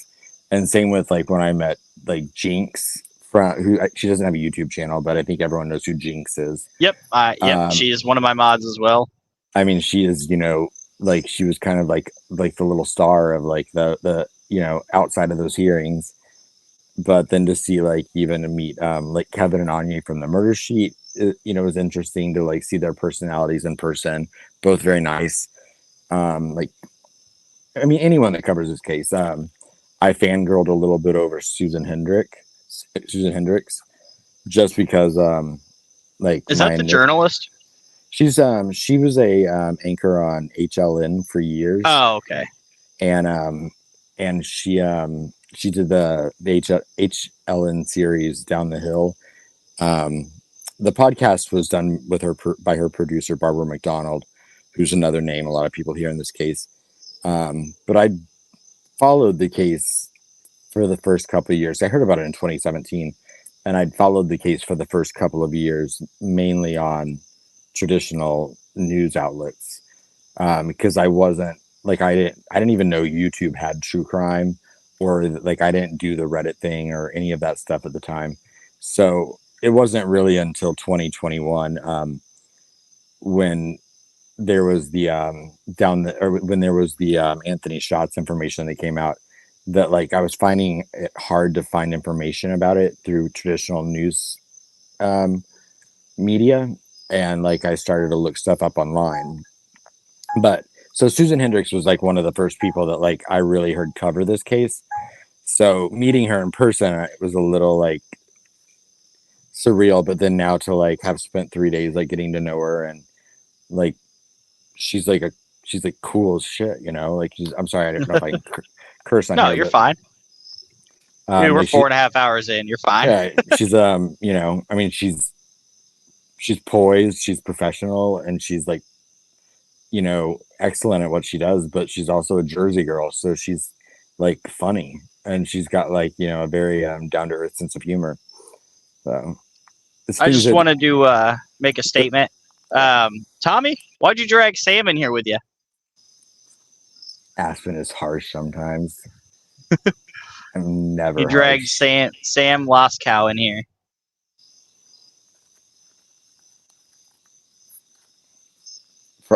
Frosty, if I'm ever harsh, I apologize. Don't apologize. It's just Frosty. She was a joy. Yeah, she's cool. Same, like I said, same with that. And I didn't mean to go off on a tangent about her. Just everyone that I met in this case that I've listened to or kind of known through the internet world. I didn't meet anyone that really presented differently than they do online. Maybe one or two people, but I was about to say that's kind of a scary thing to hear, though, because there's some people that present themselves, dare I say, aggressively. Yeah, but I mean, well, and I get that the hearings that I attended were not necessarily indicative of some of the prior hearings. There were individuals that were not there that probably had been at some of the past ones. I'm talking about Fien. No, I'm kidding. I'm not talking about Fien. I'm joking. But then you notice other little things about people too in person. Like I'm sure like I have platinum blonde hair, and like I'm sure people were like, oh wow, that's Aspen Connor. But like sometimes like you don't even expect like someone to be like as short as they are, or you know little things that you just don't know from watching someone online. Yeah.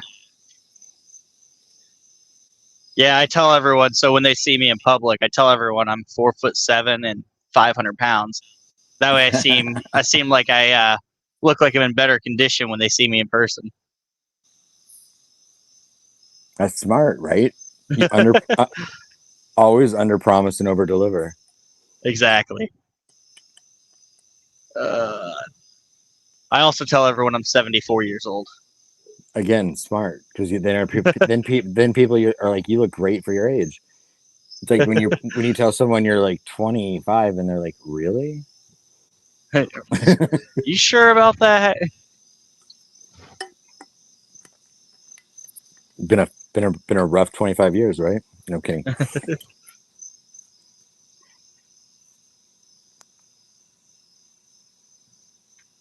It's really hard to type on this road. Criminality. What about smell? Do people smell like thought they would? Is there an inside joke to that? No, criminality, but I will say, how do I say this politely? That courtroom was there was not good airflow in that courtroom. The air conditioning was not up to par, and there were a few times that you definitely could pick up on the natural aroma of certain people. So no one to the point where I personally was like, oh, but definitely something that I noticed and picked up on a few times, and would always remind myself to throw on that extra spritz of cologne, or I had a deodorant in my bag that I would reapply during the breaks, hopefully out of to be courteous to everyone around. Like Frost, did I stink at any point? Did I smell bad? I know. I went to again. I was at court for custodial purposes, and my sister was there. Well, she was. I don't know what had happened. I don't know if she forgot to put deodorant on or something, but she raised her arm up and she was sitting right next to me, and it like hit me in the face. I was like, Jesus Christ, you even wear deodorant? And like, I wasn't being quiet. Like, there was like 6 or 7 people just staring at us, and her face turns beet red. My mom's losing her shit laughing, and I was like, how could you even like come here without putting deodorant on? Right. Do you not carry any in the car for emergency purposes? Like, how do you not smell that? And and I'll give people the benefit of the doubt of like, I'm like, those were long days. It was hot outside, and it was hot inside. So, I get, for some people, 12 hours in a courtroom is a very long time to sit without reapplying deodorant, or maybe they just don't believe in it, whatever. But there were definitely some natural smells happening by the end of the day, on the third day in that courtroom. I would have appreciated an upgrade in the AC. But yeah, it has you paranoid, because then you're sitting there like trying to smell yourself. Like, is it me? Am I the 100%? And I typically don't think that I ever smell bad, so I'm pretty aware of it at most times. Yeah, I was like I was like running like around the corner and smelling under my arm through my shirt and everything. I was like, I don't think it's me. And then, but at the time when I initially smelled it, there was like 30 or 40 people in this little cubby hole just sitting there waiting for the doors to open. And like, so I'm like not gonna just start yelling at random people. Hey, is it you? Is it you? Well, as soon as they all left, like I said, my sister raised up her arm. I was like, and like I said, her face turned beet red. It was probably one of the most embarrassing moments she's ever had. Well, and for all the deodorant naysayers out there, I figure by the time I get Alzheimer's from it, you know what? I will have at least spent my whole life smelling good, and then I won't have to remember whether I smell good or not. So it won't matter. And I'm joking. I'm not making fun of Alzheimer's, but no, definitely not. But I can tell you that Cold Truth Cold Truth smells good. She smells good, and she is tall, and she's tiny. I'm just saying Cold Truth is beautiful, which I knew already, but in person she's even more beautiful and more stunning. Tommy, I'll tell you the same thing I told everyone else. You should have spent that $2 on the membership. Why won't it let me click on it? There it goes. But yeah, Axe spray is definitely not a shower. I 100% agree with that. Yes, I agree. I hope he's not saying that referencing me, because I was not wearing Axe body spray. I was about to say, I use Adidas. I don't use Axe, but Adidas isn't much better. When I say Adidas, I use it's like a weird little glass bottle kind of thing. Yeah.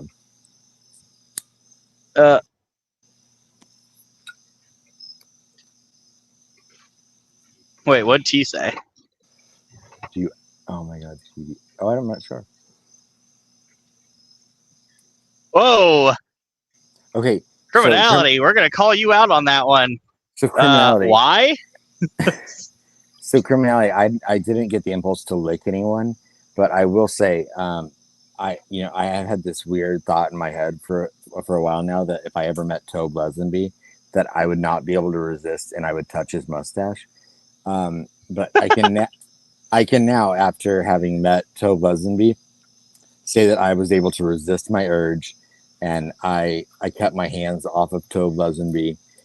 So his mustache has been left intact without being touched by me. For now. And maybe I was just distracted by Nick, not expecting Nick to walk into the courtroom with one. And then he did, so it might have thrown me off. And then I was like, whose mustache do I want to touch? But I mean, Tobe's is iconic, and something he should never let go of. I'm just kidding. I really would not. I don't think I would touch Tobe Lesenby's mustache, but I have joked for years that I want to.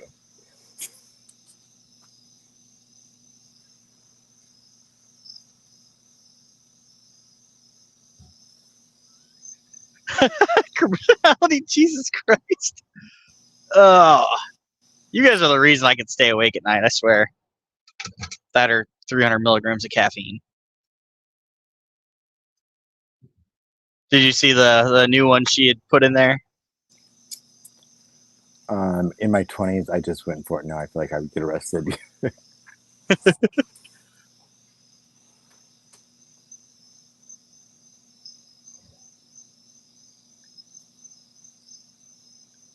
So my deodorant of choice that I favor is actually Old Spice. That's what I wear. Fiji is actually the specific. Oh, you wear Fiji. Do you wear the clear Yes. or the white? The white. I can't do the clear, like the jelly consistency. I'm allergic to it for some reason. Yeah, I can't do the jelly consistency, but so I like the clear one, but not like the jelly one. It's weird. I don't know. It's hard to find. Oh, you're talking about. Yeah, I know what you're talking about. It's like the roll-on sticks almost. Yeah. But I do like Old Spice, and I've tried different. I've tried different ones. I always end up buying like Swagger or there's like one called like Bear or something or Cracker. Yeah. Something. The one I'm currently using is like vanilla. It's very subtle, but it does the job. I just bought another one called like Deep something, and I did not like it as much. But it was part of the. It was part So of the you don't 3G go line. through and like open them and smell them. Of course I do. And then I put it back. Okay. And then I Yep. put it back, and then I pick one from the back. Yeah, Like exactly. like no one else has ever done that. Oh man, I feel like there was one time I opened up a deodorant. It didn't have the cap on it. It had a hair on it, and it was dry. Oh. And I immediately was like, "That was going back." Wouldn't use it. Yeah. No, I've actually picked up a deodorant like out of my that I had just got, and and it didn't have the cap thing on it or like the little protective thing, and I couldn't remember if I took it off or not, and so I was like, no, it's in the trash. So, I if they were smart, they would put that little security thing like over it so you couldn't open it, but Yeah, like some of the more expensive ones, they do that with. yeah. Well, maybe I'm old, but like Old Spice went from being like $5 to being now like $9. So it's that expensive. It's still like $5.97 here. Is it? Like I think it's I feel like at CVS it's like $9, but well, you don't buy stuff at CVS. That's I already told you. That's where you're going wrong. When you're in Delphi, you buy stuff at CVS. That's true. Okay. That is true. Yeah. Yeah. Walmart is usually where I'll get mine, and like I said, it's right around $6. Do you have children?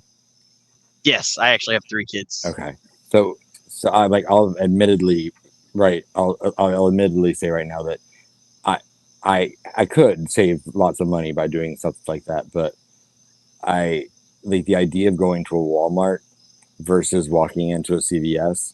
Like it makes me totally aware I'm going to pay more for something, but willing to do so that I don't have to go to Walmart. And it's nothing against Walmart. I'm not feeding 3 kids. Yeah. I hate crowded places. So I don't like big stores. They don't have, and I don't like their cart. They have giant carts. They don't have anything smaller. Like I don't like the lighting. It's just a lot of.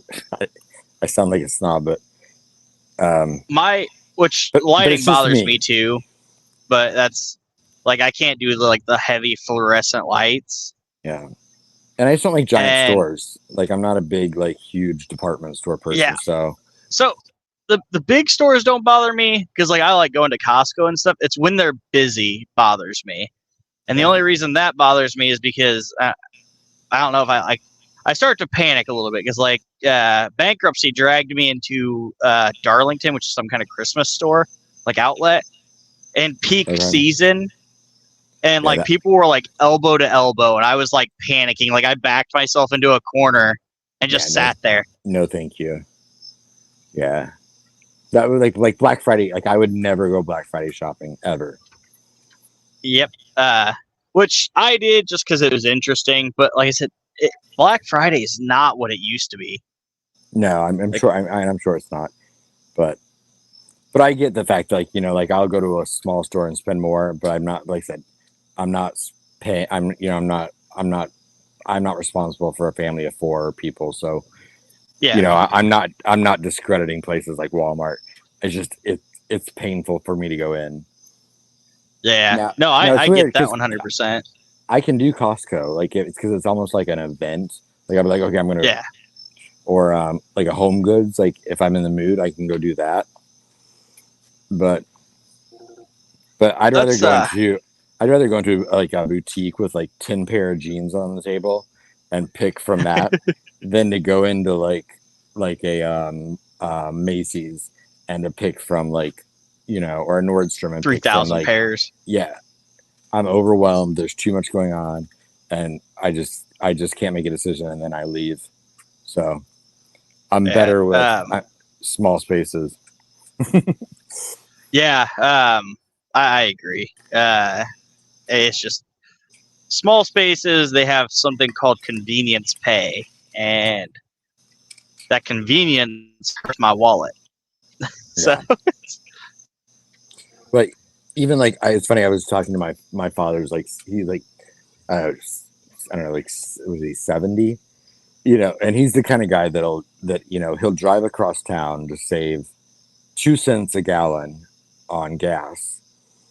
But then spend that When I'm- 2 cents a gallon while driving. Well, then but then I like, and I have that discussion with them. Like, okay, well, that 2 cents totals, you've ended up spending,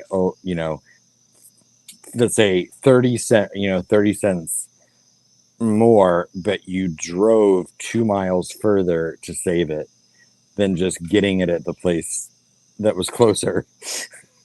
So to me, the logic isn't there, but I understand that to some people, that's just the mindset.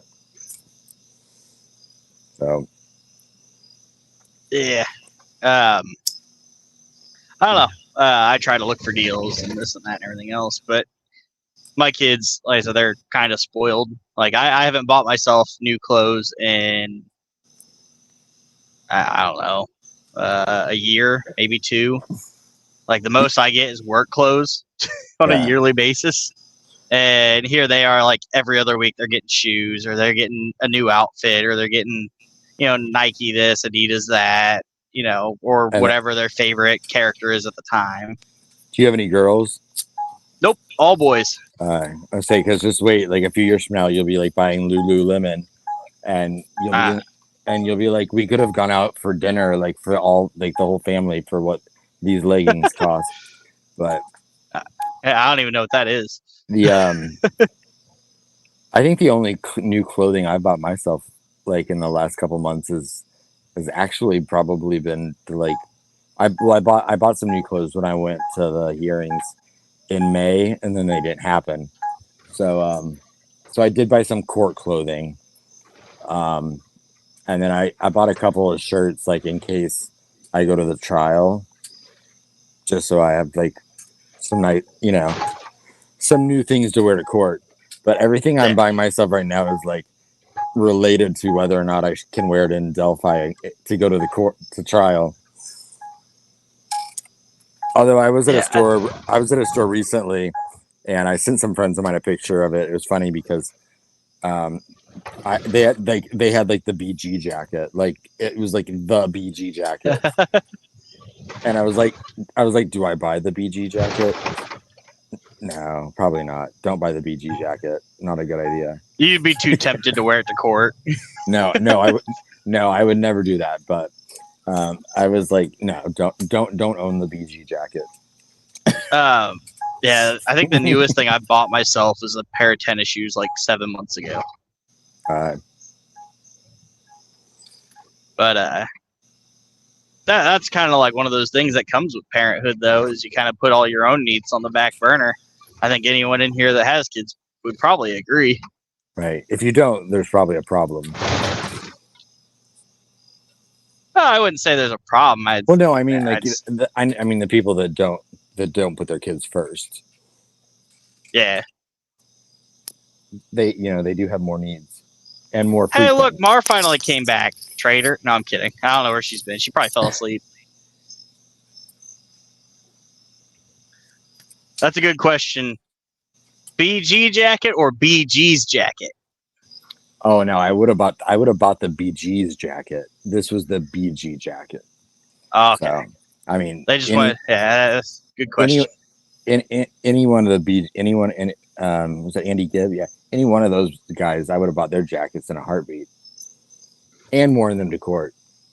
I have cold truth. I have never been to a Costco. I have a Sam's Club membership, and we go there every other month and just stock up on a bunch of random groceries and stuff. Every time I go there, do what? Shopping anywhere with Chaotic is fun. If you don't know Chaotic, she is an amazing person.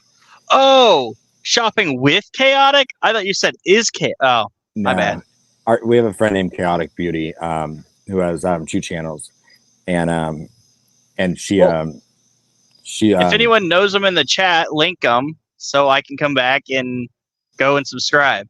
If you type in Chaotic Beauty on YouTube, hers will pop up. She does a lot with some cold cases, but the majority of her stuff right now is she's really into Halloween. So the majority of her content is based around spooky things and Halloween. Did I lose you?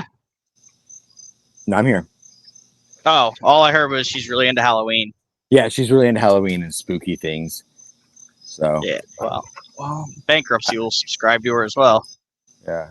I will say my battery is down to like 5%. So I either need to go get my charger or call it a night.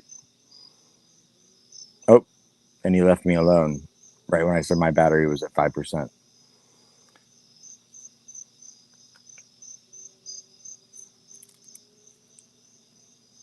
There he is.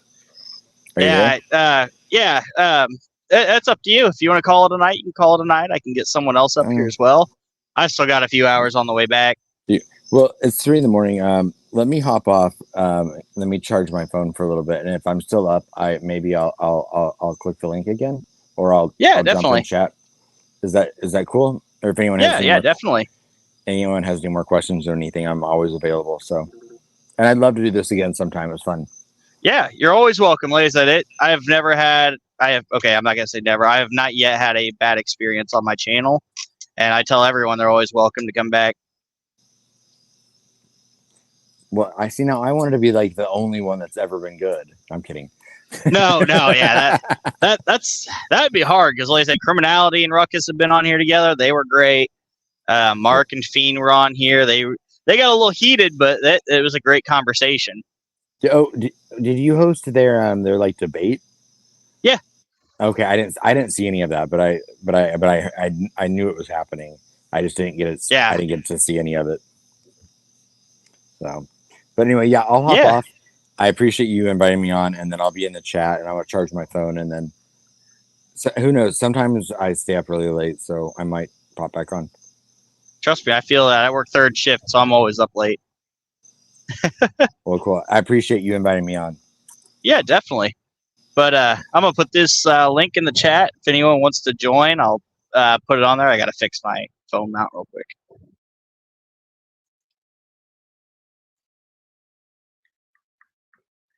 Yeah, do that.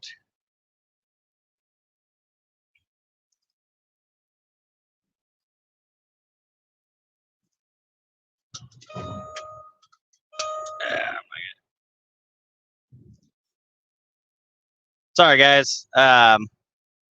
Going around a curve trying to fix a phone mount. Yeah, Tommy, that's actually a good point. Mr. Fire and Ice, why don't you come up here? You can help me out. I remember I helped you out the one day.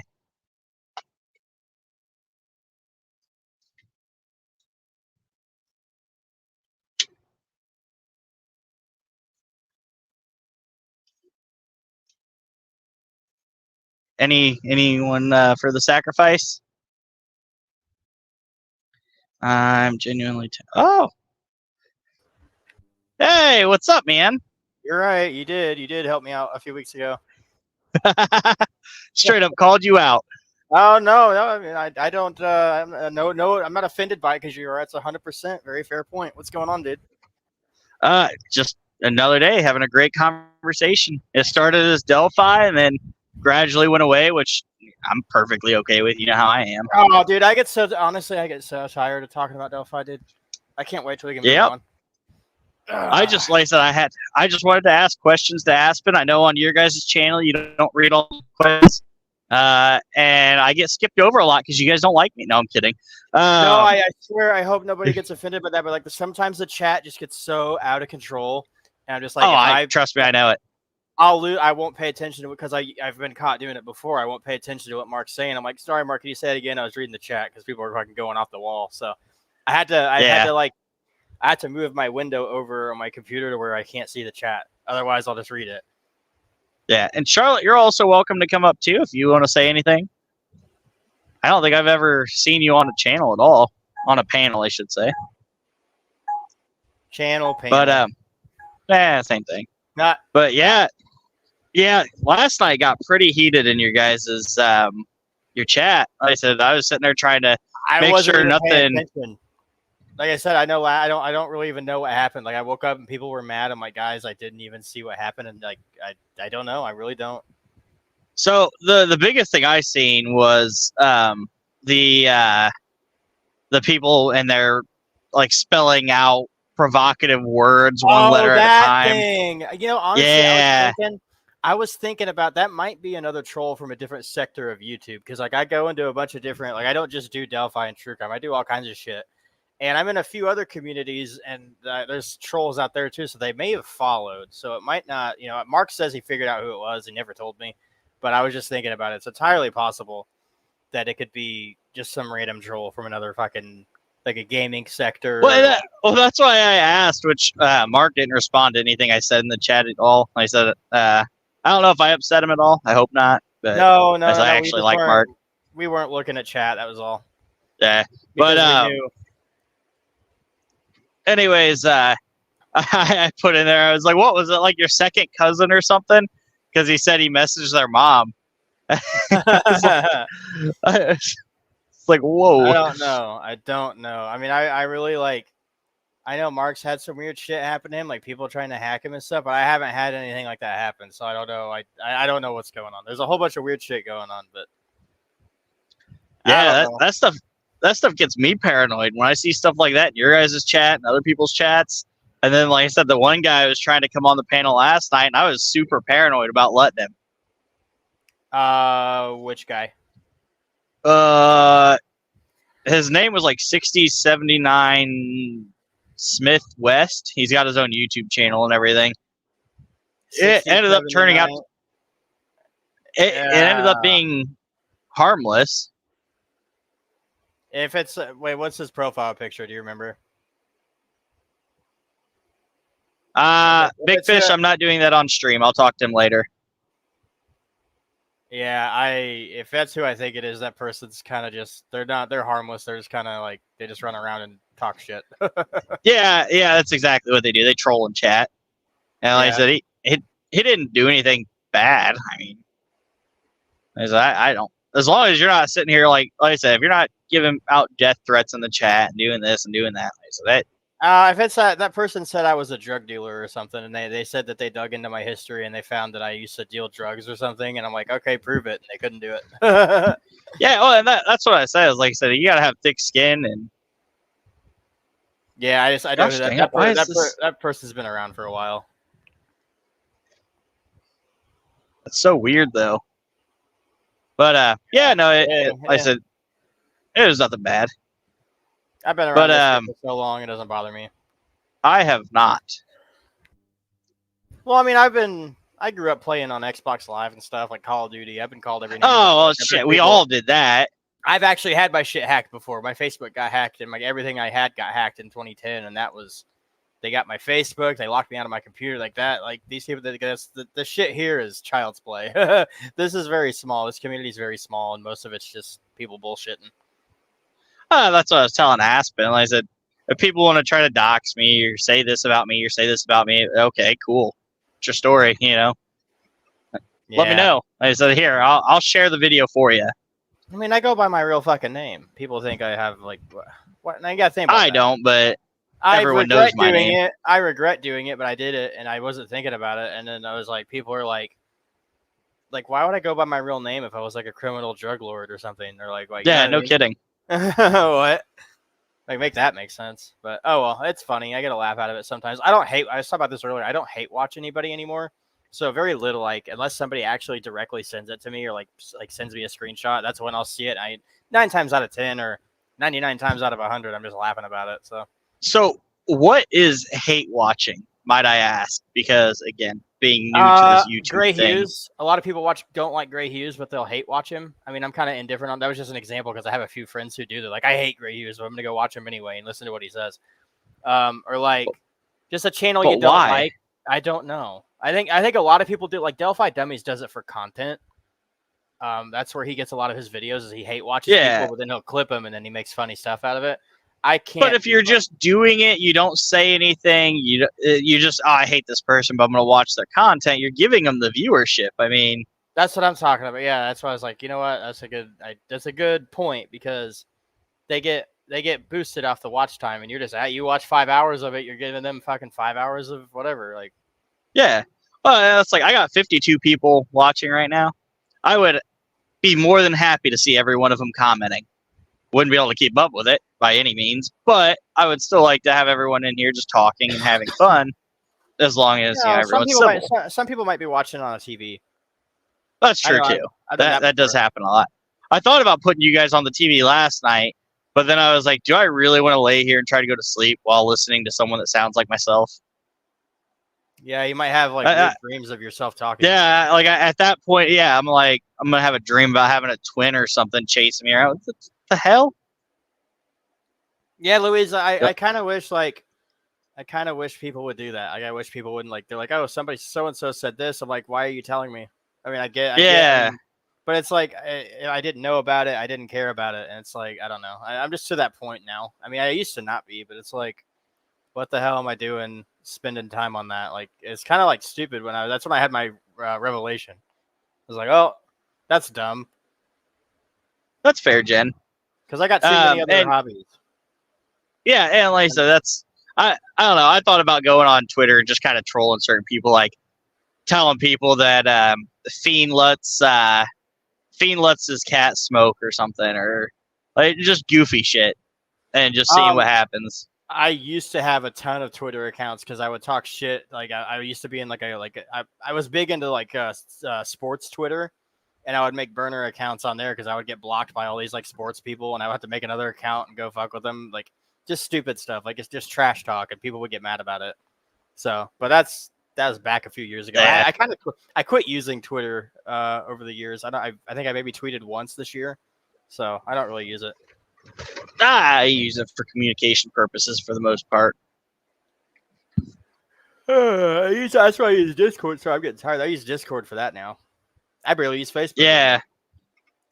Yeah, Discord's kind of the same with me. There's certain people that like don't have Discord. That's how I reach out to them is on other platforms. That's why I got a secondary email as well. Gamby said I went to freaking Indiana Beach with a bunch of Delphi people one night when I fell asleep listening to them.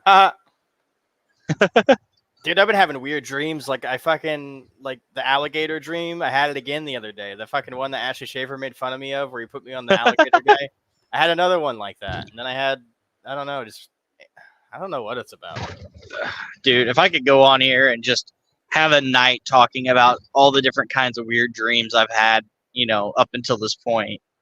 It would probably take a full night. Yeah. It's like they're vivid memories of something that never happened kind of thing. 100%, man. I've had some... That's when I had to take a step back when I was having dreams about people from this. I'm like, am I too far into this shit? And then... But it hasn't happened since. So I got to just give myself... Because this kind of like... I don't know. Whenever I got into this, it kind of like came in like a fucking freight train. And it took up a lot of my time, but I still have other shit I like to do. So what? Gambius is asking what Aspen's channel name is so she can link it. I know. He has two. He's Aspen Connor, and then he's it's a criming shame. That's the one where he has like a partner on there. They talk about a lot of stuff. They're a pretty big channel. Yeah, I'll have to look into that one because I didn't know that one existed. I'll have to go and subscribe to that too. They don't talk about Delphi all. They talk about they've been doing many other cases lately. I was about to say, you think that's a bad thing? No, it's a good thing. I cannot wait till we get. I'm just like, I hope. I don't know. I'm just tired of it's like I feel like I'm just talking about the same shit over and over. And like, yeah, something else happens and we got to talk about it. But then we're back to talking about what we talked about the past time. It's just like, I don't know. I'm just ready for it all to be over. And I want to move on to other more important. I guess, of course, it's important. But like, I feel like the door's about to close and we don't need to do anything. Like, nothing I say or nothing. Well, that's the thing that's like blowing my mind is like so many people. Okay, I'm not gonna say so many people. People cause issues over this case. This case will eventually end. It's on pace to be done here in 2 months. Whatever. Yeah. Supposed to be. Hey, Old Dominion. I know who that is. Oh yeah, everyone is. Well, Gambies, I can't just give you the answer. Did we lose him? Oh, dude, did I get... Oh, no. Me? All right, there you are. What? There you are. I got you. Do what? I'm confused. All right, wait. I can hear you now. Oh, okay, cool. No, Gamby said not to call her out. I said, how am I supposed to call her out when I didn't know the answer myself? Oh shit! There you go, Aspen. That's his one, and then it's a criming shame is the other one. So I mean, I don't just type in criming shame and you'll find it. It's like the only, it's the only channel with that name. I wish Aspen would come back. I want to talk to him. He, if you'd asked to come on earlier, I'd have brought you on earlier. Oh, well, he said he. But no, I guess yeah, I didn't want to interfere because Aspen makes me nervous when I'm on here and I have to get like a paper bag and stuff. I'm kidding, no. I know he's a good dude. I was supposed to say I didn't see any issue. Then again, like I said, I've never really had any issues with anyone on here. Like I said, Travis had me a little nervous one day. Travis, the attorney Travis. Yeah, Travis, it was him and Fien. Like I said that one had me a little nervous, but like I said, that we powered through and it ended up being good. Yeah, I think I didn't watch that one. I caught a little bit of it, but I don't know. Like Wednesday to Saturday, usually I'm so like I barely can look at YouTube. Last week was an anomaly, but I don't know. No, I get it. Like I said, that's why I said like Sunday, Monday, and Tuesday. I don't like to. If I do stream, it's like I'll stream before yours or I'll stream after yours, and that's why I get the contact with you.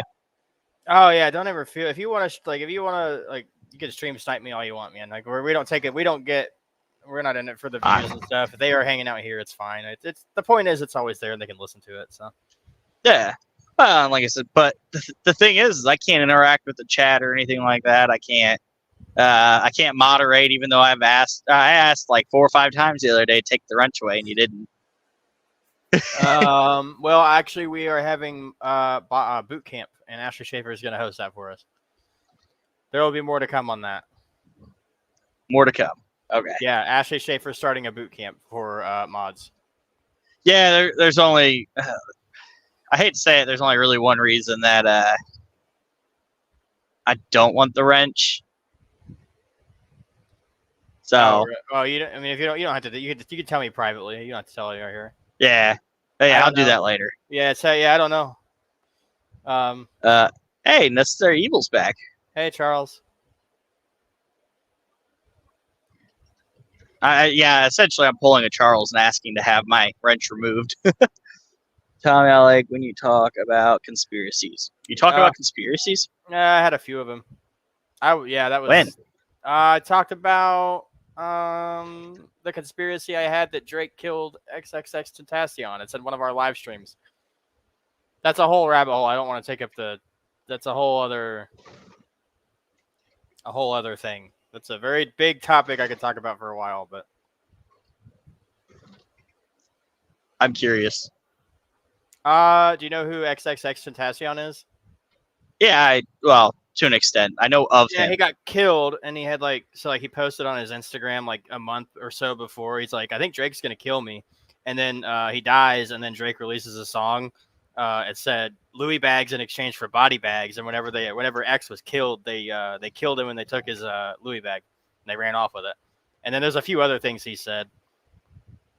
That's a bit dark. Yeah, it's weird. Yeah, but it's like P Diddy. People think P Diddy killed Tupac, but I guess they kind of did go after him recently, but he got away with it I don't know that he did. That was before my time. I don't know, but yeah, there's so much in that.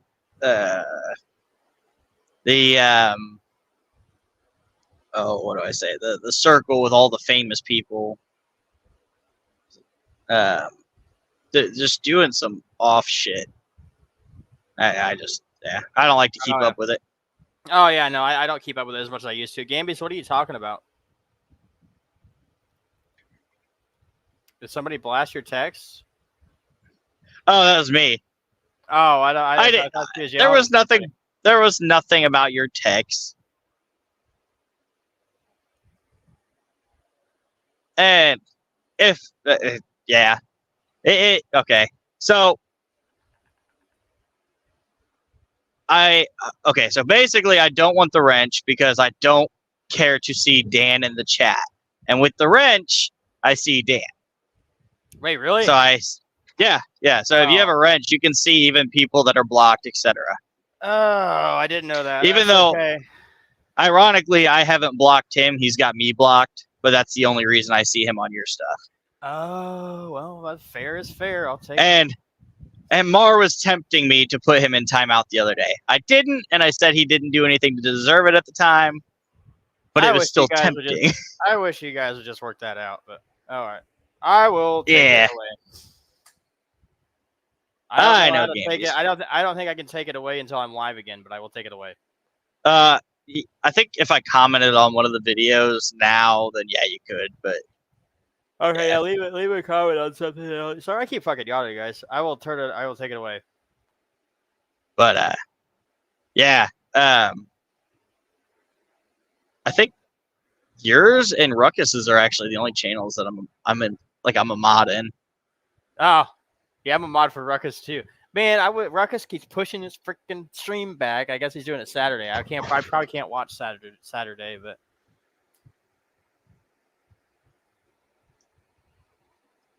Haha, I don't care, dude. Screenshot them. I'll get a mic and say it. Well, the messages aren't anything. Like I said, nothing that anyone from here that has messaged me has been personal. Like, I'm an open book. I don't give a shit about most things. I'm blunt to the point. And good night, Charlotte. I didn't see that you're going to bed, but good night. Good night. But Charlotte said I don't take good night, Charlotte. She says I don't acknowledge her. I guess I didn't. I don't know, but I hope she realizes now. I will. It's not on purpose, I swear. Yeah, Zero, enjoy that and enjoy that emote or sticker or whatever for now. There's going to be a few of them that's going to change here within the next couple days. Yeah, everyone that was donating, I was telling them, hey, instead of doing that, just go and buy a $1 membership. Oh, there you go. I said that way everyone can kind of spread the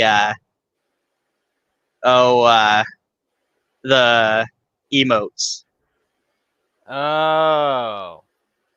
Yeah, because you don't get the specified like emoticons or whatever you want to call them, unless you're a member. I didn't know that. Yeah. See, now you're learning some stuff. Yeah, I'm not a member to a lot. I think Ruckus is the only one I'm a member of anymore. Yeah. I gotta go through, and I don't even know how much other people's memberships are. I literally did the cheapest options for mine. I'm not a greedy person. I think ours is like $2. I don't know. I only have. Well, there's like one.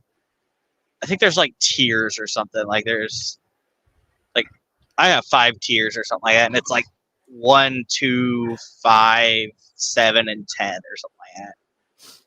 Yeah, we don't even monetize our live streams anymore because I felt bad for people having to sit through commercials, so I quit. If they want to support, they could send super chats, and we've been. I don't even know how to do that.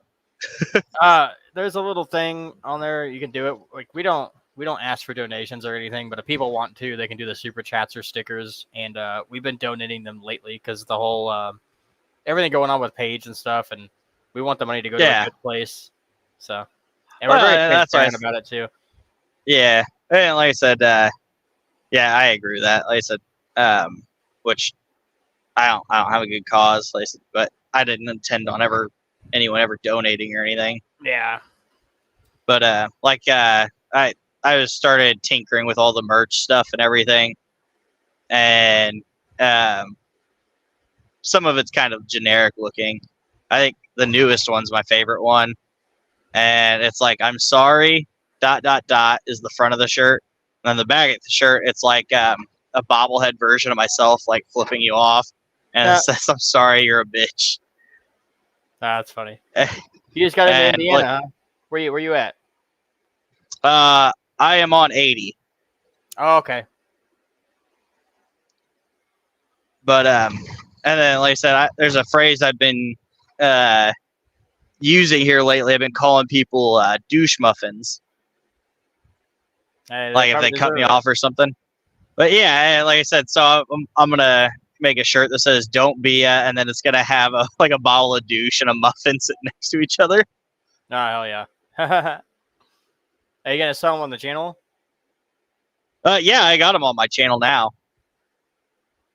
Well, I had to see. I was gonna make the upside down pizza shirts, but we didn't. The person who makes them, they have their own like little shop. I think I'm about to just go through like an actual shop. So there's one called Spring.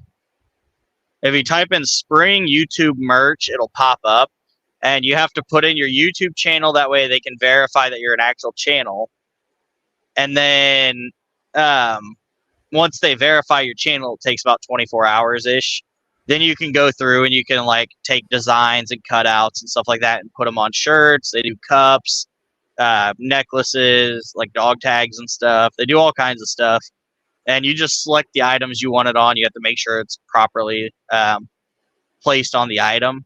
Yeah. And then once it's selected, you can even control the price up to a certain point. Like you can control basically your profits. You can put it, which most of mine, I knocked it down to like $1 to $2 for the profits.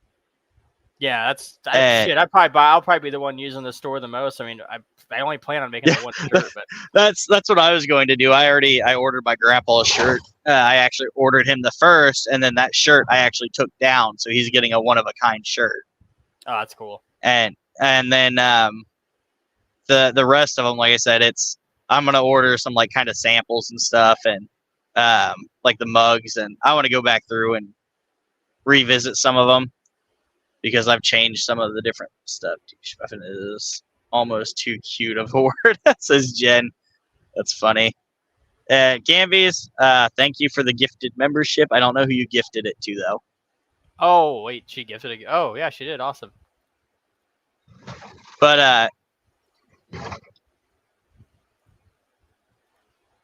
yeah, like I said, it's if you end up wanting to do something like that, I can send you the link to where you can try to set up your own stuff and everything.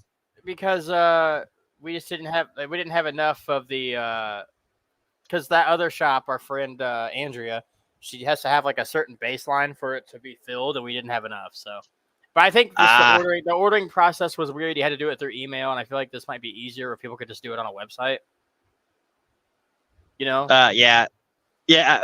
Like I said, and that's what's cool about it is YouTube Studio. You'll go in and you'll link that. Basically, it's like your own kind of website on there.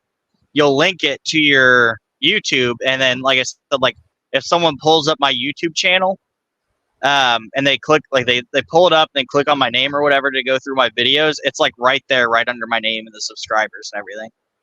Oh, okay, that's sweet. But yeah, like I said, I'll send you the name of it and everything. That way you can look into it. Yeah, because I don't think we're gonna. We had like 4 out. We needed one more, I think, but we can do our. If we could just do it on that website, that'd be cool. And that way, and people could just order what they want and they'll get it. So. Yeah, exactly, and it's as someone orders it, then they'll make it and then they'll send it out. Like I said, like my grandpa's shirt will be here in I think 2 or 3 days. Yeah, so I'll probably take some pictures and send it to you of the shirt when it shows up. Yeah, just send me that because I know like Deb's True Crime Notebook wanted one, and then there was a few others. I think Marv wanted one too. So.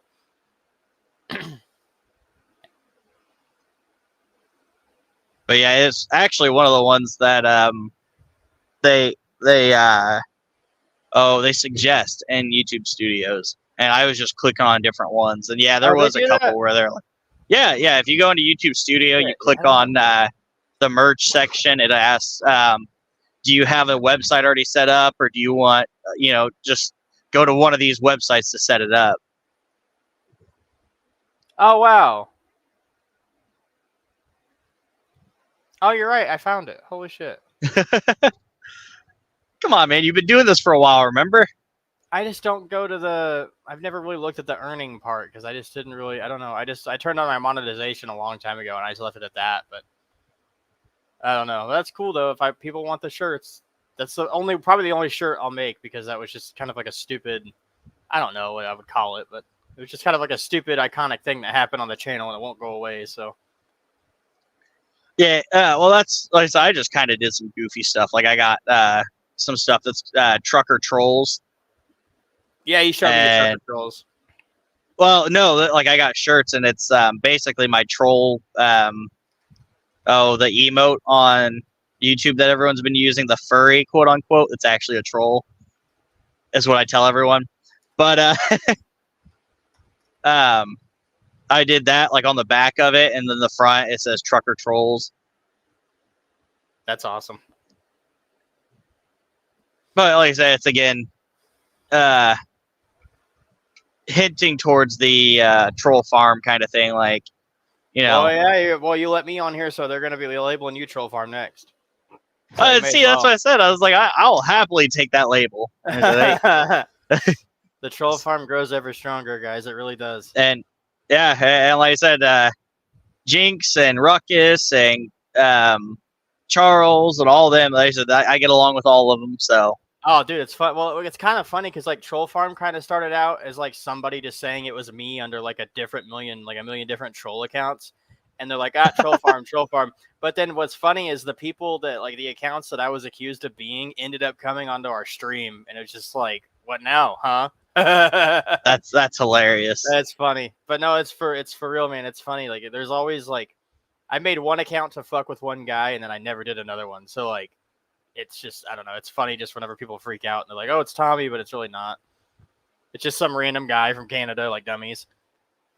Yeah.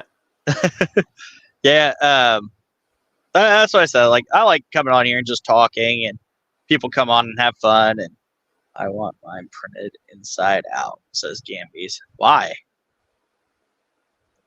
I don't know if that's possible. I'm sure it is.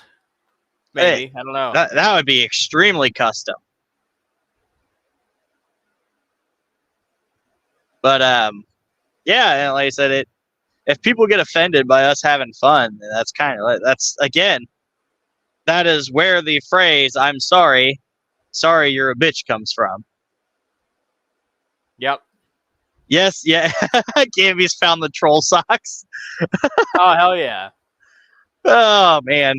We got to get you a Troll Farm badge too. We had a friend of ours made custom Troll Farm badges.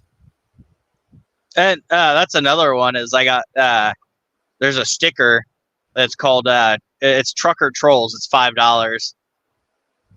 And like I said, that's also on the. It's cool. Like I said, there's all different kinds of things you can do.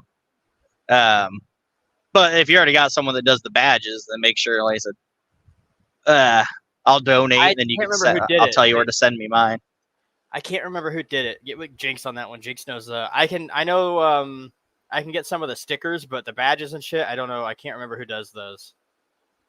But I know who does the stickers, and I know who does a lot of the signs too. So I can get those, but the badges, I am not sure. Yeah. Some of my favorite colors on those shirts though are like they're purple with like the light green. They look like Joker colors, and then they got the troll on the back, and I was like, oh, that's perfect. Oh, but yeah. If you end up needing help with that, or you want me to, like I said, I can tell you, like, please. Yeah. Because I mean, I have I got to get the design from Andrea. She has it, but like, yeah, if you have any pointers, because I know Ashley Schaefer was helping me out with it, but his schedule and mine are a little bit different, so I don't get to talk to him all the time. So, are you on Android or iPhone? I am on iPhone. Is that a problem? Oh, no, there might be apps. I usually I was an Android person, and I switched, and I'm gonna switch back, I think, because I got a bad taste in my mouth. No. Yeah, I've never liked iPhone, but to be fair, I stopped using iPhone back when it was it was 24 or not 2014. It was the iPhone 4S was the last iPhone I've had. I used to have a Galaxy Note 20, and I beat the piss out of it. Like, I was dropping it, and the back was all fucked up. And I did it to my iPhone once. I dropped it, and it's all fucked up from one drop. Jesus. Yeah, and then the microphone went out. So the first iPhone I had was it's the same model. It's iPhone 14 Plus. I bought one last year.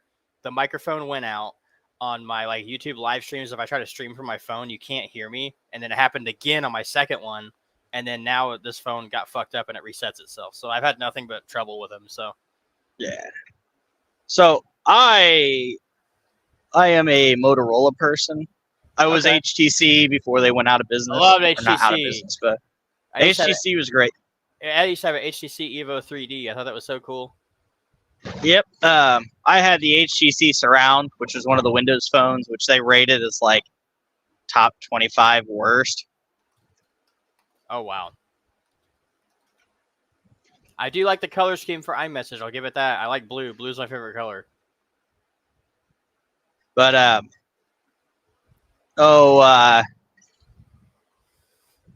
yeah, the word which the Truckers Talk I think was blue. Trucker Trolls is green.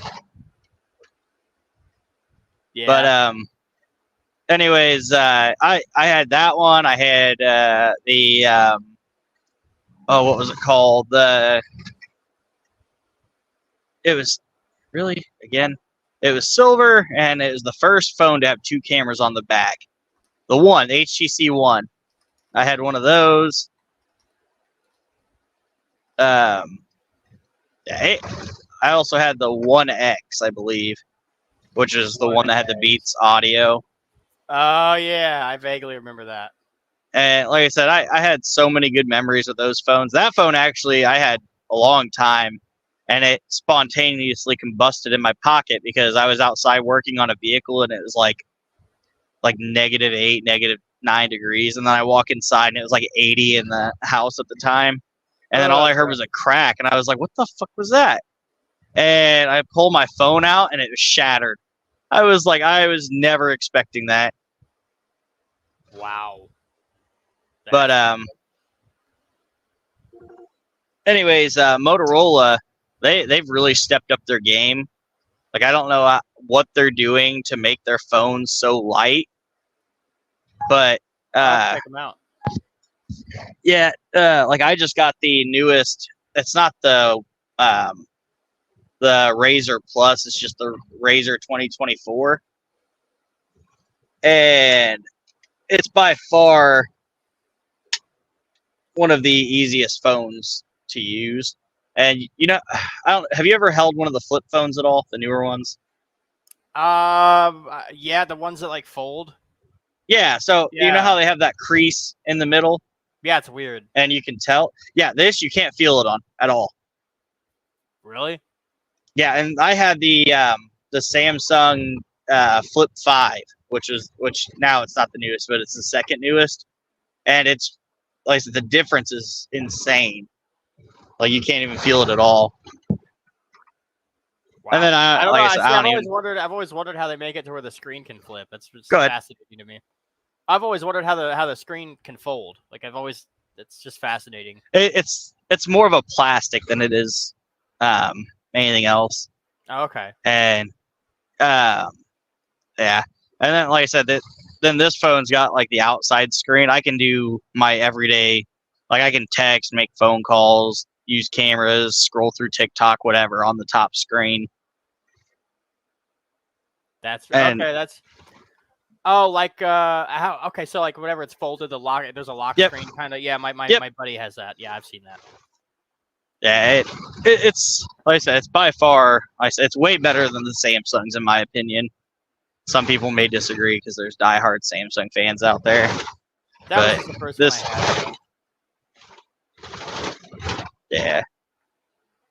Yeah. Big Fish. I've slays. What's that mean?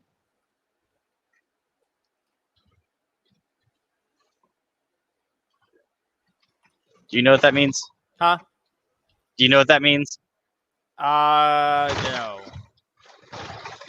Big Fish, you stumped us. Fell asleep. Ignore that. That's funny. Yeah, that happens a lot, especially on these longer streams. The longest we've ever gone. Longest we've ever gone was on Sunday or Monday. We went for 5 hours. I think the longest I have was with Dan it was like 11 hours or something. Holy shit. Yeah. Dan's been on those 24-hour streams with CJ, so. Yeah, I could never. No way. I would be like drooling. You guys drive trucks, though, so that must be fucking.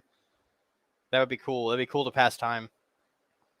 Well, that's what I was saying. Like I said, this stuff helps keep me awake. People asking questions and saying stuff in the chat. Like I said, people come on and talk. Like I said, it makes it easier to keep ourselves awake while we're driving. Yeah, no, for some reason, like, I can never, like, it's easier for me to fall asleep when I'm driving than it is for me when I'm in my fucking bed. Sometimes I don't know why that is. That's a bit scary. It's weird. No, it is. No, it's like so every time that there's a fucking Delphi hearing, my sleeps. I don't have time to flip my sleep schedule, and I basically and Frank Meister has the same thing, but he's able to stay awake. But like I don't get any sleep before these hearings, and like oh Tommy was falling asleep again, and it's like damn it motherfucker, I didn't sleep at all. So it's like I get that completely. Friday. I got off work. It was like 8:30 or 9 o'clock. Got home, slept for an hour, got back up, went and stood in the courtroom for 3 hours, went and picked up my kids, did a bunch of running, come back, dropped them off at the house, then came to work, and then it was, I want to say 3 or 4 o'clock in the morning on the way back, and I was like 19 or 20 hours in or something. And I just started nodding off, which I was just in the passenger seat, so it wasn't a big deal. But my trainee, he was picking on me the next day. He was like, "Hey, you didn't get much sleep, did you?" I was like, "No, I didn't." Oh, dude, it's a struggle out here, man. Sometimes. And I'm not one to sleep sitting up. Parking lot now. Who? Oh God, Sam Glasgow. All right, buddy. You say you live on. He says he's on. What? How? It's like 4. What time is it there? 4 a.m. Here? Not paving the park. No, Sam. He says he lives in like on the east coast of Canada or something, right? I don't know. You're paving a park. I've never. I guess it's possible. I don't know. I'm not a paving expert. Those guys get up early. Don't doubt. Enjoy your pave, Sam. I feel that with my soul. Yeah, no, dude, it's just, yeah, dude. These hearings are, oh my god. And then I live too, but the hard part is, I live like, well, no, actually, the interstates come in now, and it takes about 30 minutes off, but I'm still about 2 hours away from Delphi. So like, if I have to drive home, like, whenever I take like, so if I'm with like Frank Meister or Laura, and I take them home, and there's nobody to talk to in the car, I'll be fucking nodding off on the interstate shit. It's scary, man. Is that what you meant to say, Big Fish? I'll call you out. I don't. Am I missing a reference somewhere? No, I said I hope you don't. She said she does something and shits on accident, and I'm like, I hope you don't shit on accident. Oh, okay. I was so confused. I'm like, I missed something somewhere. Yeah, that's no good. Forgot to put the camera back on. Yeah, I enjoy watching the drive. Yeah, I haven't stopped at the fuel station yet, so I haven't cleaned off the windows. But I gotta fix this phone mount when I get there because it keeps popping loose. I had mine on originally right before the stream started, and it was one of those magnet ones. And what it is, there's a circle like ring that attaches to your phone or your case. Mm-hmm. Well, the magnet was so strong it ripped right off the case. So I was like, oh, well, yeah. It stayed on the mount itself and came right off the case. I was like, Jesus. So I was like, oh, not using that one anymore. Holy crap. What was it? It was a cell phone holder for your dash? Yeah. Yep. Wow. Yeah, there's a Monster brand one I have, and some of those are really strong. Yeah, well, this one, like I said, I think I spent $40 or $50 for, and now I can't even use it. Oh, damn, unless I gotta find some kind of attachment to change out the piece or something that holds it on. Yeah. But yeah, so go ahead. I was gonna say, so you got off work early today? Yeah, every other Wednesday, the other managers are like at work, so like we get to it's front half and back half, so like we alternate on who runs what day, and then on the days that we don't run, we get to leave early. So it's pretty nice. Yeah, but it sucks because I'm took back an half. It sucks because I'm back half, and like back half's just getting started. So like if you're front half, you get to leave early and start your weekend a little early, which is cool. But I'm actually pretty funny. Thank you. Yeah, I'm over. Yeah. Yeah, thank you. Yeah, so I think that's what we're gonna get. You know, kicking and screaming all the way, but I think that's what we're gonna get. Yeah, I ended up taking an Indy run last night, so I think I drove a total like 260 miles or something. I was like, man, I was back home by like 1 a.m. or something. It's not bad. No, that's a really early night. But then it screwed up my whole sleep schedule for today because I slept from 1 o'clock to 8 o'clock, and then I was up all day. So yeah, you know how that is working thirds. It sucks, dude. It sucks. I'm getting off of thirds here soon, I think. Hopefully before October.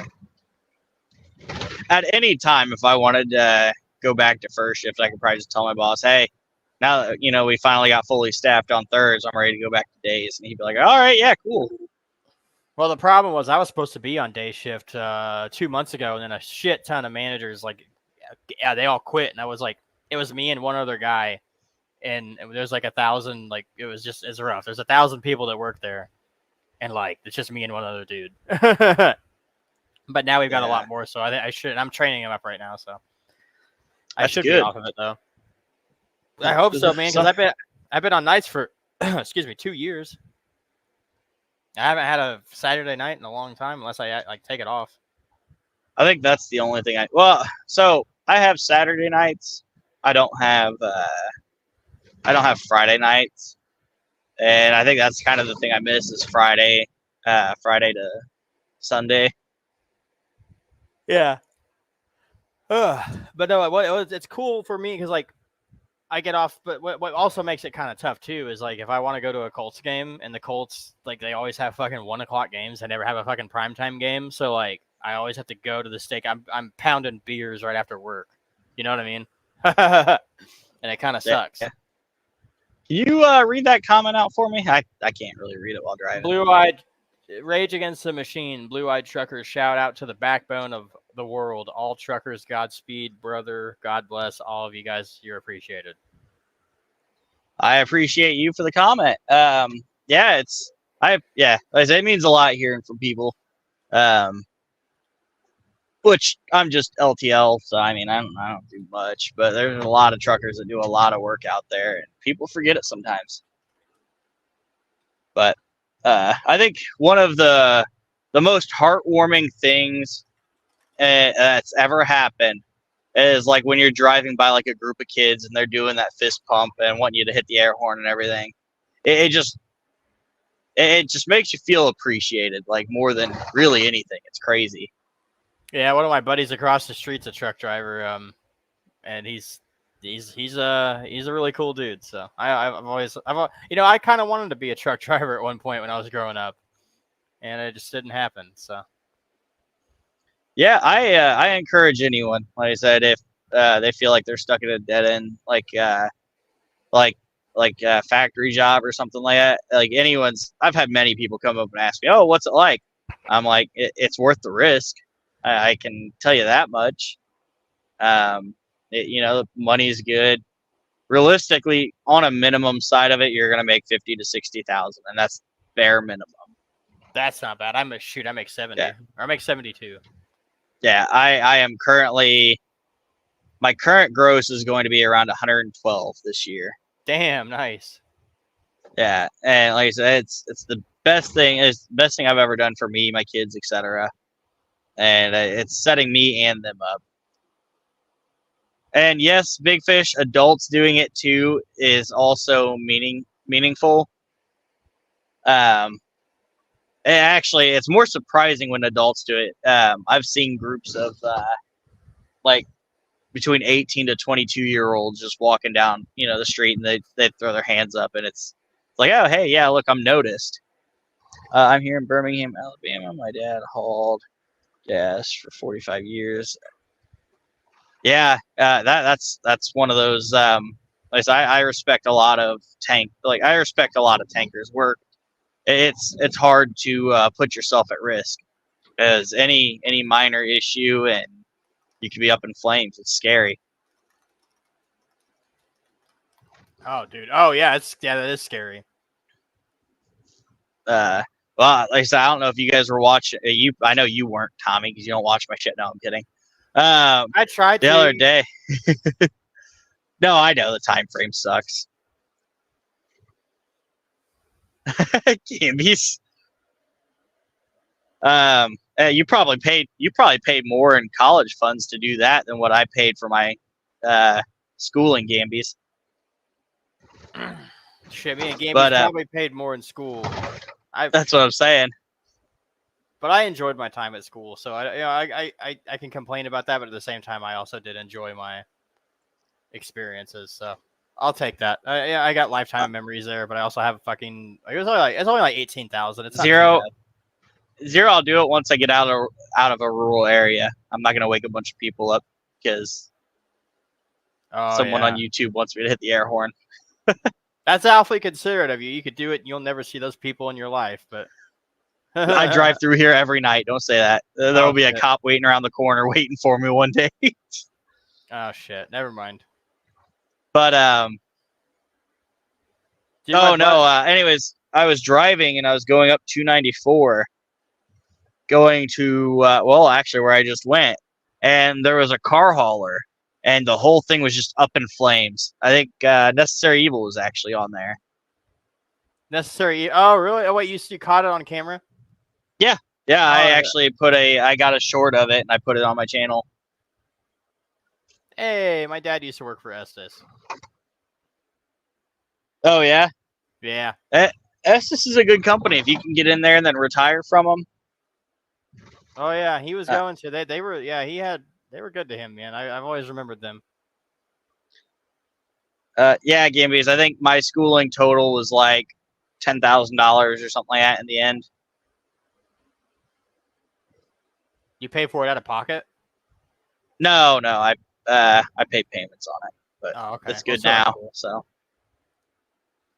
still, I think it was like $125 a month or something like that,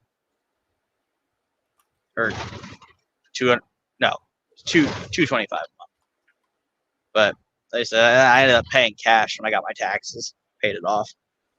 Yeah, that's awesome.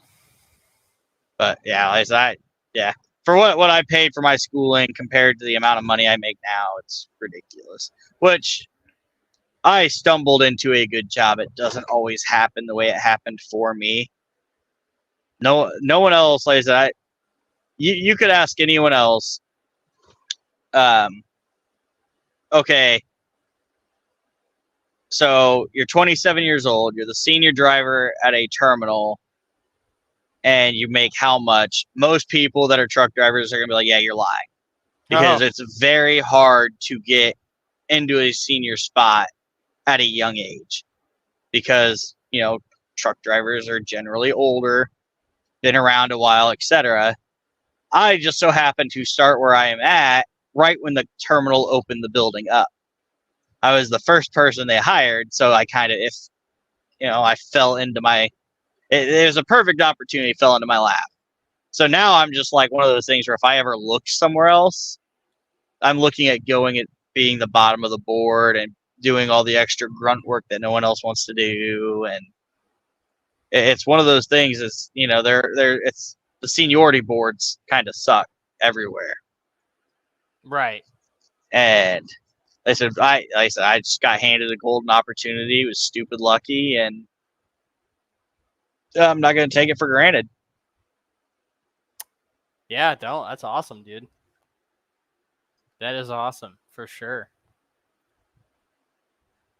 What is? Sorry, I was looking at pictures of this stupid. Give me 1 second. Oh, what are we saying that for, Gambies? Gambies said, "Fuck me sideways." I paid more. Oh, she's talking about that 10,000. Yeah, yeah. Jesus, that's brutal. Yeah. Yeah, you're gonna college is expensive. Yeah, I escaped with like 20,000, so I feel that's not bad. 20,000, that's not terrible. So there's people who have like 60, 70, 80. You know what I mean? Shit.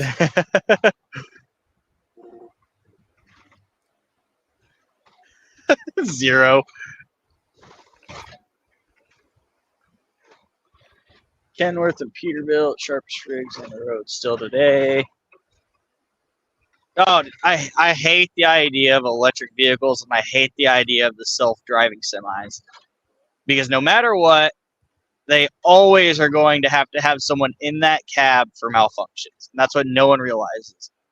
Everyone says, oh, you truck drivers are going to be out of a job because they're going to make self-driving trucks. Yeah, and if they do, guess who's going to be in that motherfucker maintaining it?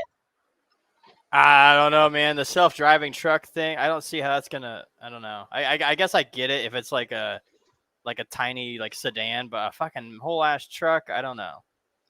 Yeah, and that's the thing is that's a guided missile is what that is.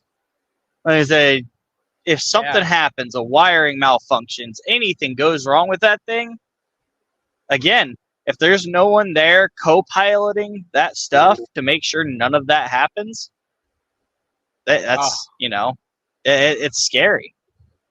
And I know how dangerous these things are. I've had to watch, hours of footages of accidents to get it in my head, of how bad this stuff can be. And I just don't see it happening. Not anytime soon. Have you had to use a runoff before? Nope. I have not. That's the only thing I'd probably be scared of. I think everything else would be okay, but having to do that would be terrifying. And there's a very strong thing that, was put into my head as I was, doing my training and everything, is always put, the public first. If your brakes go out and you're going down a hill and you're heading straight for, a line of traffic, instead of using them as a brace, hit the ditch. I say, because odds are, if it's going to be that bad, you're probably not going to make it regardless. And now you're going to take, 20, 30 other lives. Don't do that. Yeah. And he said, hit the ditch. If you put it sideways, you put it sideways. That there's a good chance that dirt and the grass will slow you down. You'll probably end up making it out of that. Yes, they're going to question what happened, but you tell them, hey, there's this malfunction, etc. Most places are understandable. You're not even going to get fined. It's, there's a lot of ways around stuff like that. And I remember the year I graduated, there's a story that come out, and it was a, kid, a little bit younger than myself, and in jail time because that exact scenario. And he killed several people. I probably shouldn't have said that on here, but he took the lives of several people, and they couldn't find any malfunctions in the truck, and they think he fell asleep. And it's like I said, these things, yeah, and that's what I try to tell everyone. I said these things are scary. Like I said, don't, like, if you're going to pass a truck on the highway, pass them. Don't settle next to it, because any time of the tire is essentially a hand grenade. Yeah. And like I said, I try to tell everyone, there's a lot to it. Too many fires happening with the batteries. I'll never trust or condone those death traps. Yeah, electric cars in general, I don't like. Oh yeah. I don't mind the electric cars so much, but hold on. Something's 1 second.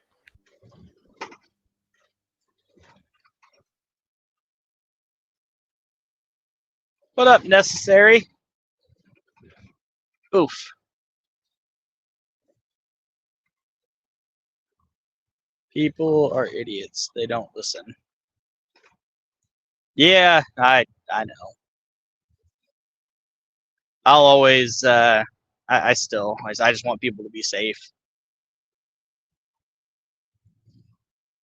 Oh, another pet peeve is don't ever get in front of a semi and slam on your brakes expecting them to stop. They burn like a hose. I assume you meant Blake. I'm back. But well, back. That was. But yeah, you slam. Oh, go ahead. Go ahead. No, you can finish your story. I'll tell what happened. But Oh, I was just gonna say if you you get in front of a truck and say there's a red light coming up or something, and you swerve in front of a truck and slam on your brakes, odds are you're going to become a pancake in between that truck and the next car in front of you. yeah. We can't stop on a dime. Don't slam your brakes.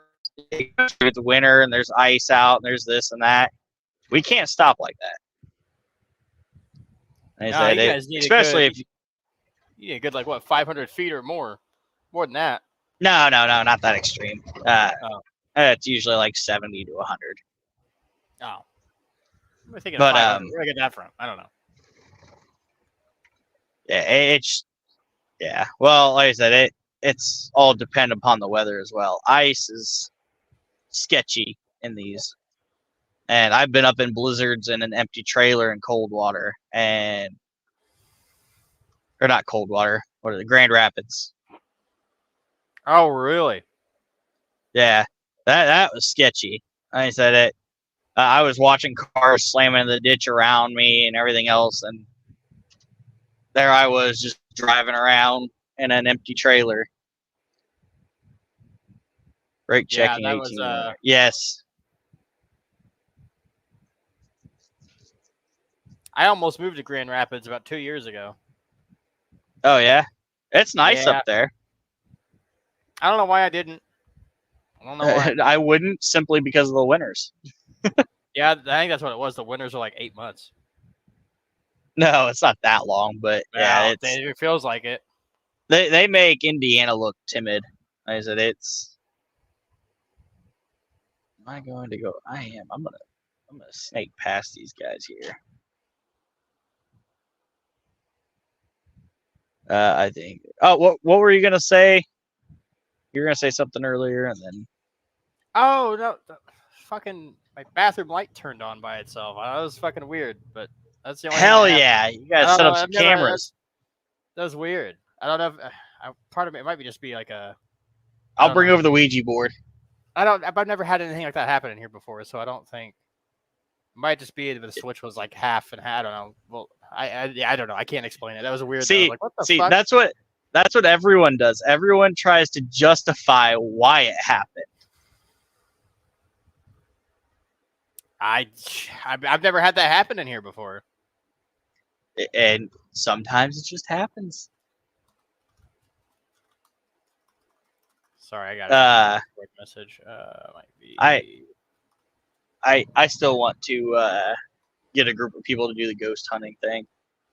I've seen a lot of footage on steel coil haulers, and that is definitely some dangerous. Yes, I don't know if you guys know what steel coils are.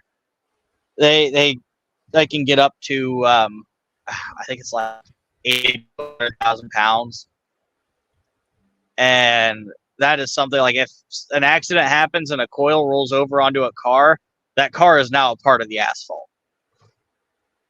Oh, really? Yes, it's crazy. Damn. I believe it though. Yeah, something that heavy, and like I said, it's a condensed coil. Like it's a singular coil in the middle of the trailer most of the time, and they're like 8 to 10 foot tall, but it's solid all the way through. Damn. But, I've never heard of that. I'm pretty ignorant when it comes to this kind of stuff, but it's fascinating to learn about it. It's scary stuff. Yeah, like I said, the accidents that some of these truckers are in, or like I said, I've seen so many where, like even close calls, like they give me chills. Like they scare me worse than anything ever. Like I said, it's because it's my career. It's what I do. Yeah. Yeah, I'm pretty sure most truck driver accidents, it's like, I think it's like 50 or 60% chance that you survive. So it's like 40 to 50% chance you don't. And it's just because the accidents are just they're so severe. And like I said, it just depends if you're the trucker, if you're the bystander in a car. Like I was on 8094 one day. I had just gone through Joliet, Illinois, and I was stuck in traffic for 2.5 hours, just sitting there at a dead stop. Well, finally, everyone was getting into the right lane to go around. While I was going past, and I seen it was a minivan that hit the back of a semi. Well, the tail of the semi was in the middle of the minivan. Holy shit! Like, yes, like where the middle, like the passenger seats are in the middle. That's where the tail. Was... Yes. Holy crap! And so they had to hit that dude at like 100 and something miles per hour. They didn't make it.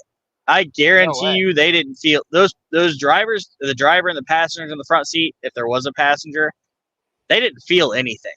As soon as they hit, they were done. As far as that truck was, or that van was into that truck, or vice versa, I guess. But it's just I can't like say it enough. Don't be a moron on the road. Yeah, no. It's a very, very simple thing to do. Just don't be dumb. Yes. It's not worth not going home. Yeah, I don't know if there were kids in that. I would like to think to myself, for my own sanity, there were not. Because no matter what, they're either out of a single parent or two parents, or possibly themselves as well. Yeah. No, and I don't know, like I said, that's something I hate hearing. Bad things happen to kids, etc. I couldn't imagine. That's why I said, like, that's why the Delphi case gets to me so bad. That's why, that's why I get pissed because like I'm already pretty much.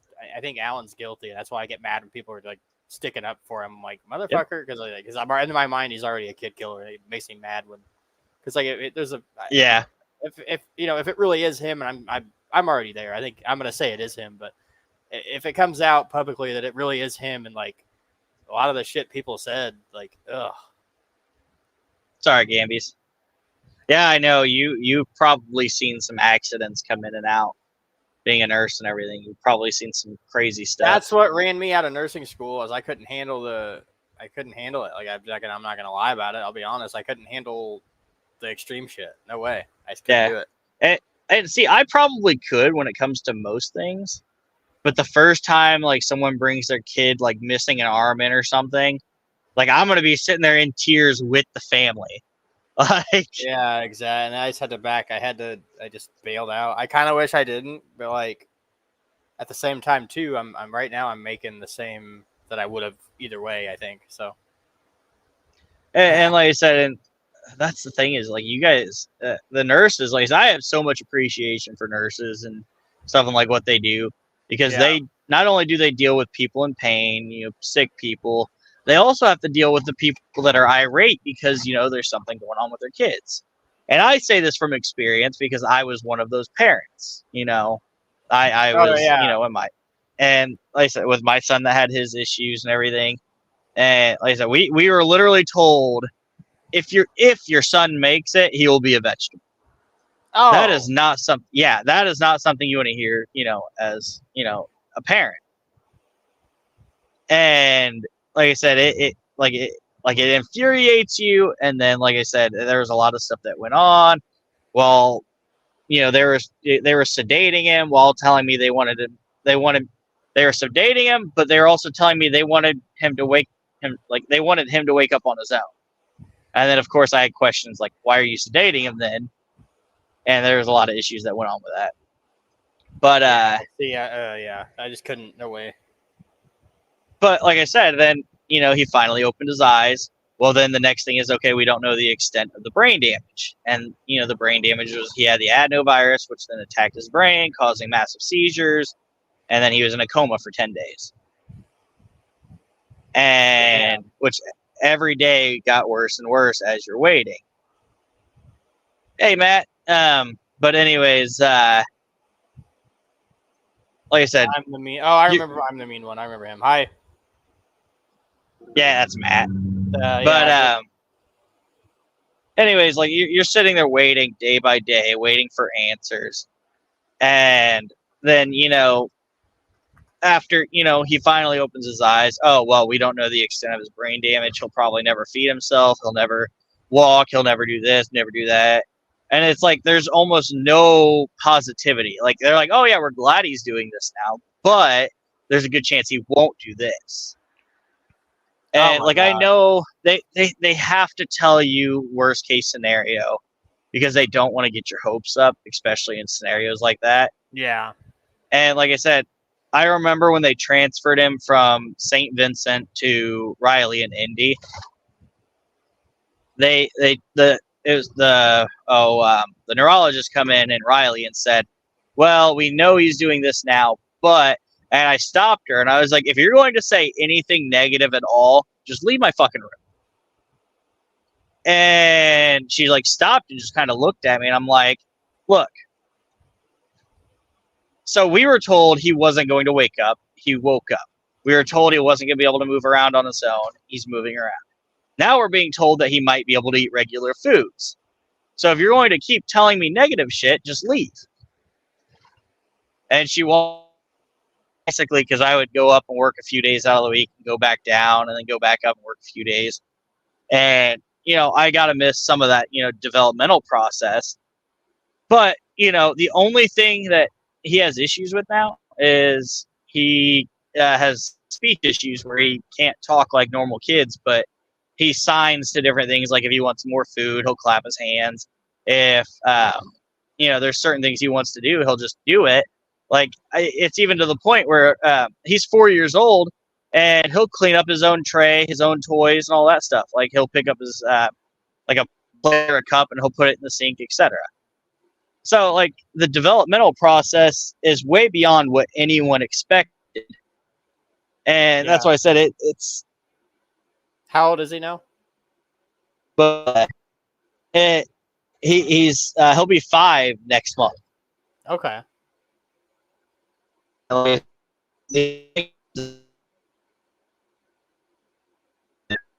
again, the whole point of that was I was one of those aggressive parents, so I kind of see why parents would be aggressive.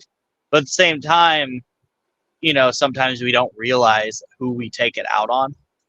And like I said, nurses tend to get it the worst.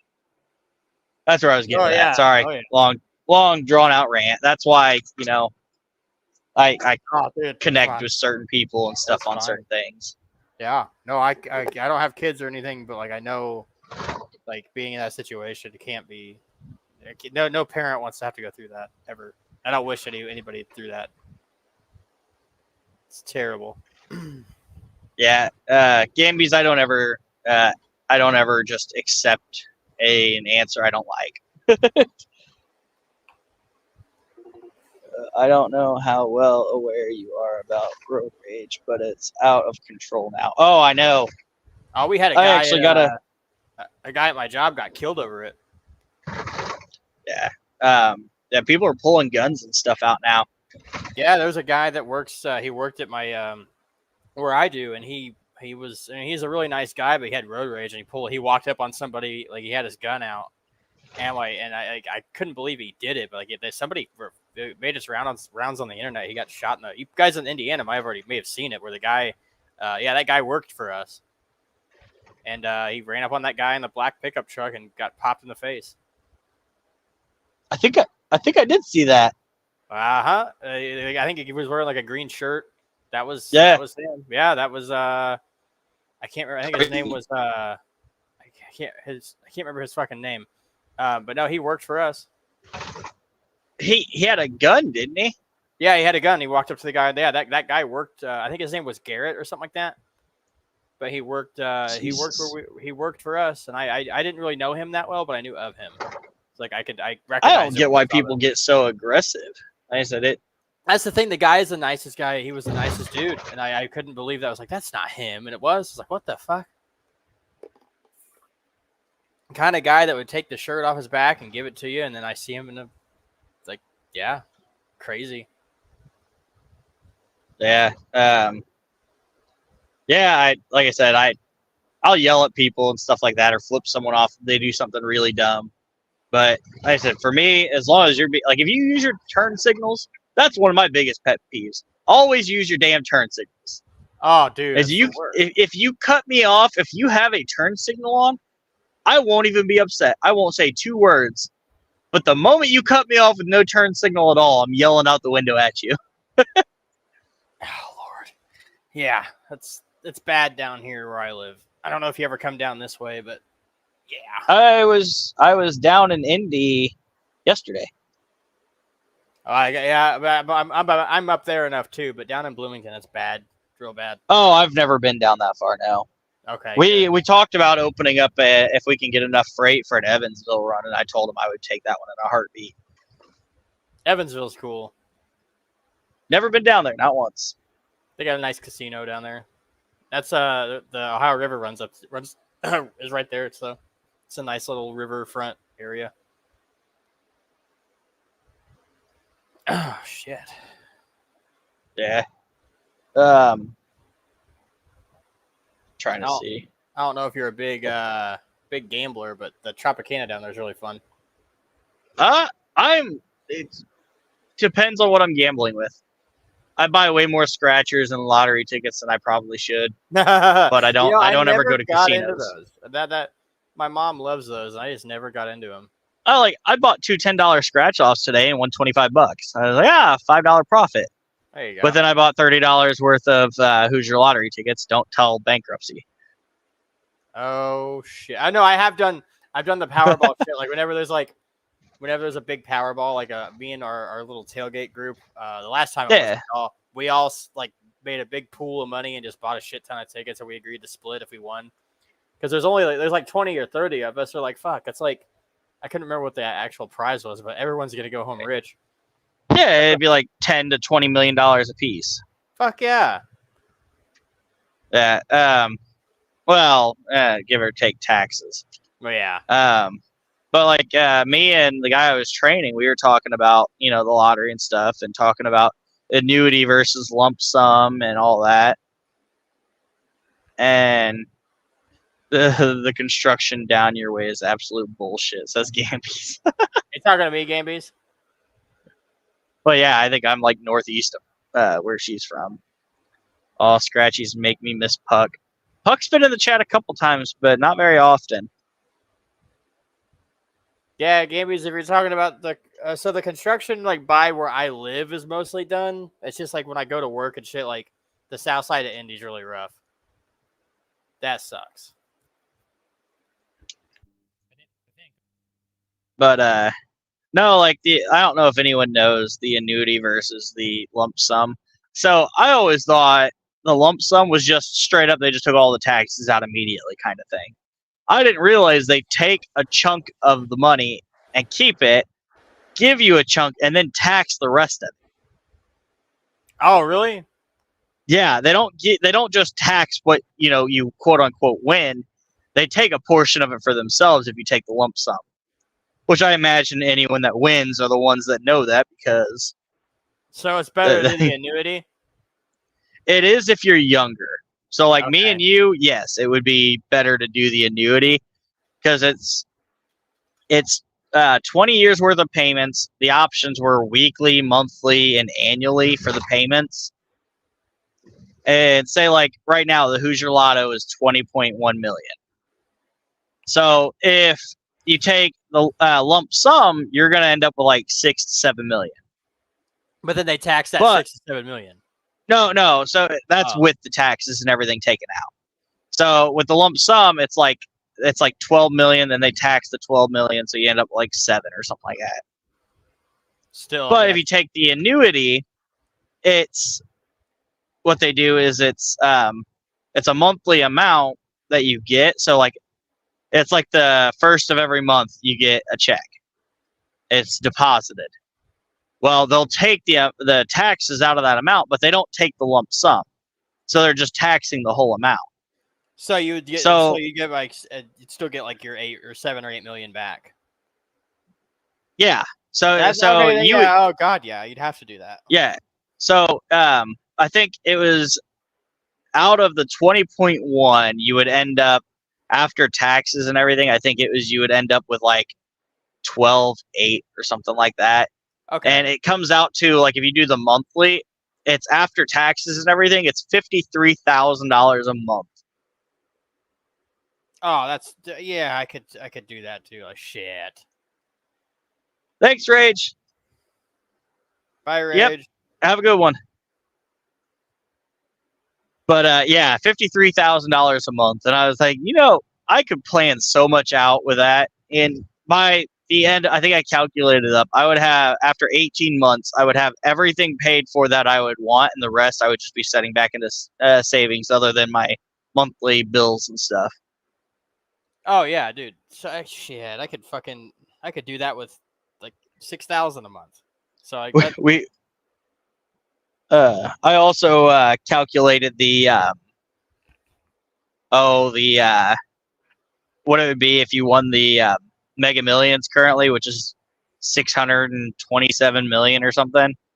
It was 590 something at the time when I checked, but it was like just over $1 million a month. Damn. Yeah, dude. Yeah. Shit, man. One day I'll win the Powerball. No shit. That's how I feel. You guys gonna be or I'm gonna go broke trying. God, I just want to go to the Taylor concert next month. You gotta win the Powerball bet. Shit. Man, because I was like, fuck it, yeah. Me and Aspen and Laura are gonna go see Taylor, and I go, no, we're not. But we'll all get to a concert one day. Yeah, we just got to go to a good one. Oh, sorry, I say that out loud. Oh, you don't like Taylor? I mean, Aspen's not. No, I'm not. I'm not a Taylor Swift fan. It's not her personally. I'm just not a fan of her music. I like certain versions of her. I don't like all of them, but I like some of her. I'm also not huge into pop, country kind of stuff like that. I listen to everything. I listen to mostly everything. Well, I used to say, I listen to everything but country, but I'll catch myself listening to country sometimes. I don't listen. As I get older, I'm like, what am I listening to? Yeah, like the country I listen to is like occasionally like Toby Keith and stuff like that. I've listened to I like Jelly Roll has some good stuff. I don't mind him. Is that considered country? Is he considered? I think he is. I don't know.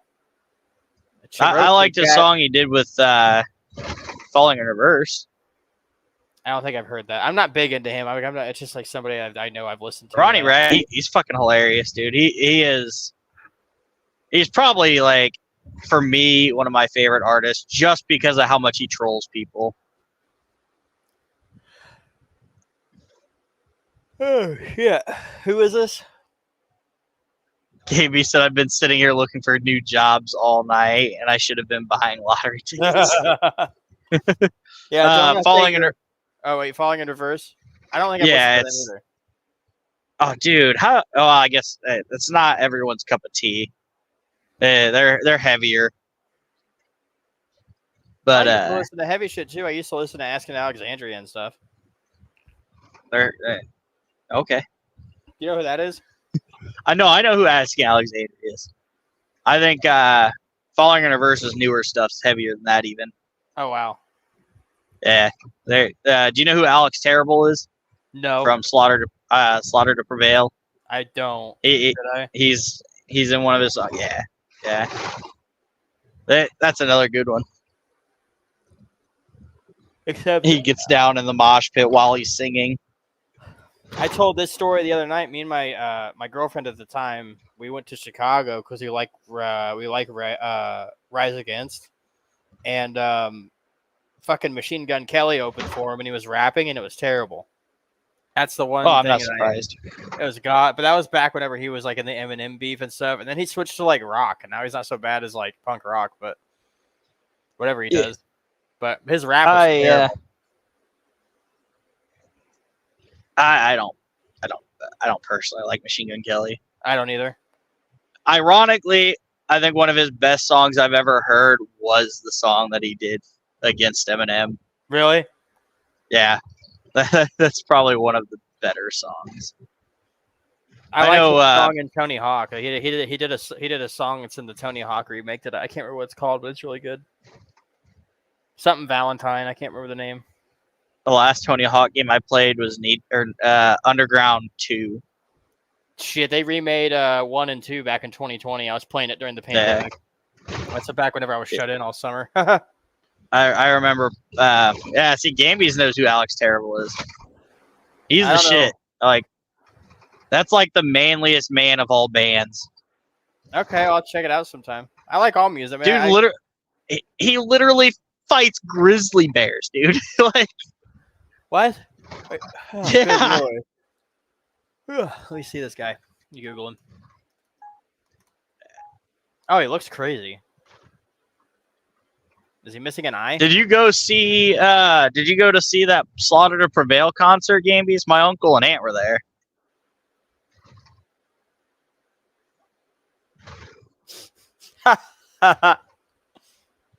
Yeah, he'll be up on stage, not using a mic at all, and you can hear him clear as day.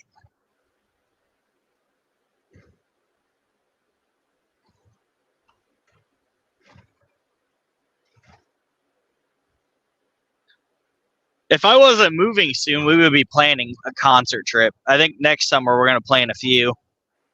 Not, I gotta go the 30 to. I'm not gonna go like to 30 concerts like Gambies did, but I might.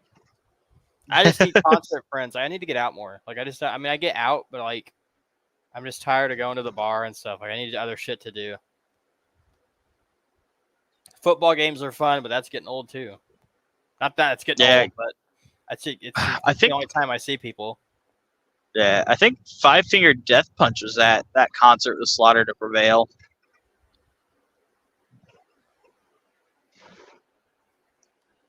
We have a cool little concert venue here at a bar, and we have some big names come here sometimes.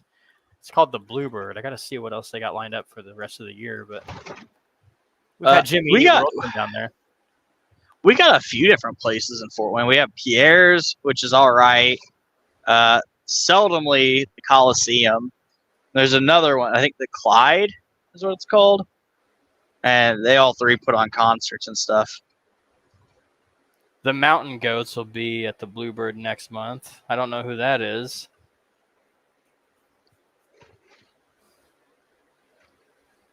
We got a Taylor Swift tribute person, Tough Taylor's birthday show, December 13th. Friday, December 13th at the Bluebird for $20, guys. I'm trying to think. There's a band that's going to be in Pierre's here soon that Bankruptcy wanted to see. I can't think of what they're called, though. It's one of Motionless in White, maybe? I'll be your concert friend, and there is a whole lawn of new people. If I get on your nerves, says Gambies. I'll be your concert. Yeah, hell yeah, Gambies. Let's do it. Fuck it. Yeah, why not? Game. We'll get with other people. We'll get with Laura and see if we want to go, or see if she wants to go. We can all fucking. She says she gets kicked out of Pierre's all the time. The next time you go to Pierre's, let me know. We'll meet you over there. What is Pierre's? It's like a little bar that hosts a lot of concerts and stuff throughout the year. I've seen Attila and Born of Osiris and stuff like that there. I also seen Upchurch years ago there. Huh. Man, I'm out of the loop. You guys are a lot more in tune with it. I got it, but I need to, like I said, I need to figure out, and I need to expand more. I need to, because me and my ex, I've only ever been to 3 concerts. I've only been to. I've been to Riot Fest. That was the only other concert. One festival I went to. I went to Riot Fest in Chicago. That was fucking awesome. That was sweet. Except there was a weird guy walking around trying to get us to take a drink out of his flask. That was kind of weird. I went to see Disturbed. Is Disturbed, Breaking Benjamin, and 3 Day or the fuck was it? Breaking. What the fuck is her name? I can't even remember. Davies, remember? She was there. We didn't know each other at the time, but me and Dan were in the back right, and we were all hanging out. So you live around, I don't want to dox you, but you're in Fort Wayne area? Yeah, I live in Fort Wayne. Okay, well, shit, okay. Like, I'll be moving here in a couple months. Maybe I'll just dox myself like my last day living there or something. Are you moving out of state or were you moving? No, I'm staying in Fort Wayne, just moving to a different area. Oh, okay. Yeah, I think I need to move soon. I need to get out of I don't know. Part of me wants to, part of me doesn't. Because I have friends here, and you know, I'm not too far away from some people that we know around here, so we'll see what happens. If I move again, I'll probably be out of state. Yeah, that's the one bad thing about having kids is you're kind of tied down if it's not all with the same person. Yeah, right. 100%. I don't know. I've just been doing the same thing for too long, and I'm, that time's just going so fast. I'll blink and I'll be fucking, it's a week goes by or a month, it's just like, what the hell? I feel like I'm stuck in the mud sometimes. You know what I mean? Not to get like philosophical, but I kind of feel that way. It's now that I'm on thirds, it's like I think it's third shift thing. I think when you're on thirds, you feel like you miss so much stuff. I swear to God, and I think that's what plays a big part of it is because like I've been on third shift for 2 years, and it's like, what the fuck happened? It doesn't even feel like that. Yeah, going on a year and like been on for a couple months. Yeah, I don't know. I just don't want to. So worried about wearing myself down and shit, and Yeah, I hit my 2nd year anniversary here, and I was like, wait a minute now. I don't even remember.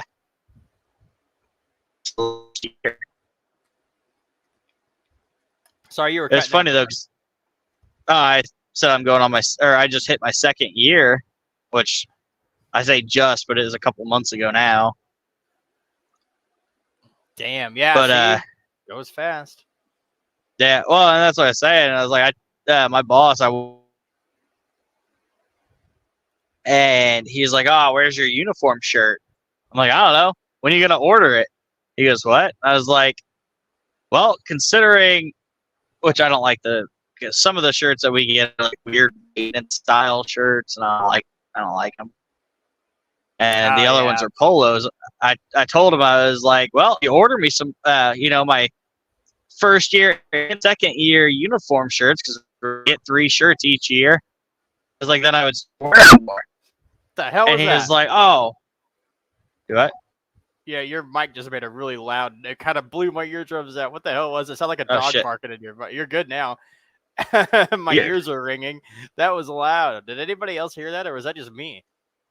I think you're good now. Okay. But anyways, I told him, I was like, order them and I'll wear them. And I told him I wanted more of the polos because I don't like the maintenance shirts at all. That was 3 months ago. And he just now yesterday messaged me, hey, I need your size so I can order those shirts. Sounded like a sneeze, says Kelly. Oh, yeah, okay. So, yeah, that's a good. I just had my volume all the way up. Oh. It's all right. I'll be fine. Gameby says, 13 years and I'm done with nights here. Yeah, that'd be rough.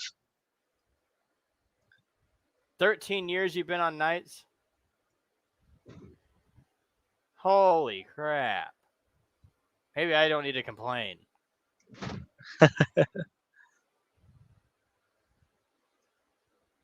But yeah, I couldn't even imagine. Like I said, I'm hoping to be off nights within the next year or two. Yeah, hopefully it's next month or so for me, but we'll see. Are you gonna keep? Are you gonna keep doing what you're doing, or are you looking at something else? I actually just got bumped up, so I'm gonna probably keep what I'm doing. I make enough, and it's not terrible. I enjoy what I do. I get to use my brain, so I get to keep up my Excel skills and stuff. But I don't know. I keep options open. I update my resume like once a month, here and there. Yeah, Gaby's. That's the exact reason that. That's the exact reason I'm on thirds. Bankruptcy, the type of career she is in, she cannot work nights, and then she's going to be doing schooling as well. Which I told her I make more than plenty. That if she wants to stop working while she does her schooling, then I fully support that as well. But Awesome. she'll be going for her master's, so she'll have a lot of time on her hands. At that point, though, I may go to days if she does do that. But while she's working, I'm stuck on nights.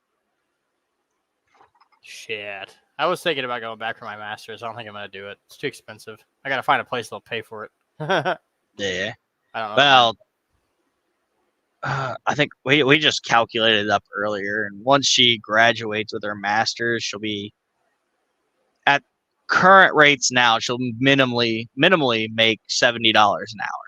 Damn, man. Yeah. So, yeah. It's a lot. This country is trillions in debt. You throw it around like some change. Do you know who you spend $1 million?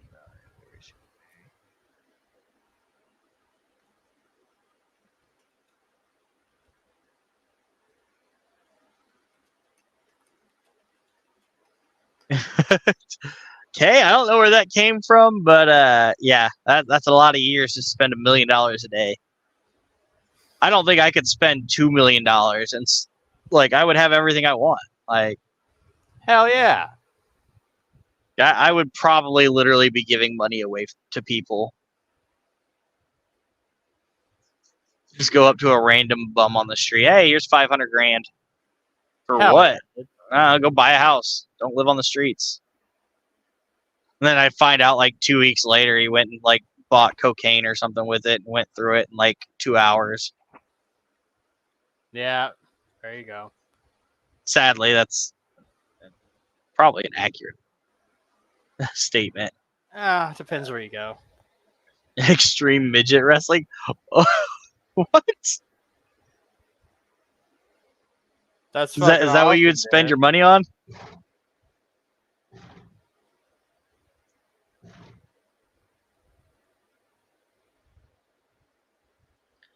That's yeah. Like, so that's like what we were talking about earlier about winning the lottery. Like I said, Mega Millions. Yeah, like it's like $1.1 million per month that you would get. shit. Like, yeah, after 2 months, I'd be like, yep, I don't have anything I got to buy. I just want to get out of debt. My debt's not too bad though. I mean, people have a lot worse, but that's my big thing. I think I am currently at 33,000, but that's because I got a car. Yeah. Ooh, wait. It must be a nice car. Well, that's not all the debt. That's the car itself's only like 24,000. Oh, okay. But I had 2 cars, and they screwed me on the second car, and then sued me for the parts instead of the car itself. Oh, they sued you? But because so what it is when you get a car through a lot, you got a lot of scummy places. Here's going to be some advice to anyone. If they say that they are their own bank, don't trust them. Oh, like if they don't pay here? Yes, like Superior Auto or Superior sucks nuts. Yes, don't trust them. It's quick and easy to get a car, but you're going to have issues with that car very fast. So I got it was a 2012 Camaro, I think it was. And I had it for like 2 weeks. Went to start it up, and it wouldn't start. So I asked them, I was like, hey, what's going on? They're like, oh, I don't know. We're going to tow it down to our shop. All right, cool. They took it down to their shop. Oh, yeah, motor's bad. The fuck you mean the motor's bad? I drive it 2 miles a day. And they're like, yeah, the motor's bad. It's going to be, I think it was like $11,000 or $12,000 to fix it. What? And I was like, okay, well, I got a mechanical warranty. They said that because I didn't have the car longer than 30 days, that the warranty was null and void. I was like, that's not how that fucking works. That's not how that was. They're going to say you had to have it for 30 days. And I told them they could take the car and shove it at that point, because I'm not paying $10,000 for something up front to fix, because they didn't want to fix it when they had it because they knew it had issues. Well, I had gotten into contact with the previous owner that also had issues with the car, and they said that they had information where they had gotten the car from Texas. It was a flood car, and they just kind of fixed it up enough to get it on the lot to try to sell it. As long as they could get it running, they didn't care. Yeah. And so they were currently in the process of suing them for money on the car. Well, then turned around and I told them to take the car and shove it. So they were trying to sue me. So how they were getting around suing people for this car, where they were saying that they were suing them for the parts that went into fixing the car. But then they were never fixing the car. Oh my God. So they were and for infinite amount of yes, money. Every single time I drive by that place, that car is there for sale. And then it'll leave for a couple weeks, and then it'll come back. Oh my God. Yeah. And so now that they did that's where I think it's like $8,700 of my debt was from that or something like that. That's ridiculous. Holy shit. Yeah.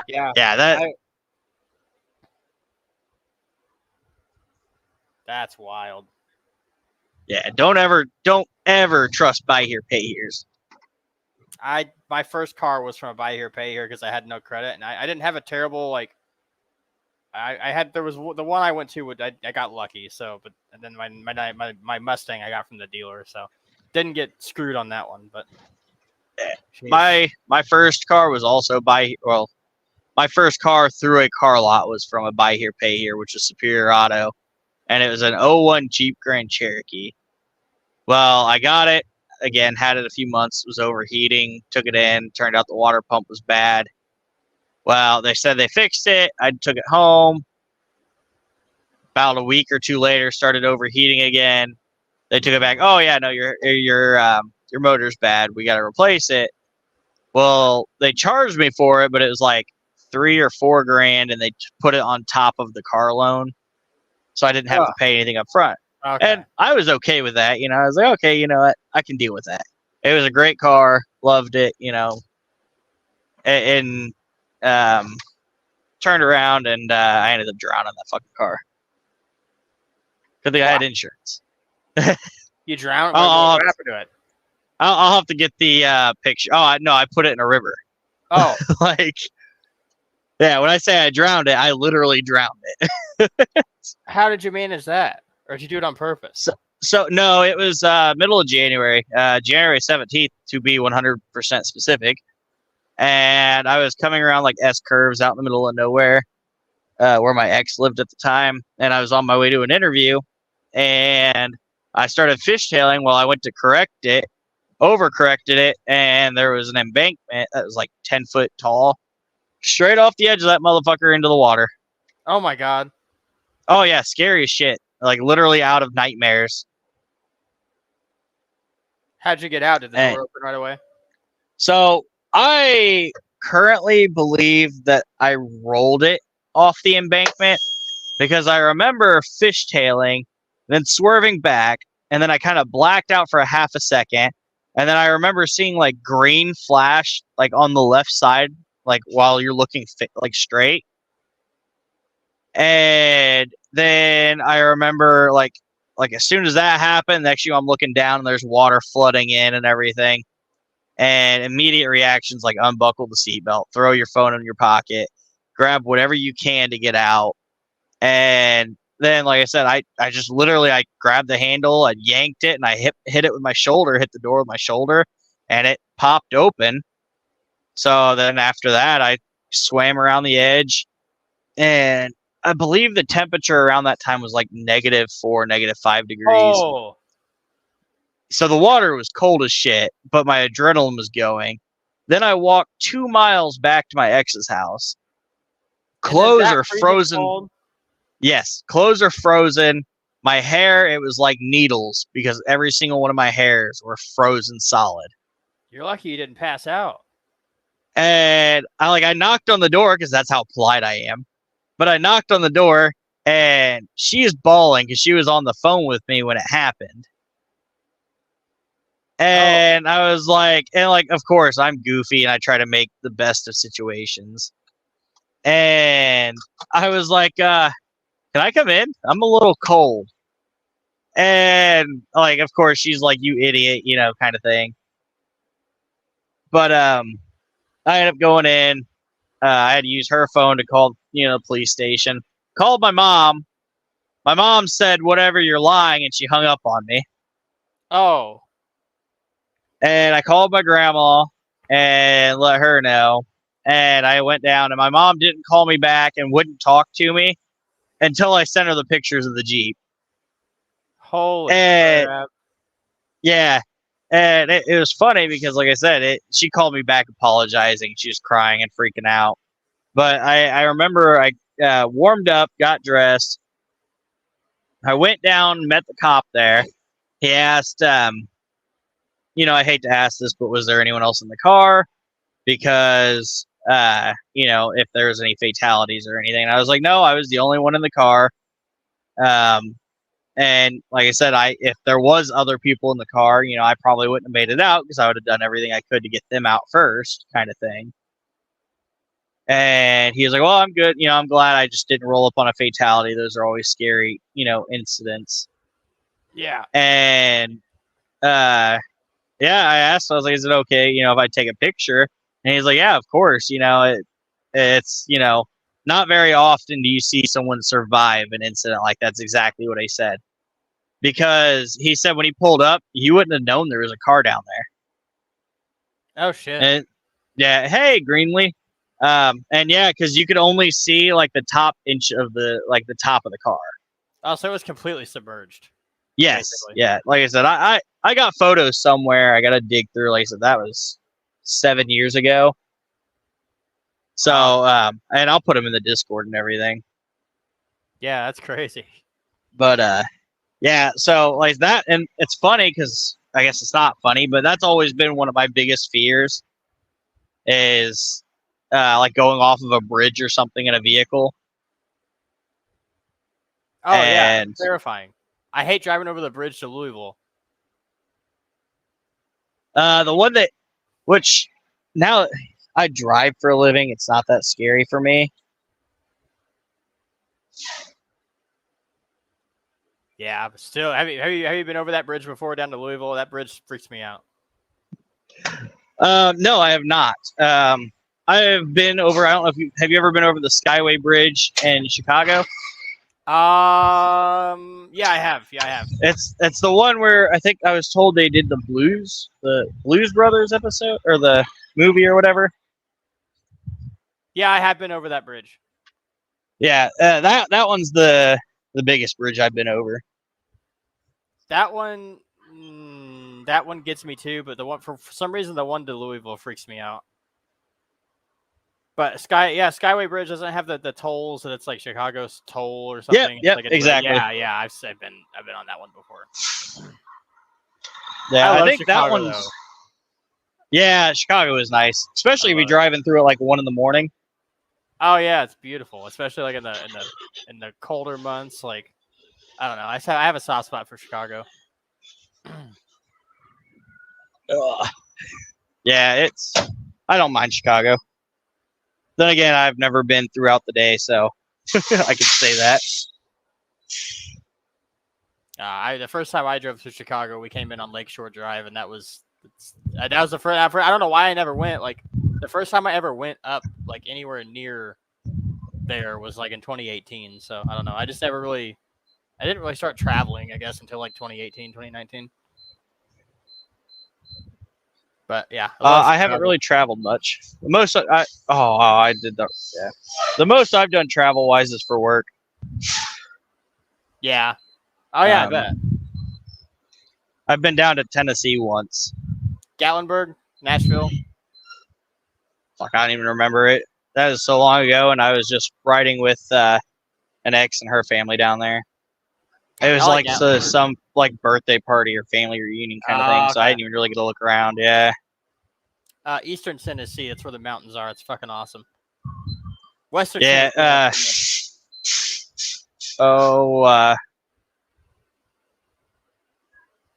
My sister just moved down there a year or two ago. She wants us to come down for Christmas this year, so I'm thinking about going. State, man. Going and getting a cabin. Go to the Smoky Mountains, man. That's fucking awesome. I'm trying to make it back up to Europe this year, but Tennessee is one of my favorite domestic places. I want to do New York City this year, like around Christmas. I think that would be cool. Yeah, like I said, I think.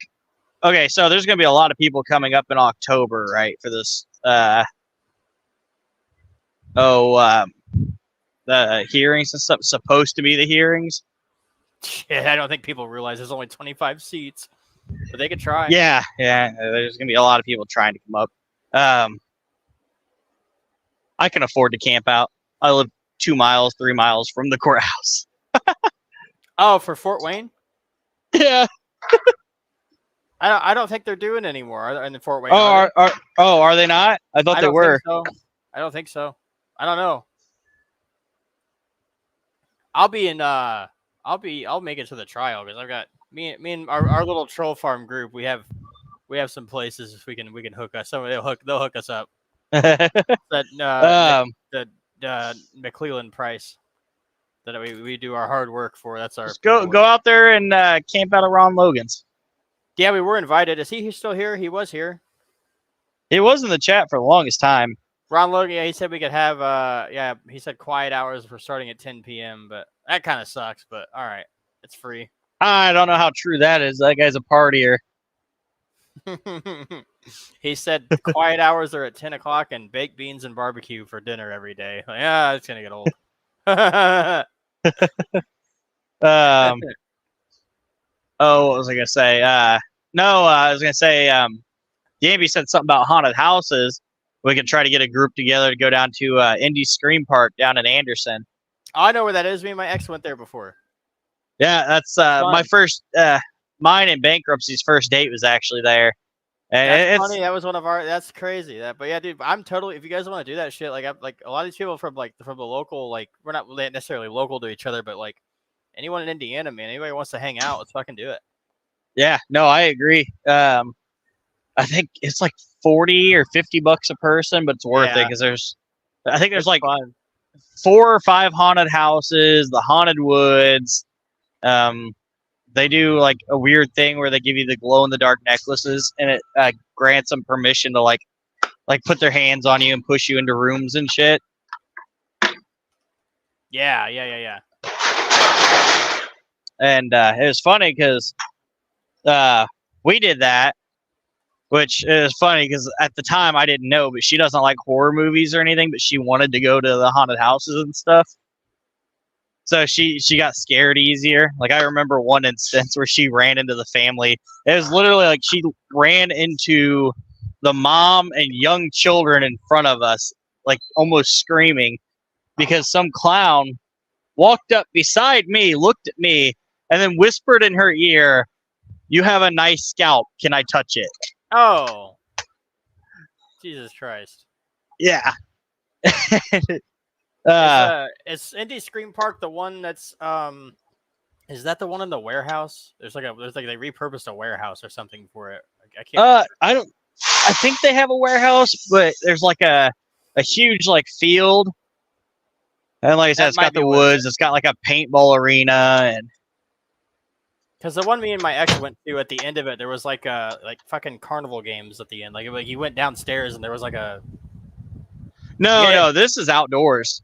Okay, I don't know where I went then, because like what I had, like they gave us like a pink bracelet and they had like a little, there was like little pull tabs on them and you had to pull one off, and that was one you got. It was like your admission to like 4 or 5 different things. No, this one you pay one flat fee. You go in, you get access to everything, and you can go through as many times as you want. Okay, I just can't remember what the hell that was called, but it was cool though. But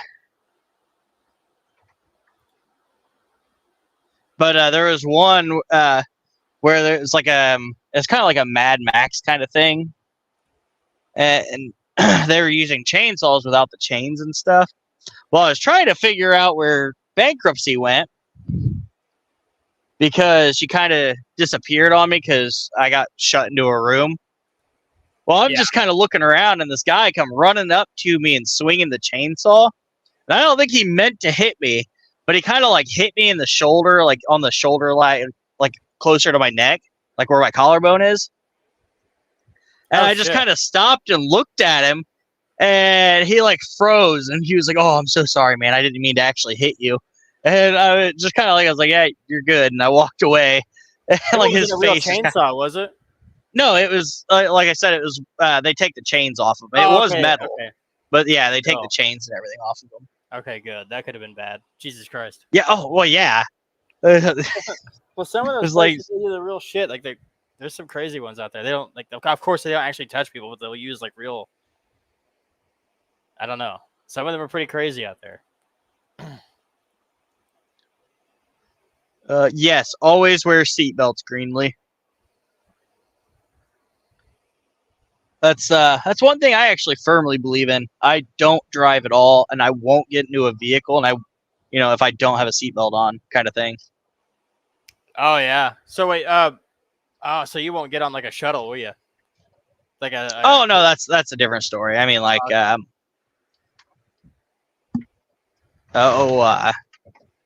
like if I'm in someone's personal car or something, that's the first thing I do when I sit down. I instantly buckle the seatbelt. Yep, me too. 100%. Especially if you drive like Bankruptcy. Oh yeah. Shit, dude. I take this. I asked about the shuttle because like I have a drop off point because like I live right next to a shuttle point for the airport. So instead of me driving an hour to the airport and paying $100 to park, I'll just take the shuttle. It's like $30, but they don't have seatbelts. Yeah. As an adult, I always want to like. I was like, gosh, it's kind of sketchy, but fucking school buses don't have them, so it's fine. Yeah, I get that. That is the weird thing. Like, we're told that everyone is to be wearing seatbelts, but then school buses don't have seatbelts, and they have not. And I remember that was like a big controversy. They just never have done that. That'd be a lot of tickets. Halloween Horror Nights at Universal when I was a teen was lit. I have never been. If anybody in the chat's from Indiana and can figure out what fucking haunted house I'm talking about, because it was an Indy, and I remember there being like a weird warehouse. And this one's not an Indy. Okay, fuck. Yeah, it's in the one I'm talking about. It's in Anderson.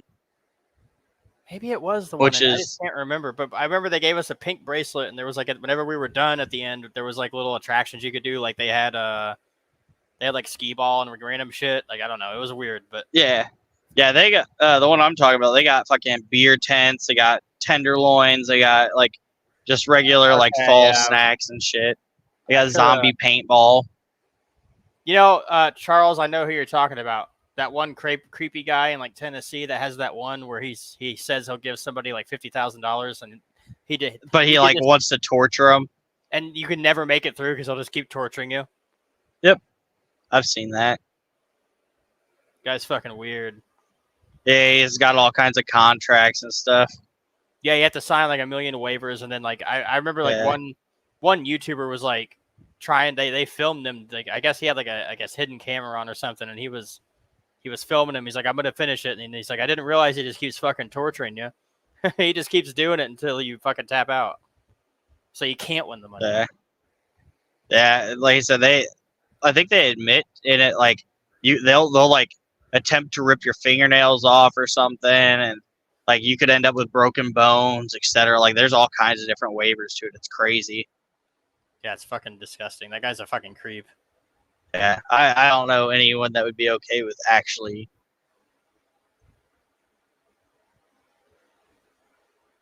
Like I don't think anyone's ever made it a full night. No way. Like I think there was one person that said that like they were buried alive, and it's crazy. Yeah, it's fucking weird. Yeah, yeah, and on top of that, the people pay to enter to do this house. Yeah, because fucking, they think they're gonna win all this money. But I'm glad. I hope I was supposed to he would get shut down because it's fucking trashy. It's just gross. I didn't know it was still available. I haven't heard anything on it in a couple of years. I don't know that. I didn't know it was still going on either. Honestly.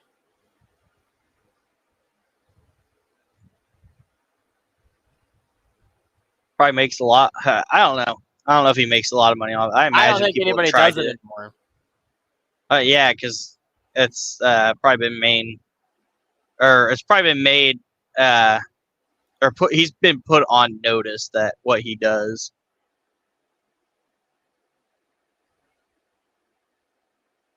Yeah, there's just a bunch of troll reviews now. Now it's just all troll reviews, 5 stars. I brought my 10-year-old son here, and he couldn't stop screaming. Jesus Christ. Shut up, you little fuck. Tough it out. Mama needs a new purse. Yeah, I don't think I can't imagine it exists anymore. Last I saw, he had a trailer one. I wish he would just get. I guess because he does the waivers. He can do what he wants. People want to sign him. Yeah, that's the only thing. Yeah. Yeah, look it up. I'll type in the name in the chat. Yeah, I believe one of the waivers was that you sign is if you suffer from cardiac arrest or panic attack or this or that, it's not on them or something like that. It's fucking weird, and people. But that's how Kelly. I think that's how he gets away with it because he puts everything in writing. Yep. Like there's a lot. Like I think it was like a 200-page waiver or something. Yeah, like that. It's something crazy. They could pull your teeth. They could break your arm. Mm-hmm. They literally are allowed to do anything they want outside of killing you. Yeah. Killing you directly, I should say. Indirectly is covered by the waiver. It's like that fucking Disney shit where that guy died from something that he ate at a restaurant at Disney World, and they said, "Whoa, he signed a." It was because of they put it in their fucking Disney Plus programs. Yeah.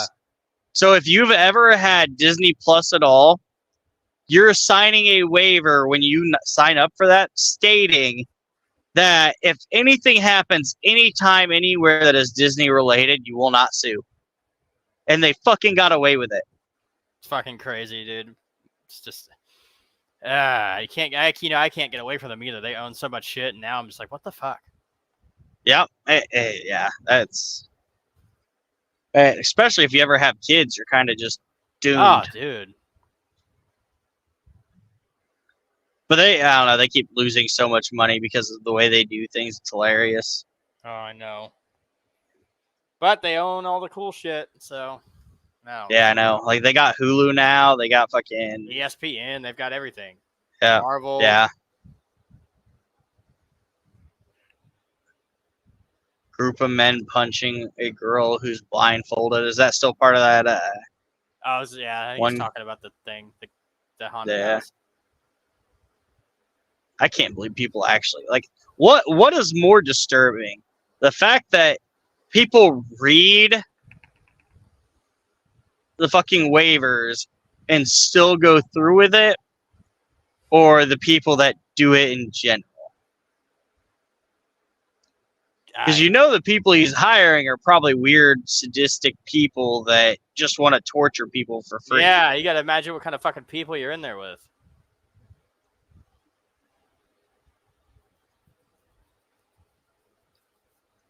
I don't know. Every time that every once a year around this time of year, that guy will come back up again. Ugh.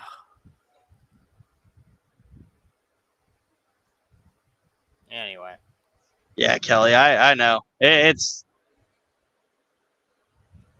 yeah, it should definitely not be legal for sure. Hell no.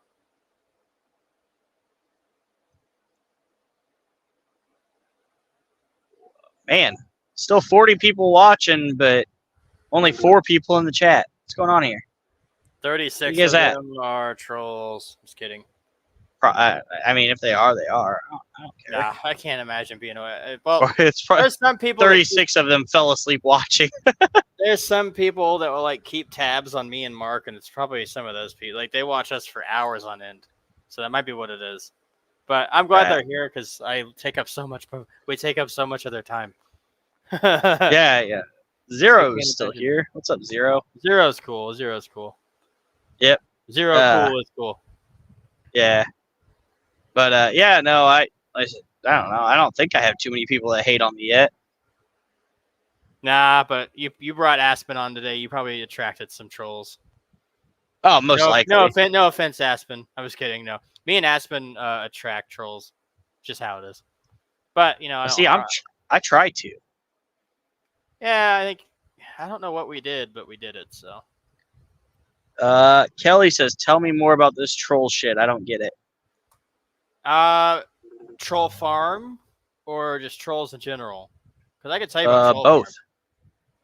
Yeah, tell her about Troll Farm.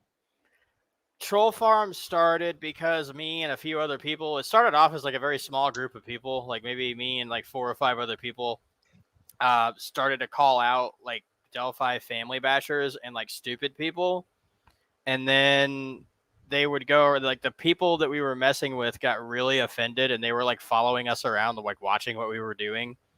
And it got to the point where they were like going insane over these other accounts, and they were just screaming that it was us. And then it just kind of grew from there.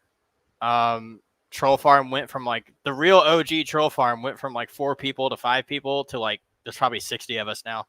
And they're good people. Like I met a lot of them, and they kind of came out of nowhere. They saw what we were doing and they liked what we were doing, and they're like, keep calling them out. Let's do it.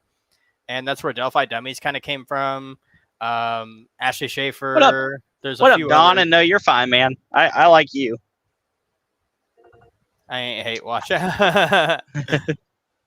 but that's sorry. I didn't mean to interrupt you. That's kind of the story, man. Like we were kind of like getting tired of people like saying stupid shit and like just getting away with it. So we kind of made fun of them, and then people followed suit, and that's where the Troll Farm comes from. And now it's become its own thing.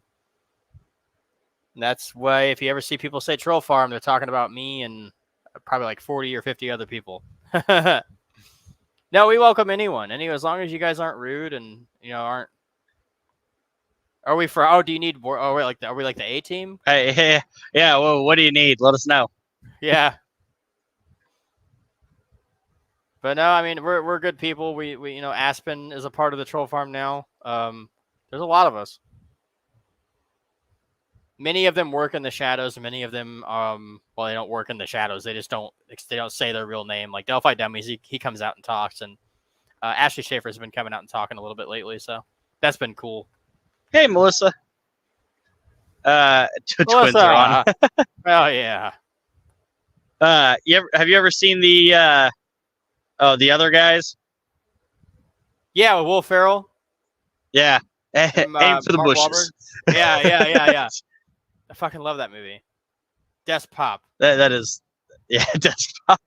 That is a great movie. That's the next Ashley Ashley Schaefer meme for you. I'm literally gonna text him in the morning. I'm gonna say, Ashley, make us something with the other guys, because obviously Ashley Schaefer is Will Ferrell, so whenever Will Ferrell's face is on anything, that's Ashley. So that's how he depicts himself. But no, he's a good dude. That would be a good one. Yeah, they're all nice it's funny because a while ago I'd have to find the video to send to you. I made a Call of Duty video.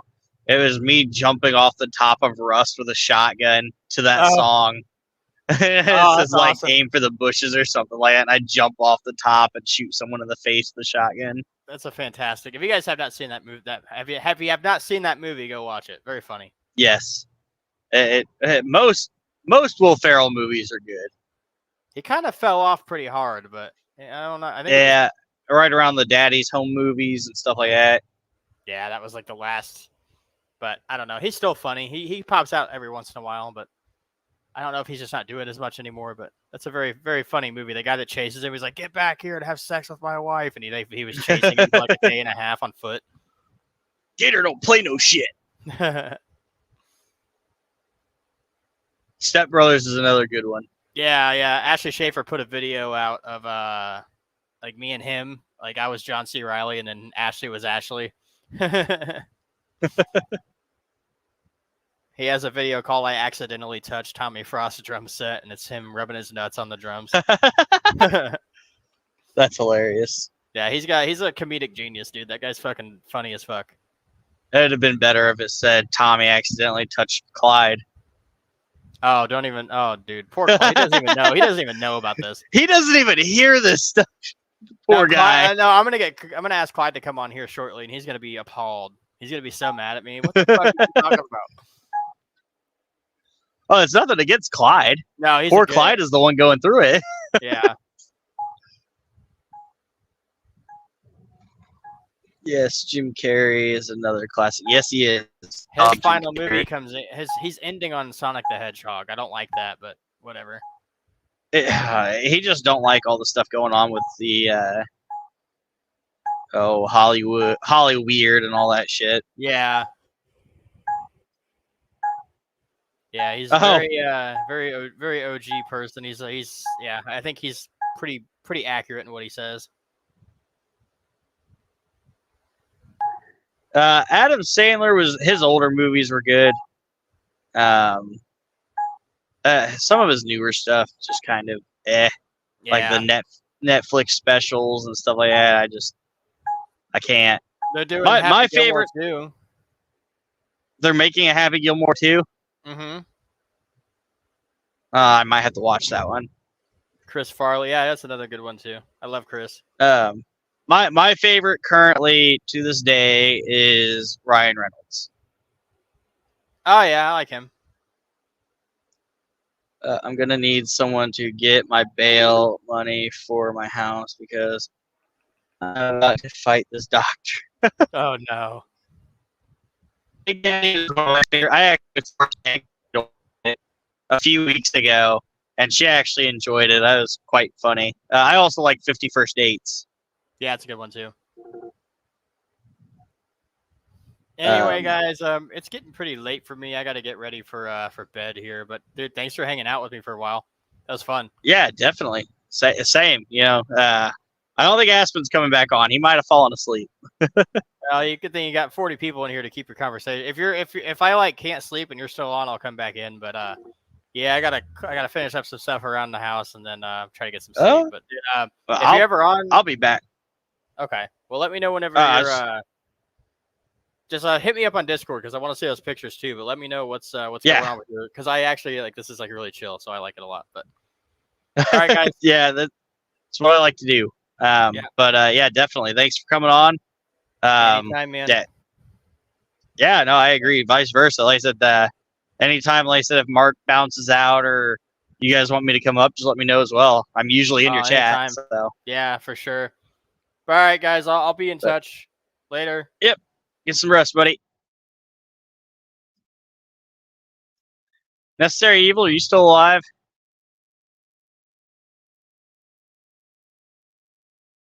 Alex?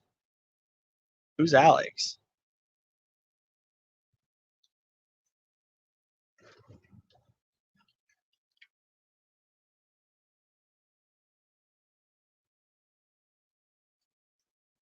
Yeah, Frosty's great.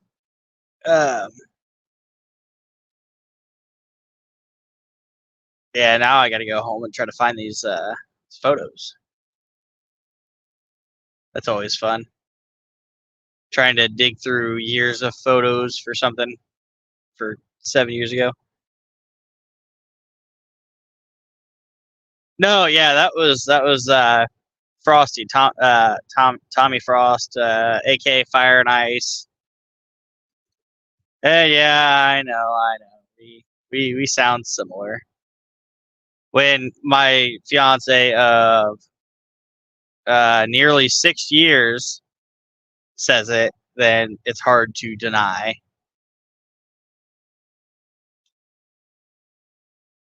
Her defense, I was talking about Alex laugh earlier. Oh.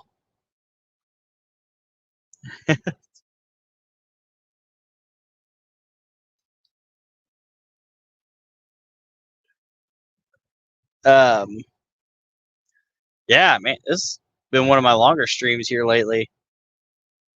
Kelly, yes, they do. Yeah, I know. I don't even deny it anymore. I don't argue. I remember the first time someone said that. They asked if I was Frosty, and I was like, "Who?" And they're like, "Oh, it's a YouTuber," and I was like, "No, I'm not Frosty." And then, yeah, it was a funny conversation. And then, like 2 weeks later, we ended up streaming with him. I never really know what to call Frosty. He's a lovely chat. I am very fond of him. Yeah, he's great, Charlotte. Oh, I haven't talked to Alex V in a long time. Mr. Voorhees. But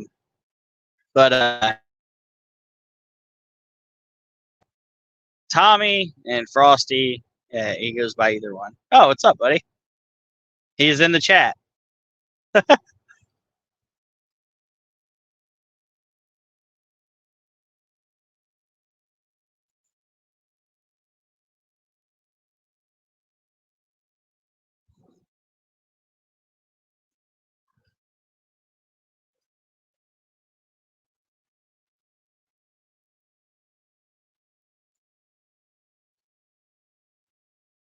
What was I going to say? Do any of you guys have any questions? Lurking in the bushes like Homer Simpson. Tommy doesn't sound right to me for some reason. Why doesn't Tommy sound right? He's probably just tired. There are some lovely people. Oh, the name. Never mind. Yeah. There are some lovely people around. I enjoy seeing the evolution of everyone. So much growth. It's important. Yes, I agree. And that's kind of like, I just want everyone to get along kind of thing. I know there's no chance in hell I can get everyone to get along, but if I could get a vast majority to, love to all the levels. Yeah, not for me. I wouldn't survive to the next day. Rage. And there goes the phone mount again.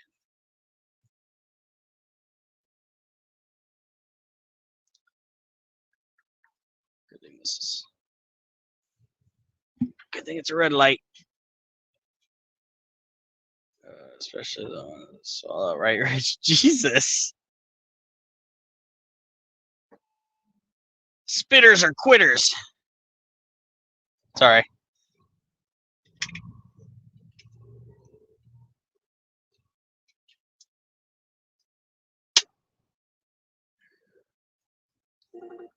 My phone can't be too heavy for this phone mount. Weird.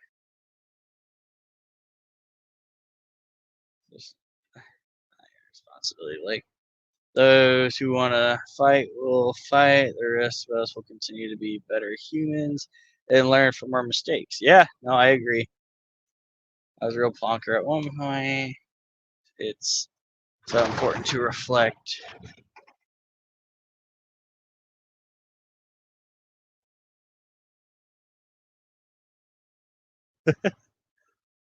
That's so true. I need to go up there so I can hear those words in your accent. Yeah. Charlotte, I'll put the link back out there if you want to come up. I don't know if you're working or whatnot. I need to go up there.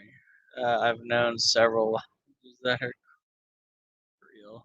I have never met one in real life. I'm not gonna lie. I've never even seen one, which is crazy because of how popular and common everyone makes it out to be. I have not ever seen one in person.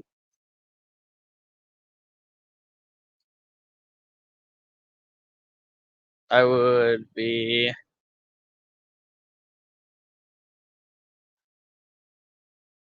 a lot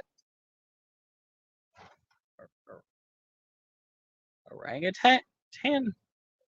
Oh, I would be a lot, right? Okay then. I met a few in jail. Kelly, whoa! Is there a dark side to Kelly we didn't know about?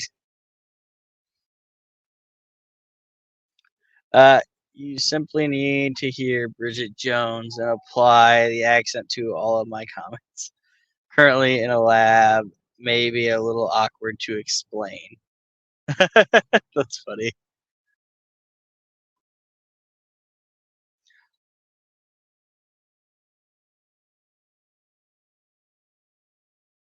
You know who I'm surprised I haven't seen yet? He may be one of the lurkers, but Simon. Usually Simon pops in and says hi at least.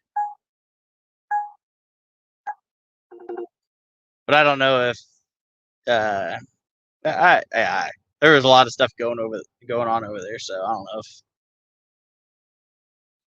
maybe he's busy or something.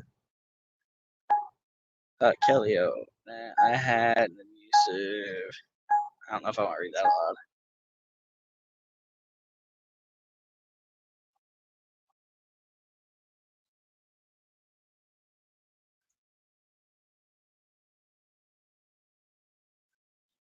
Yeah, no rage. That's people got to make their money somehow. That's like exotic dancers.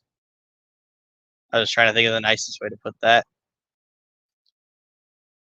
Man, I miss him. I have missed everyone the past week or so. Adulting success. Oh, I thought it was just because I wasn't streaming is why you weren't seeing everyone. I was waiting on you to blame me for it. Charlotte Hart. LOL Kelly. It would be wonderful to pop up one day for a chat. I would really love to. However, I am an utter. No, you're not. Yeah, don't talk like that. So we all talk. I took a screenshot of her Facebook and sent it to her. She popped it. That's okay, Kelly. That's the aggressive parenting, we'll say.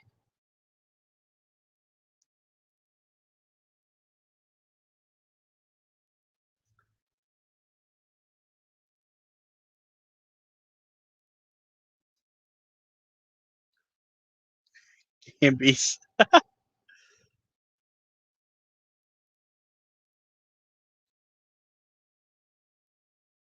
my dark side. Oh well. Yeah.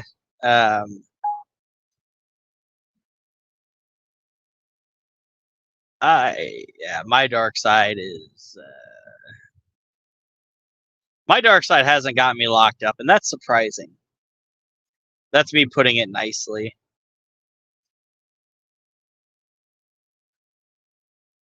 Strippers, hell yeah. No to nipple covers. Yeah, don't come to Indiana then. From what I understand, I don't know by experience.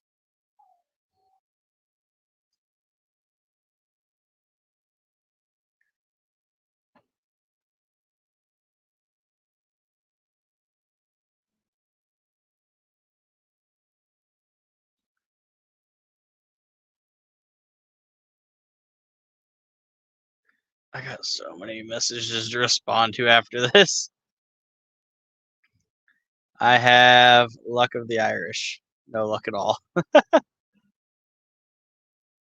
Yeah, I've said some mean things in the past. I've never acted on anything, but no one's ever given me a reason to act, and that's really the most I've ever really had to do. Hey, drugs ain't illegal until the cops show up. Jesus. Ironically, see, I am the bore when you ask most people because I have never done a single drug in my life, including nicotine. I've never smoked a cigarette, never hit a vape, never done anything like that. Kelly, at least you got away from these facts. Wish others could.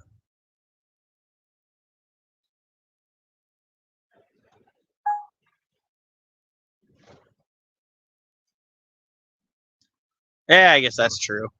I've only ever been drunk. Been drunk 3 times. I don't know.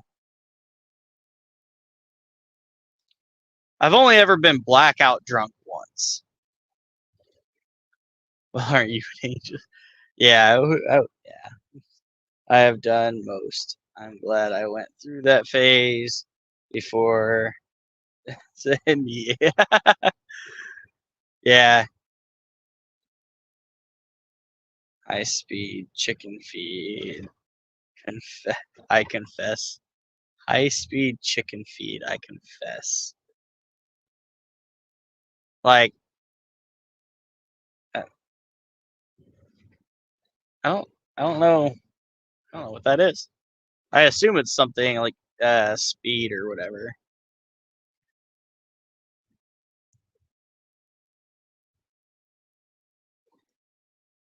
Yeah, like I said, everyone's got their niche. Like I said, if people do what they want to do, they can do what they want to do. In my opinion, I think most of it should be legalized. I don't condone to giving or selling to children.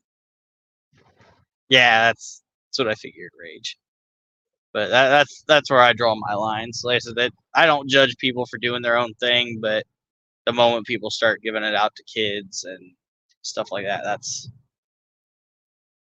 where a dark side of me comes out. Yeah, the fentanyl too. That's yeah, it's crazy stuff. I don't think I could ever. Oh, I was. I kind of. I had a thought earlier when Aspen was on. I looked up and my views were fluctuating between 69 and 70. I was half tempted to put someone in timeout just so I could have 69 flat, like a solid 69 viewers. Then I was going to tell everyone, okay, now no one's allowed to leave or no one's allowed to come back until the stream ends. Drugs were somewhat safe back in the 90s. It's simple. I mean, it never hurt me. It never will. That's good, Melissa.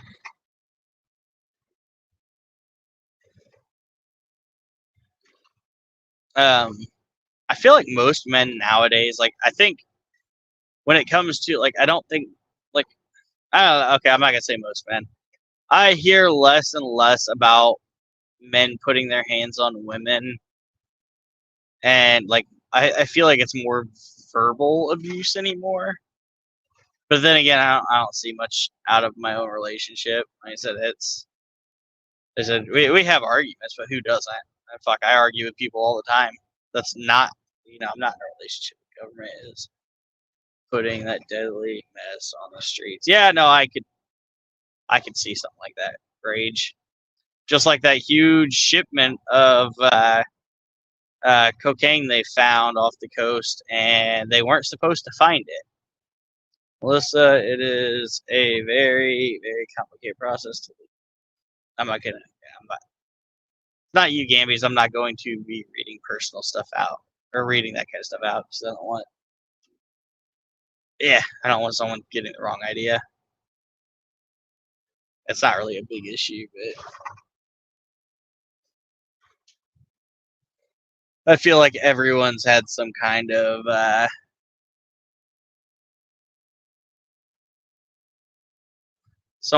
everyone's had some kind of relationship where they had issues in it.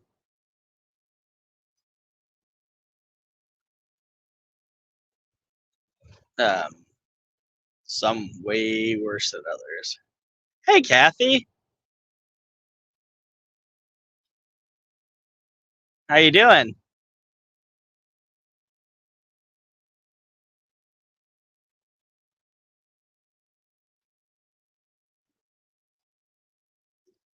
I was gonna say something, but I zoned out. It's that ADHD thing that Aspen was talking about earlier.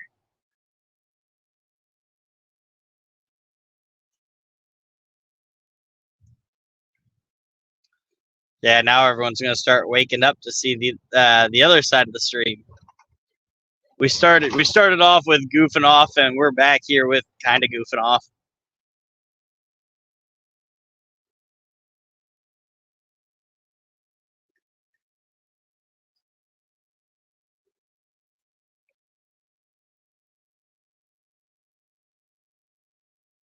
Gibbies, were you in here when Criminality was saying all of her dad jokes in the chat?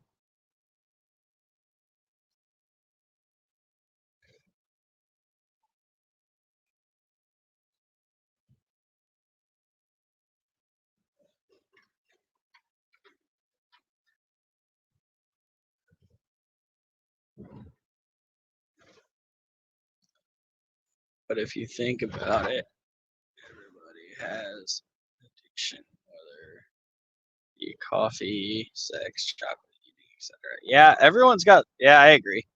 Everyone's got something that they need. I agree with that, Rage. Kathy, did you go to Bacon Fest? No, I was listening, but charting during most of that. Damn it! Oh, it was hilarious. I read most of them off. Good morning was yes, and it was great food, and the bands were great. Oh, nice. Hey, nobody, nothing. How you doing?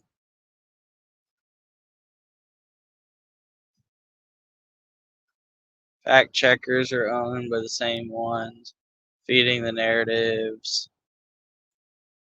They only need and want the people to see, think, and believe. Yeah. Needs response are often blurred by music and waterfalls. If I go very long without you, the soul gets very sick. Gotta have my coffee. Yeah, for me, it's caffeine in general. Whether it's like today, I had a Bang energy drink, or every now and then I'll have coffee or something. But that's the majority of it for me. That's primarily to stay awake.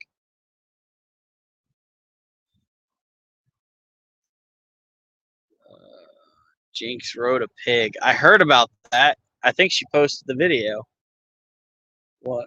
My jokes were chopped liver. No, your jokes weren't chopped liver. Yes, Big Fish was saying jokes too. So was Royal Wee, and I think there was a couple others. Big Fish out here getting jealous. I'm just joking.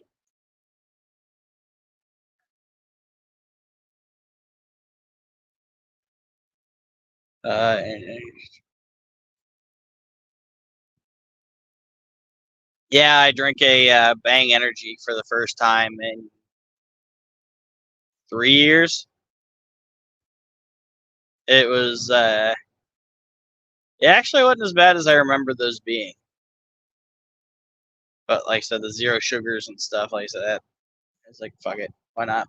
My kids' laughter, I swear.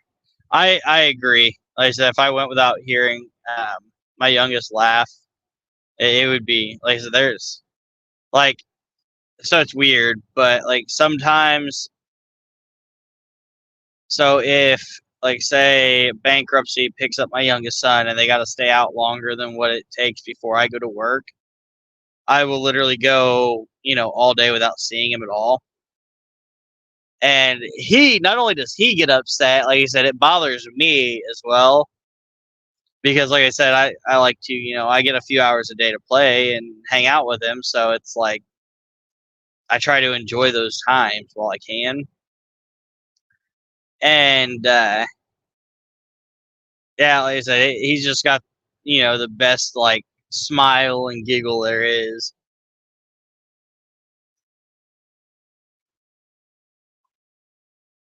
Yeah, that's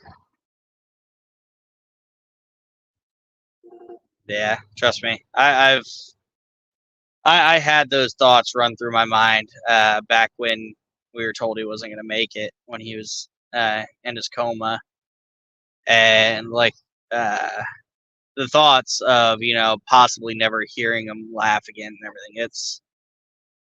That's by far one of the most heartbreaking things to ever think about. So, like I said, anyone that ever has lost their kids or anything, that I they are if they are doing well currently, they are much stronger people than myself. Someone passed Shaggy the bag. What the fuck? Oh, rage! That's hilarious. Yeah, T had some funny ones. She was testing the water. She was kind of nervous. She didn't know what would slide, and I was like, "Hey, in this chat, anything can go as long as you're being civil."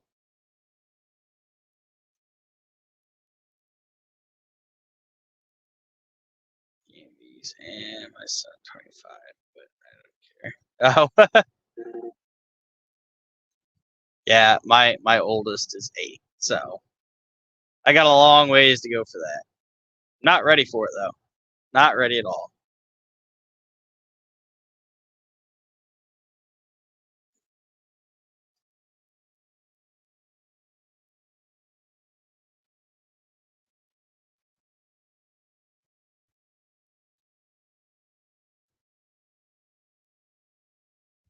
Dang it, I'm waiting for a comment.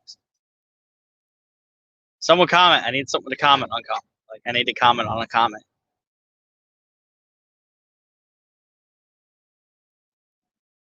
Or we can just talk about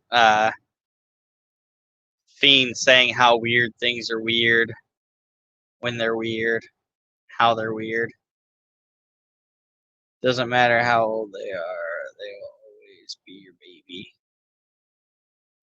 See, I never really believed that until now. I was like, oh yeah, once they're 18 kind of thing.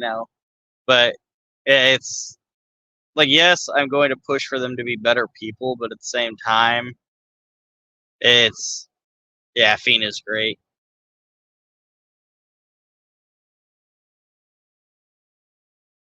But anyways, yeah, you never realize that until like, yeah, you're older and you're like, wait, what am I gonna, what would I do without him, kind of thing. Yeah, you never know until you know. There has to be respect on someone's channel. There has to be respect. So,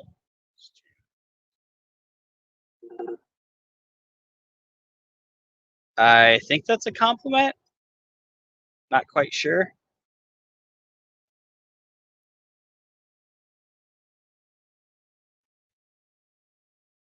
My oldest is a senior this year, and when I tell you all of my feelings about it. Yeah, I know, Gamies. You've complained about it several times. Just teary-eyed just thinking about it. Yeah, I couldn't think about it.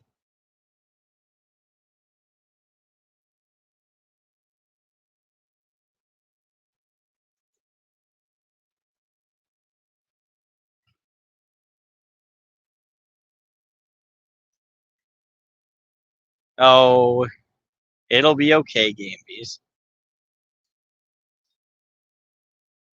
Now, the day she leaves or he leaves for college, I don't remember what you said your oldest was, but the day they leave for college, that'll be the day that you remember. You're going to be bawling and wiping your tears on their shirt, asking them not to leave.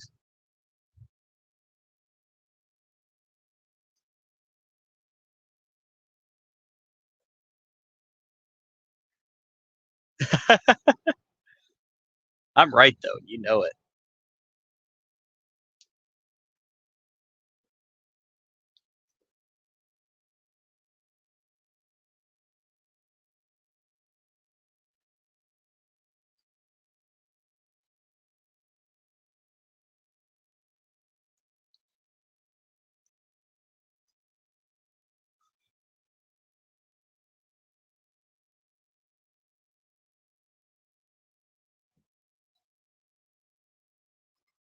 Oh, I'll be sleeping in my car in the dorm parking lot. Gambies is going to be renting an apartment around the corner. It's weird that Fiend thinks it's weird. Yeah, weird things that Fiend thinks is weird are weird. I don't remember how that conversation went, respecting somebody's channel, not being a troll, and being a pain in the ass. Yeah. Well, some people trolling is okay. Like it's one thing if you're just coming in and making jokes and casually just saying random things. It's another if you're coming in and like harassing people and calling people names. I don't stand for that. It's a gut punch for sure. I haven't seen my child in 3 or 4 days. Oh man, Kelly, I'm sorry.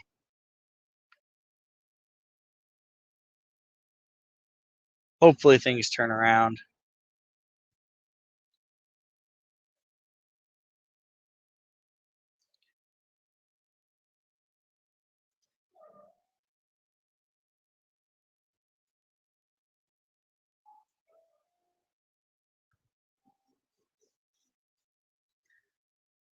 Gambies would be bringing her child food every day.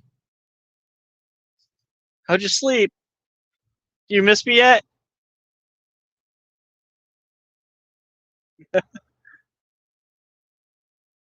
I noticed they changed the Odin's Den tattoo to the black flag.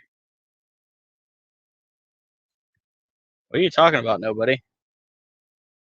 Yeah, specs again. I'm sorry, Kelly.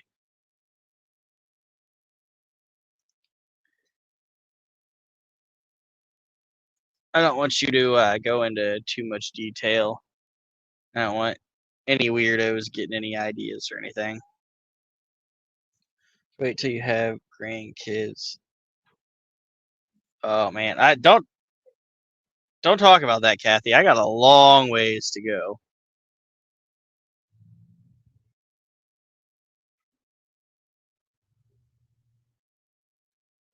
Thought that was weird right before trial. Tattoo parlor in Delphi across the courthouse. Oh, I have no idea, nobody. I didn't even know that happened, or that there's a tattoo parlor across from there. 4:33 a.m. here in Alabama. Yeah, it is 5:38 in Indiana.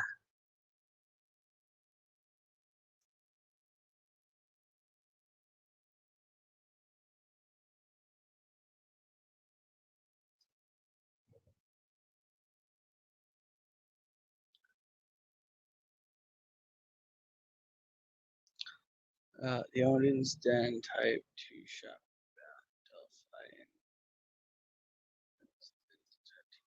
Oh, see, I wasn't up to date. Oh, I didn't know that, Kathy.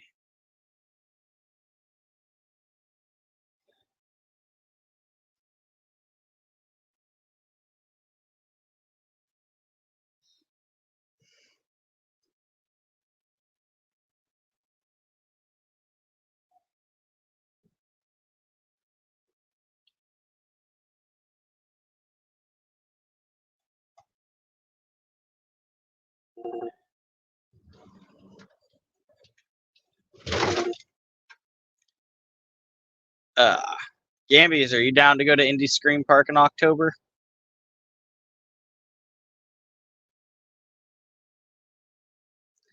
I hope to visit Delphi one day. It's on my bucket list. Yeah, that's another thing in October I wanted to do is go out and walk the trail or the bridge.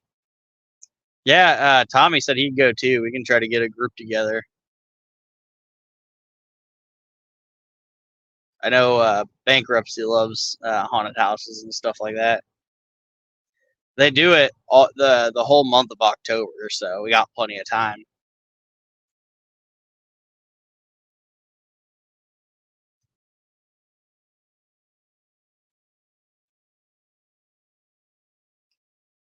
I don't know how many people we know that are from Indiana or who will be up here. I know there will be a lot of people from really everywhere because if the trial goes on, we'll see.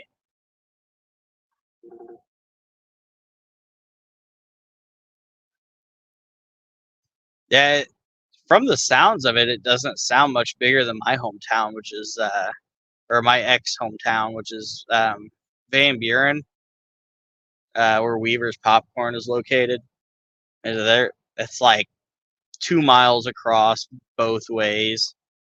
There's like $1 General and one gas station and a bar, and they do their little popcorn festival every year,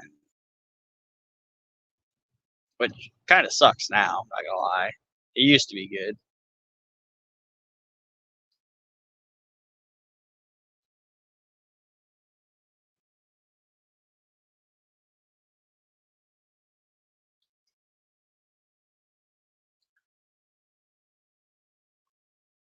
Have you ever been to Indie Scream Park, Gambies, or anyone in the chat? And if you're not in the chat and you're just watching, have you ever been? See if I can trick someone into subscribing to comment.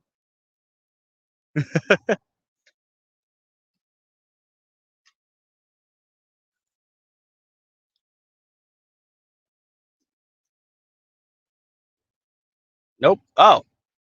Did you hear when I was explaining it to Tommy earlier what it is? I go to Niles Scream Park. I've never heard of that one.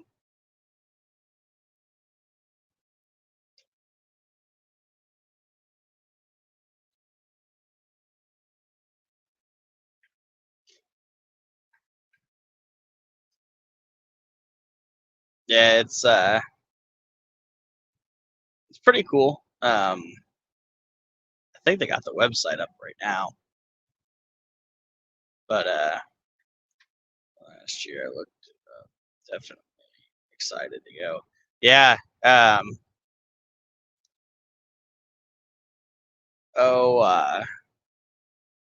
It's definitely interesting.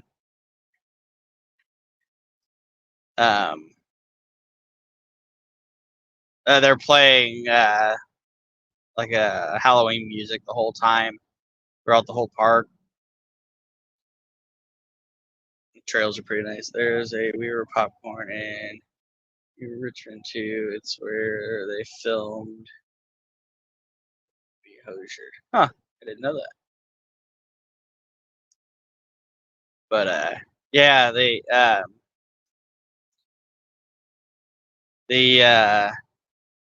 Indie Scream Park. It's a big one. Like I said, it's $40 to enter, and then you have I think a wristband or something. You have complete access to all the different like the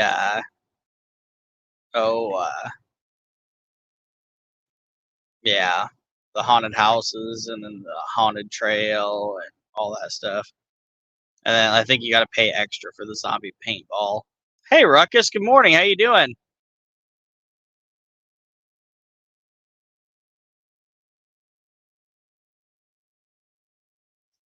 And then they got like beer and like tenderloins and caramel apples and different fall foods and stuff like that. Oh, come on, Kathy.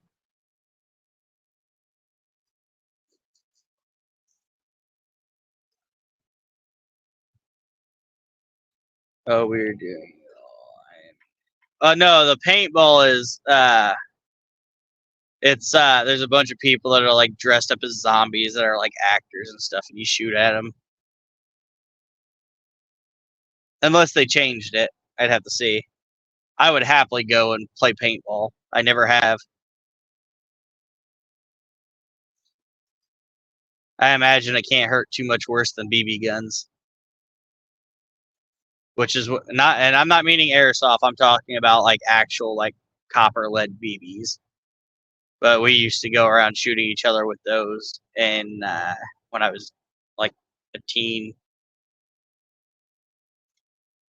As horrific as what happened, Adam, a lot of people together, and I'll forget that I have a shine bright sticker.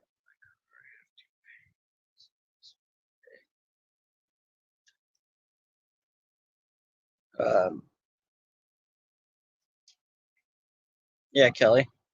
Yeah, that might be everyone else's rules. Those aren't KB's rules. I do it. I'm gonna be sitting. We're gonna be sitting there like side by side shooting at zombies through a gate, and then next thing you know, Gamby just turns and shoots me.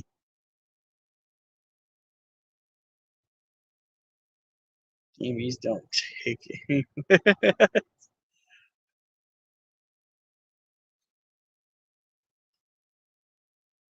I, as much as I would have to say about that, I would probably not be able to say it because I would be laughing so hard.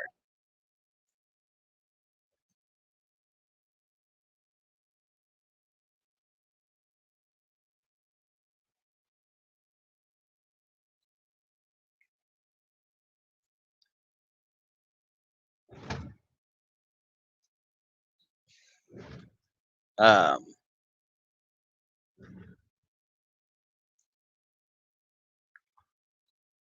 to everyone coming in, good morning.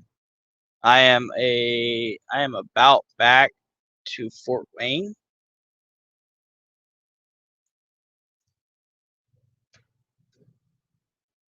I think I got about 30 to 40 total minutes left on the stream. So if anyone has any questions or wants to say hey or wants to subscribe and come in and talk or anything like that, now would be the time. Go to the pumpkin patch. Pumpkin patches are always nice too. Bankruptcy, her favorite season is fall.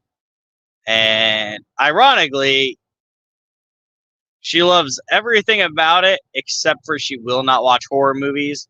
Unless I am currently watching a horror movie, then she'll get intrigued and I'll casually look over and she'll be just sitting there watching it. And I'm like, oh, I thought you weren't watching. I thought you were on your phone. And then she'll be like, shut up. I'm like, I know. That's happened a couple times. At least.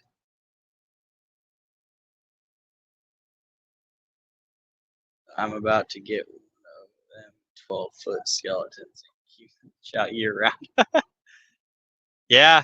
Her birthday actually just happened.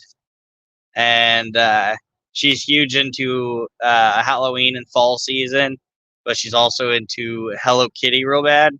So I ended up going out and buying her it was like a tumbler cup with a dome on it, and it's like all the Hello Kitty characters dressed up in Halloween costumes. And then I got her it's a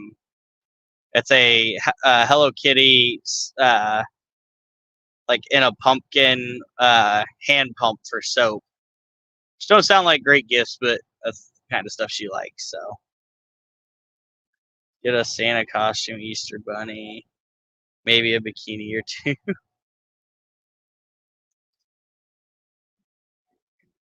That's funny.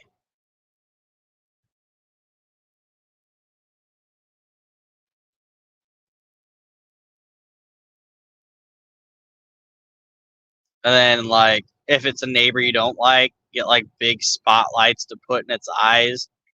So, like, when they're sleeping, all they see are these spotlight eyes coming through their blinds. I got some ideas for you, Gambies. If you don't like your neighbors, well, we got this.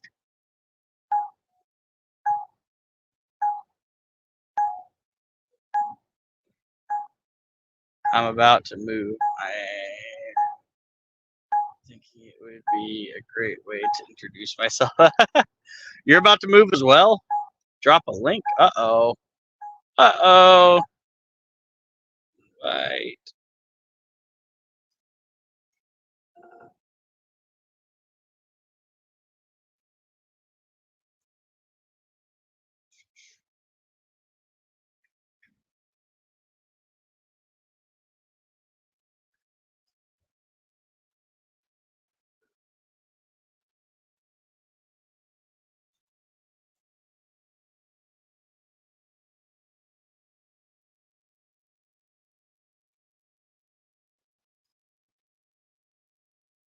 Good morning, Peggy.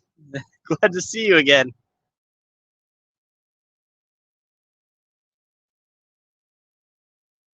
Ruckus wants to talk about skeletons in bikinis.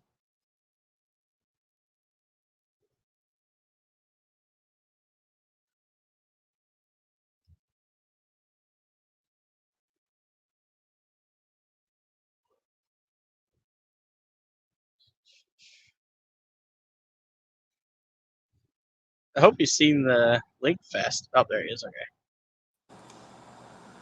Hey, what's up, Ruckus? What up? I hope you've seen the How's it going? Link Fest. Oh, there he is. Okay. Doing all right. Hey, what's up, Ruckus? What up? I hope you've seen the Link Fest. Oh, there he is. You got it on the TV, don't you? Yeah, I'm turning it down now. Sorry. You're fine. I heard it echoing, and I was like, "Oh, wait a minute." Yeah, I'm out by the pool. I watch it on the TV out here. That's awesome.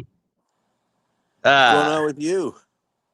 Just another day. Had Aspen on today talking about just talking about everything. It went from Delphi to just personal, and then just talking to talk. It's pretty cool.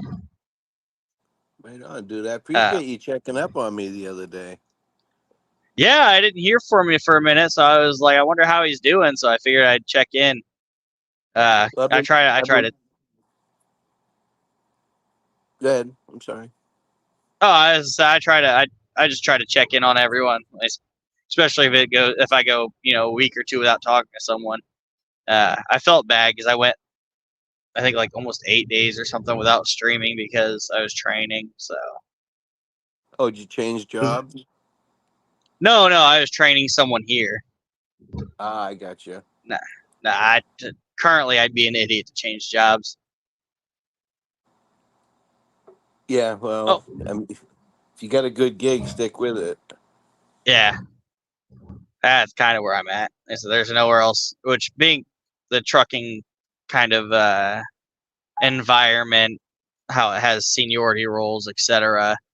Like that's what I was explaining earlier. I fell into this one where I'm the senior driver in this terminal. I won't ever get that anywhere else. Not for 20 to 30 years. So I got a lot of reasons why I shouldn't leave this job.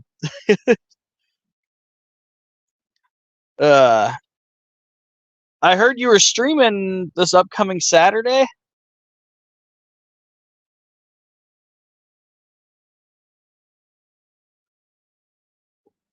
Are you still there, Ruckus?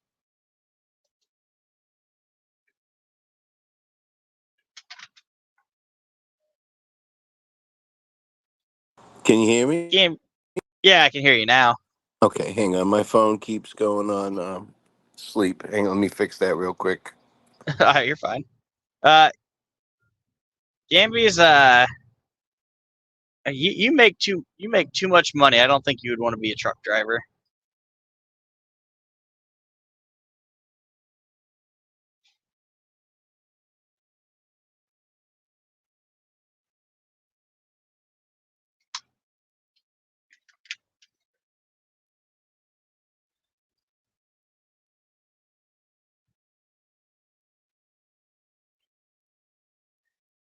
Don't jinx yourself, Gambies. Yeah, I get road rage too much. I couldn't be a truck driver. I do and I don't. I don't do it like, oh, I'm gonna, floor it and try to run you off the road kind of road rage. Like I'll just yell out the window or flip someone off. But that's the most I do. I was telling them earlier I'm gonna end up making a shirt because one of the things I've been saying here lately is I've been yelling at people calling them douche muffins because they do something stupid. Yeah. So I'm gonna make a shirt that says "Don't be a," and then get an image of a bottle of douche and a muffin and put them side by side.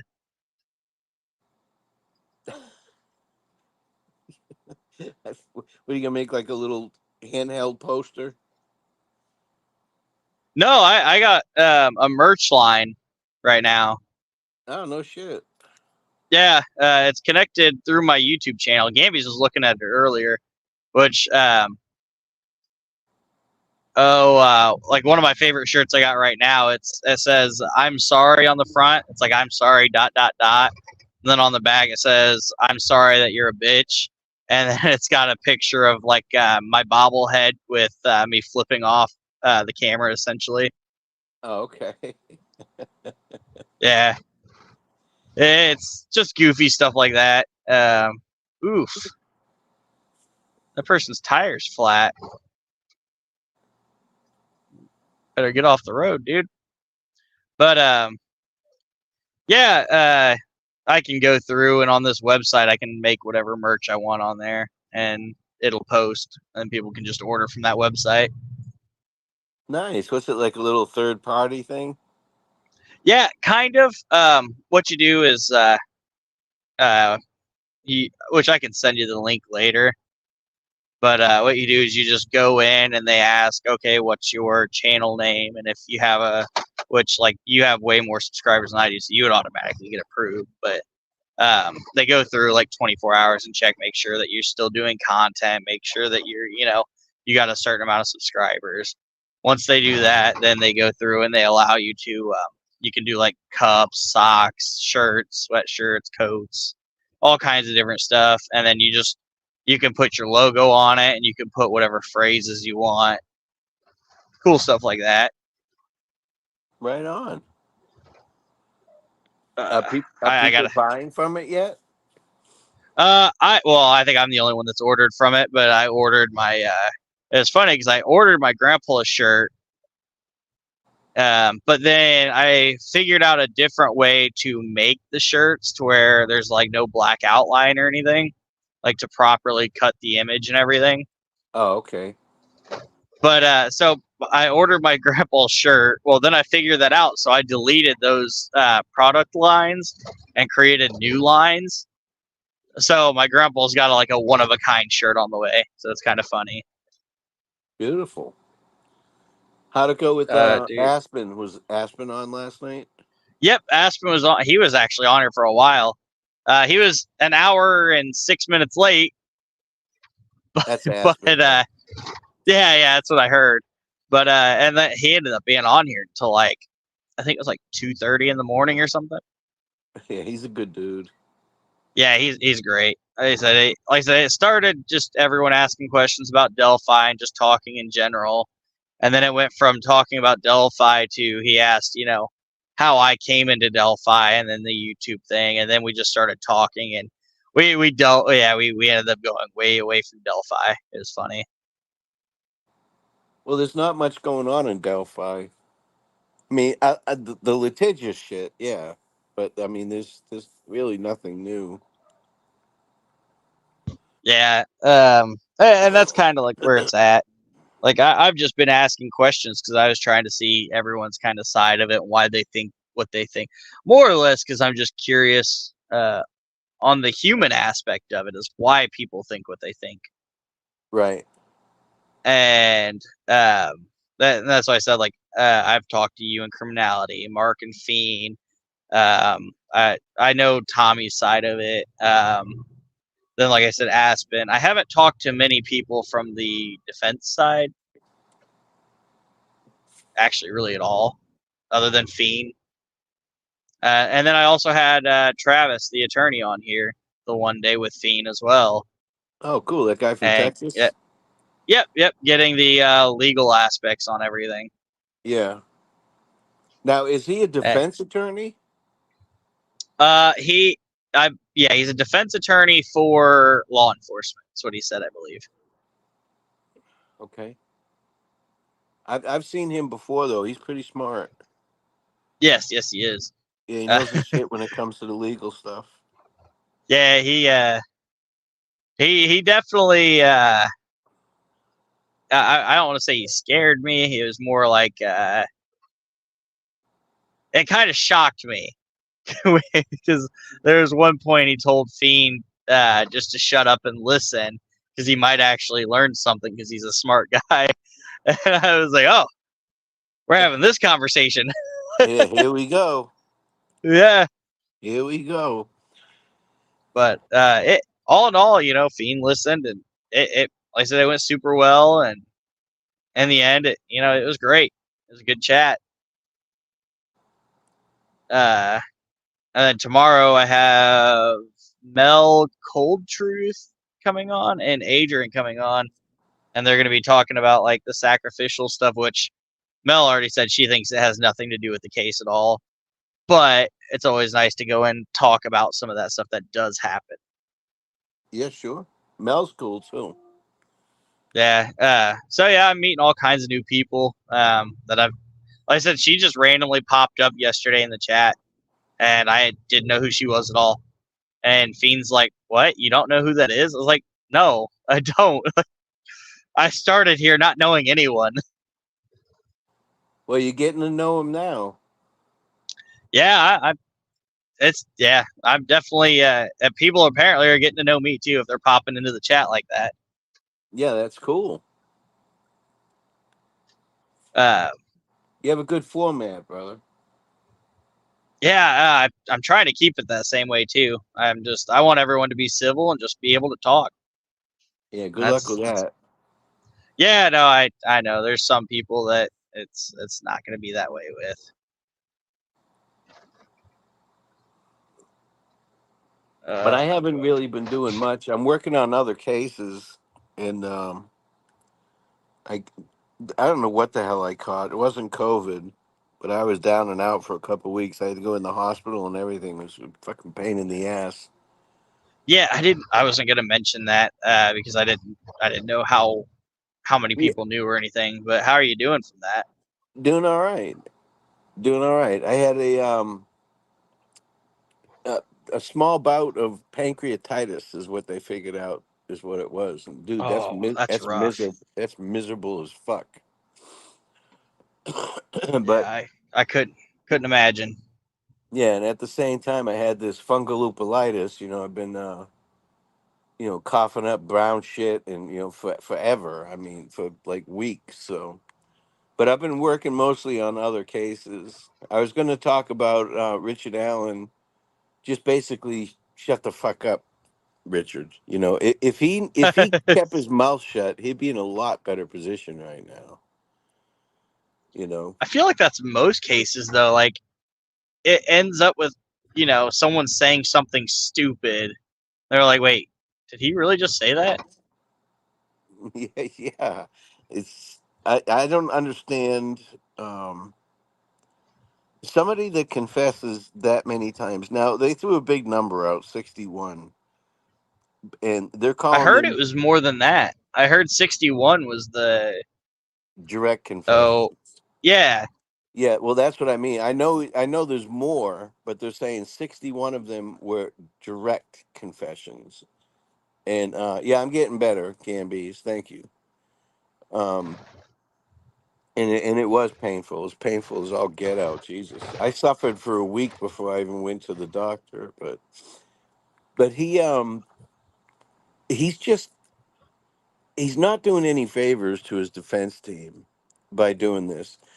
Every attorney, the first time they meet their client, one of the first things they tell them is, okay, do not talk about your case to anybody, anyone, you know. And he just broke that rule real quick. you know. So he's not doing himself any favors. And once the jury hears that, I mean, the evidence that they have the bullet that matches his firearm. Whether you believe it's junk science or not, they have it, and they're going to present that. Yeah. He put himself there. Other people put himself there, and he has no alibi. And they have his car on video, which nobody on the defense side has even attempted to So squash. So my question is, if he wouldn't have put himself there ever, if he would have never went to the police station, do you think he would be there right now? hard to say. You mean Because if he never went and said, "Hey, I was there"? yeah, because like I said, as far as I know, the initial like the most they got as far as connecting him outside of his admission to being there was the bullet, but without the admission of being there, the bullet at that point was just a bullet. Right, right. They knew they had extraction marks on that bullet, but shit, everybody's got guns. It'd have been good. Exactly. I'm sure they tested a lot of guns, but there's enough there, and there's enough in that PC. I know a lot of people think it's weak, but there's enough in that PC to have him arrested. But they have to have more for that PC that they just didn't put in, because they were wondering if other people were involved. You know, you don't want to spook them until you find out who they are. Yeah. But that's all we really know is that he's confessed. Now, he made incriminating statements as well, but his confessions were direct confessions, which means I did it, and this is how I did it, and this is why I did it. So it's going to be interesting to see that. But when the state gets up and they present their physical evidence that they have, and then they play his own voice for the jury confessing, that's going to be hard to get by, man. That's going to be Yeah. real hard to get by because they're going to hear tone of voice. And if it's video, they're going to see body language and nonverbal communications during these confessions. So that's going to be really, really hard. I mean, you ask any attorney, if you get a client that confessed 60 times and Yeah. they have it recorded, they're going to tell you he's fucked. Yeah. You know? Well, that's what Travis said. That's gonna drown him. Travis said, I don't remember what he said because one of the questions was if there was anything that's happened that could be brought up on appeal, and Travis said there was 2 or 3 things that could possibly. And he said it's not, not 100%. I'd have to go back through and watch the video. It was a couple weeks ago, but he Well, did say there was a couple things. it's been a circus. So Yeah, I think he has grounds for appeal. He had them already, um, from months ago. But I mean, he can change his plea to guilty, and he can still apply for post conviction relief, which is basically an appeal. And I I it's thought if not you a plead total. guilty, you can't appeal. No, it's called post conviction relief. Okay. Um, and what that is, if the judge says no, we're not allowing this third party shit in, right? That doesn't really hurt him because post conviction relief, that's part of it, is because evidence was not allowed in that was, good for your case. If you look it up, and I even looked up the Indiana statutes on it, and if your representation didn't do a good job or there was evidence that should have been allowed in, you get post conviction relief, which is basically an appeal. It's the same thing. Okay.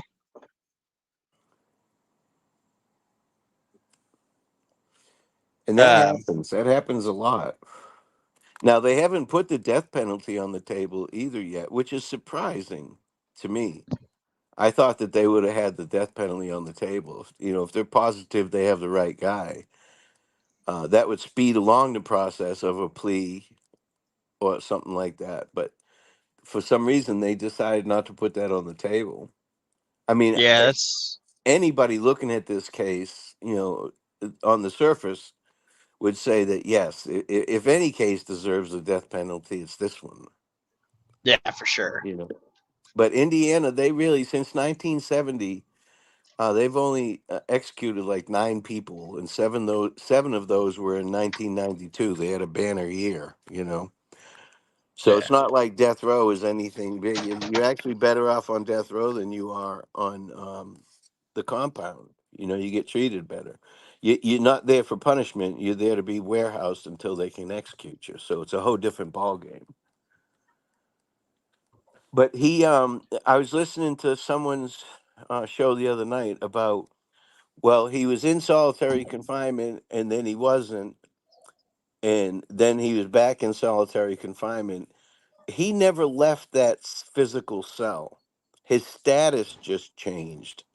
He went from suicide watch to not suicide watch to close management, but it's all in the same cells. It's just how they have to watch him. He didn't change cells. He didn't go to a better area or anything. Just his status Okay. changed. But now he's in Cass County. I'm wondering how it's going there because he's basically in the same size cell, same setup. You know, he has Yeah, is there less. going to be excuses this time, kind of thing? Well, there's less access to mental and medical care, you know, than there is with the state. So I don't know. It's going to be interesting to see. I really didn't care where they held him, you know, or who his attorneys Yeah. were, or who the judge is, or who the prosecution is. You know, I'm pro law enforcement, not system. You know, the system's good. It's the best in the world. Is it flawed? Yes, but it's still better than any other countries. Yeah.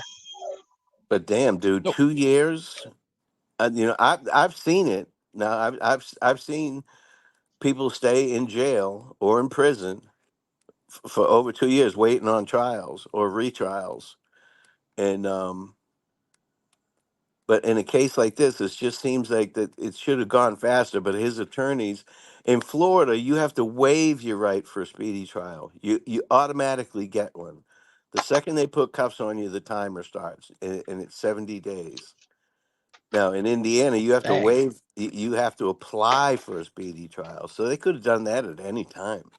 Now in hindsight, I'm sure that they're saying, "Fuck, we should have done that right out the chute," Yeah. you know. But they didn't because they were looking at other angles. But what do you think about these new depositions? Now I the doctor got quashed. She doesn't have to do it. I'm not even sure how she pertains to this case. Um, she used to work as in a pharmacy, so maybe she trained him at one time down way before something. Who knows? But I haven't had a Westfall won't chance. go. Westfall doesn't give a fuck. He's not going to go. Yeah, I haven't really looked much into it. What do you think about it? Well, they're trying to get these depositions in to get these. Hey, big fish. To get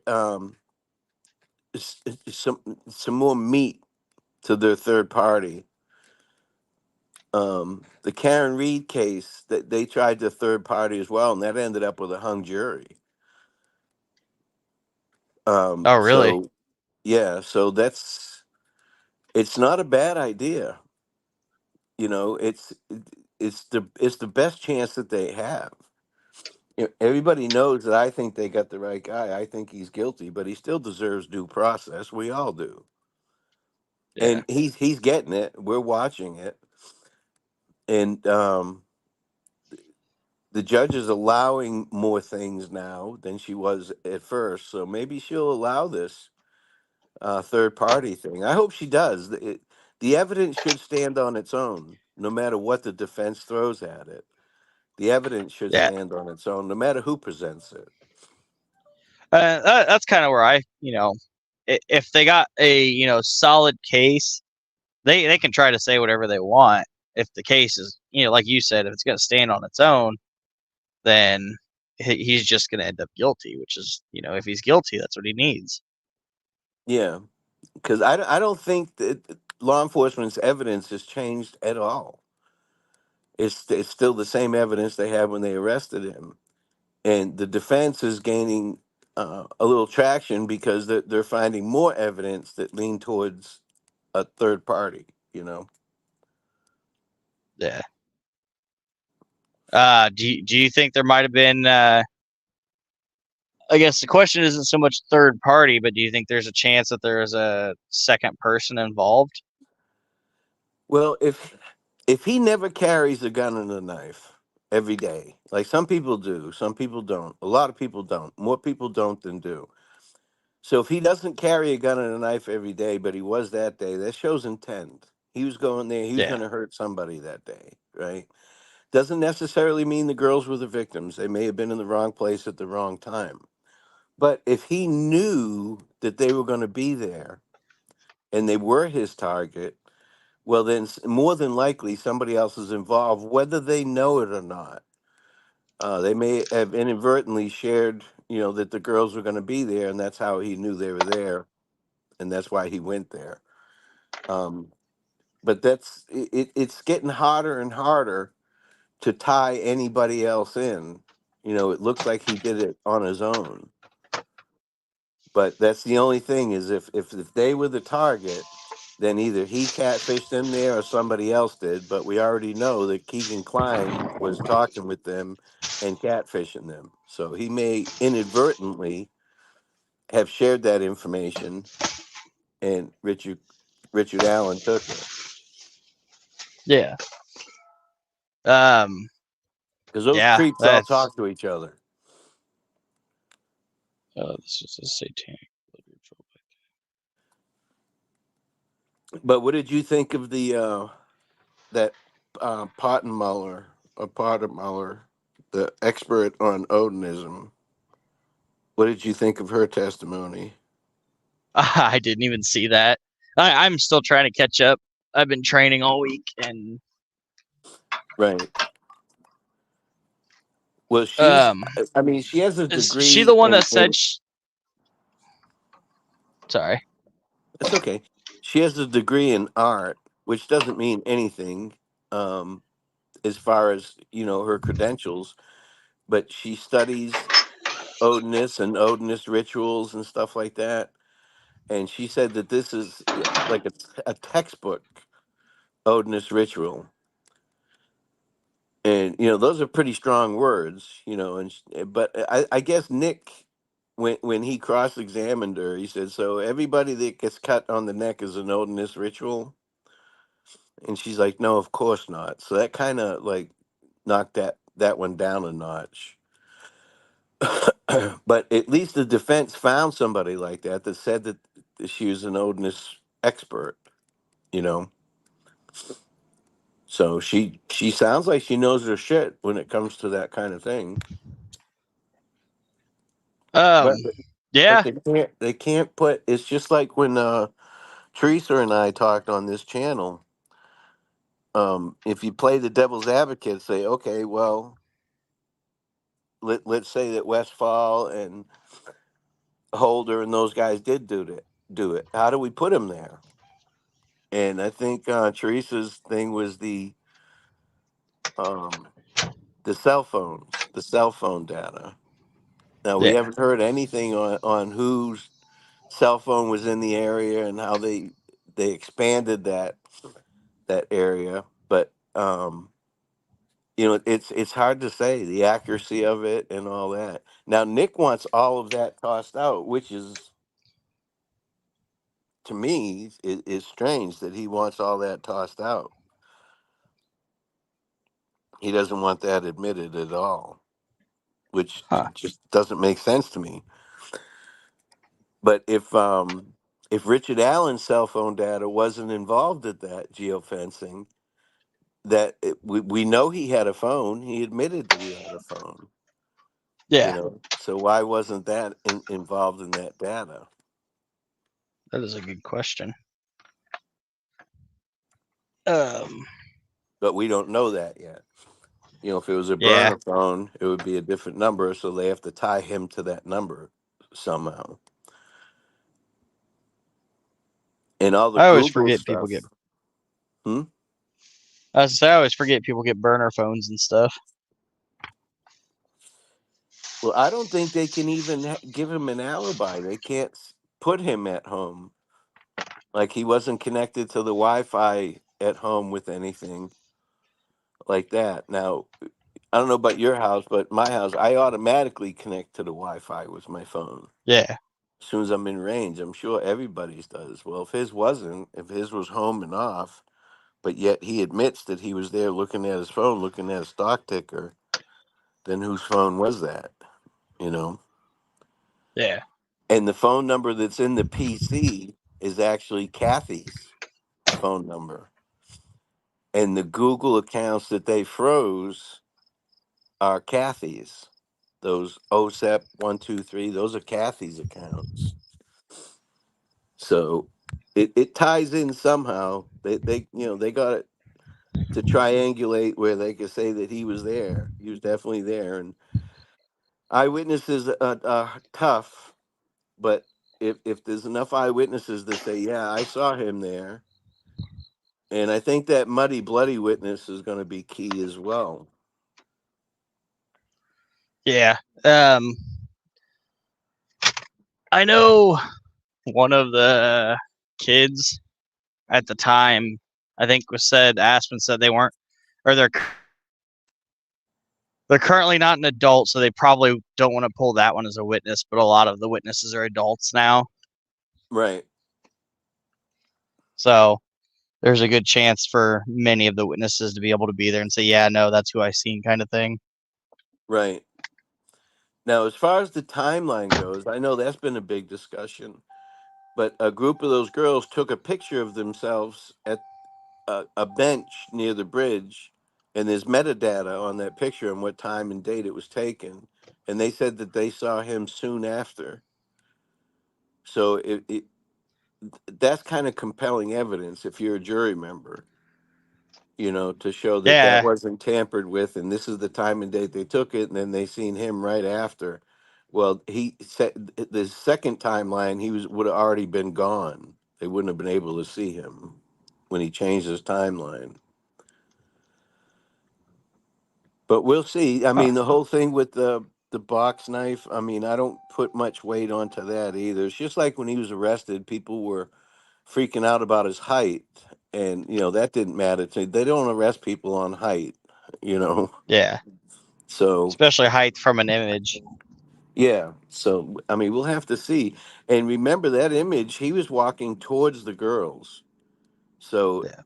his face would have became clearer, even though it was covered. Where he really couldn't be identified easily, but they were able to afterwards because there's 43 seconds and we only saw like a second of a half of it.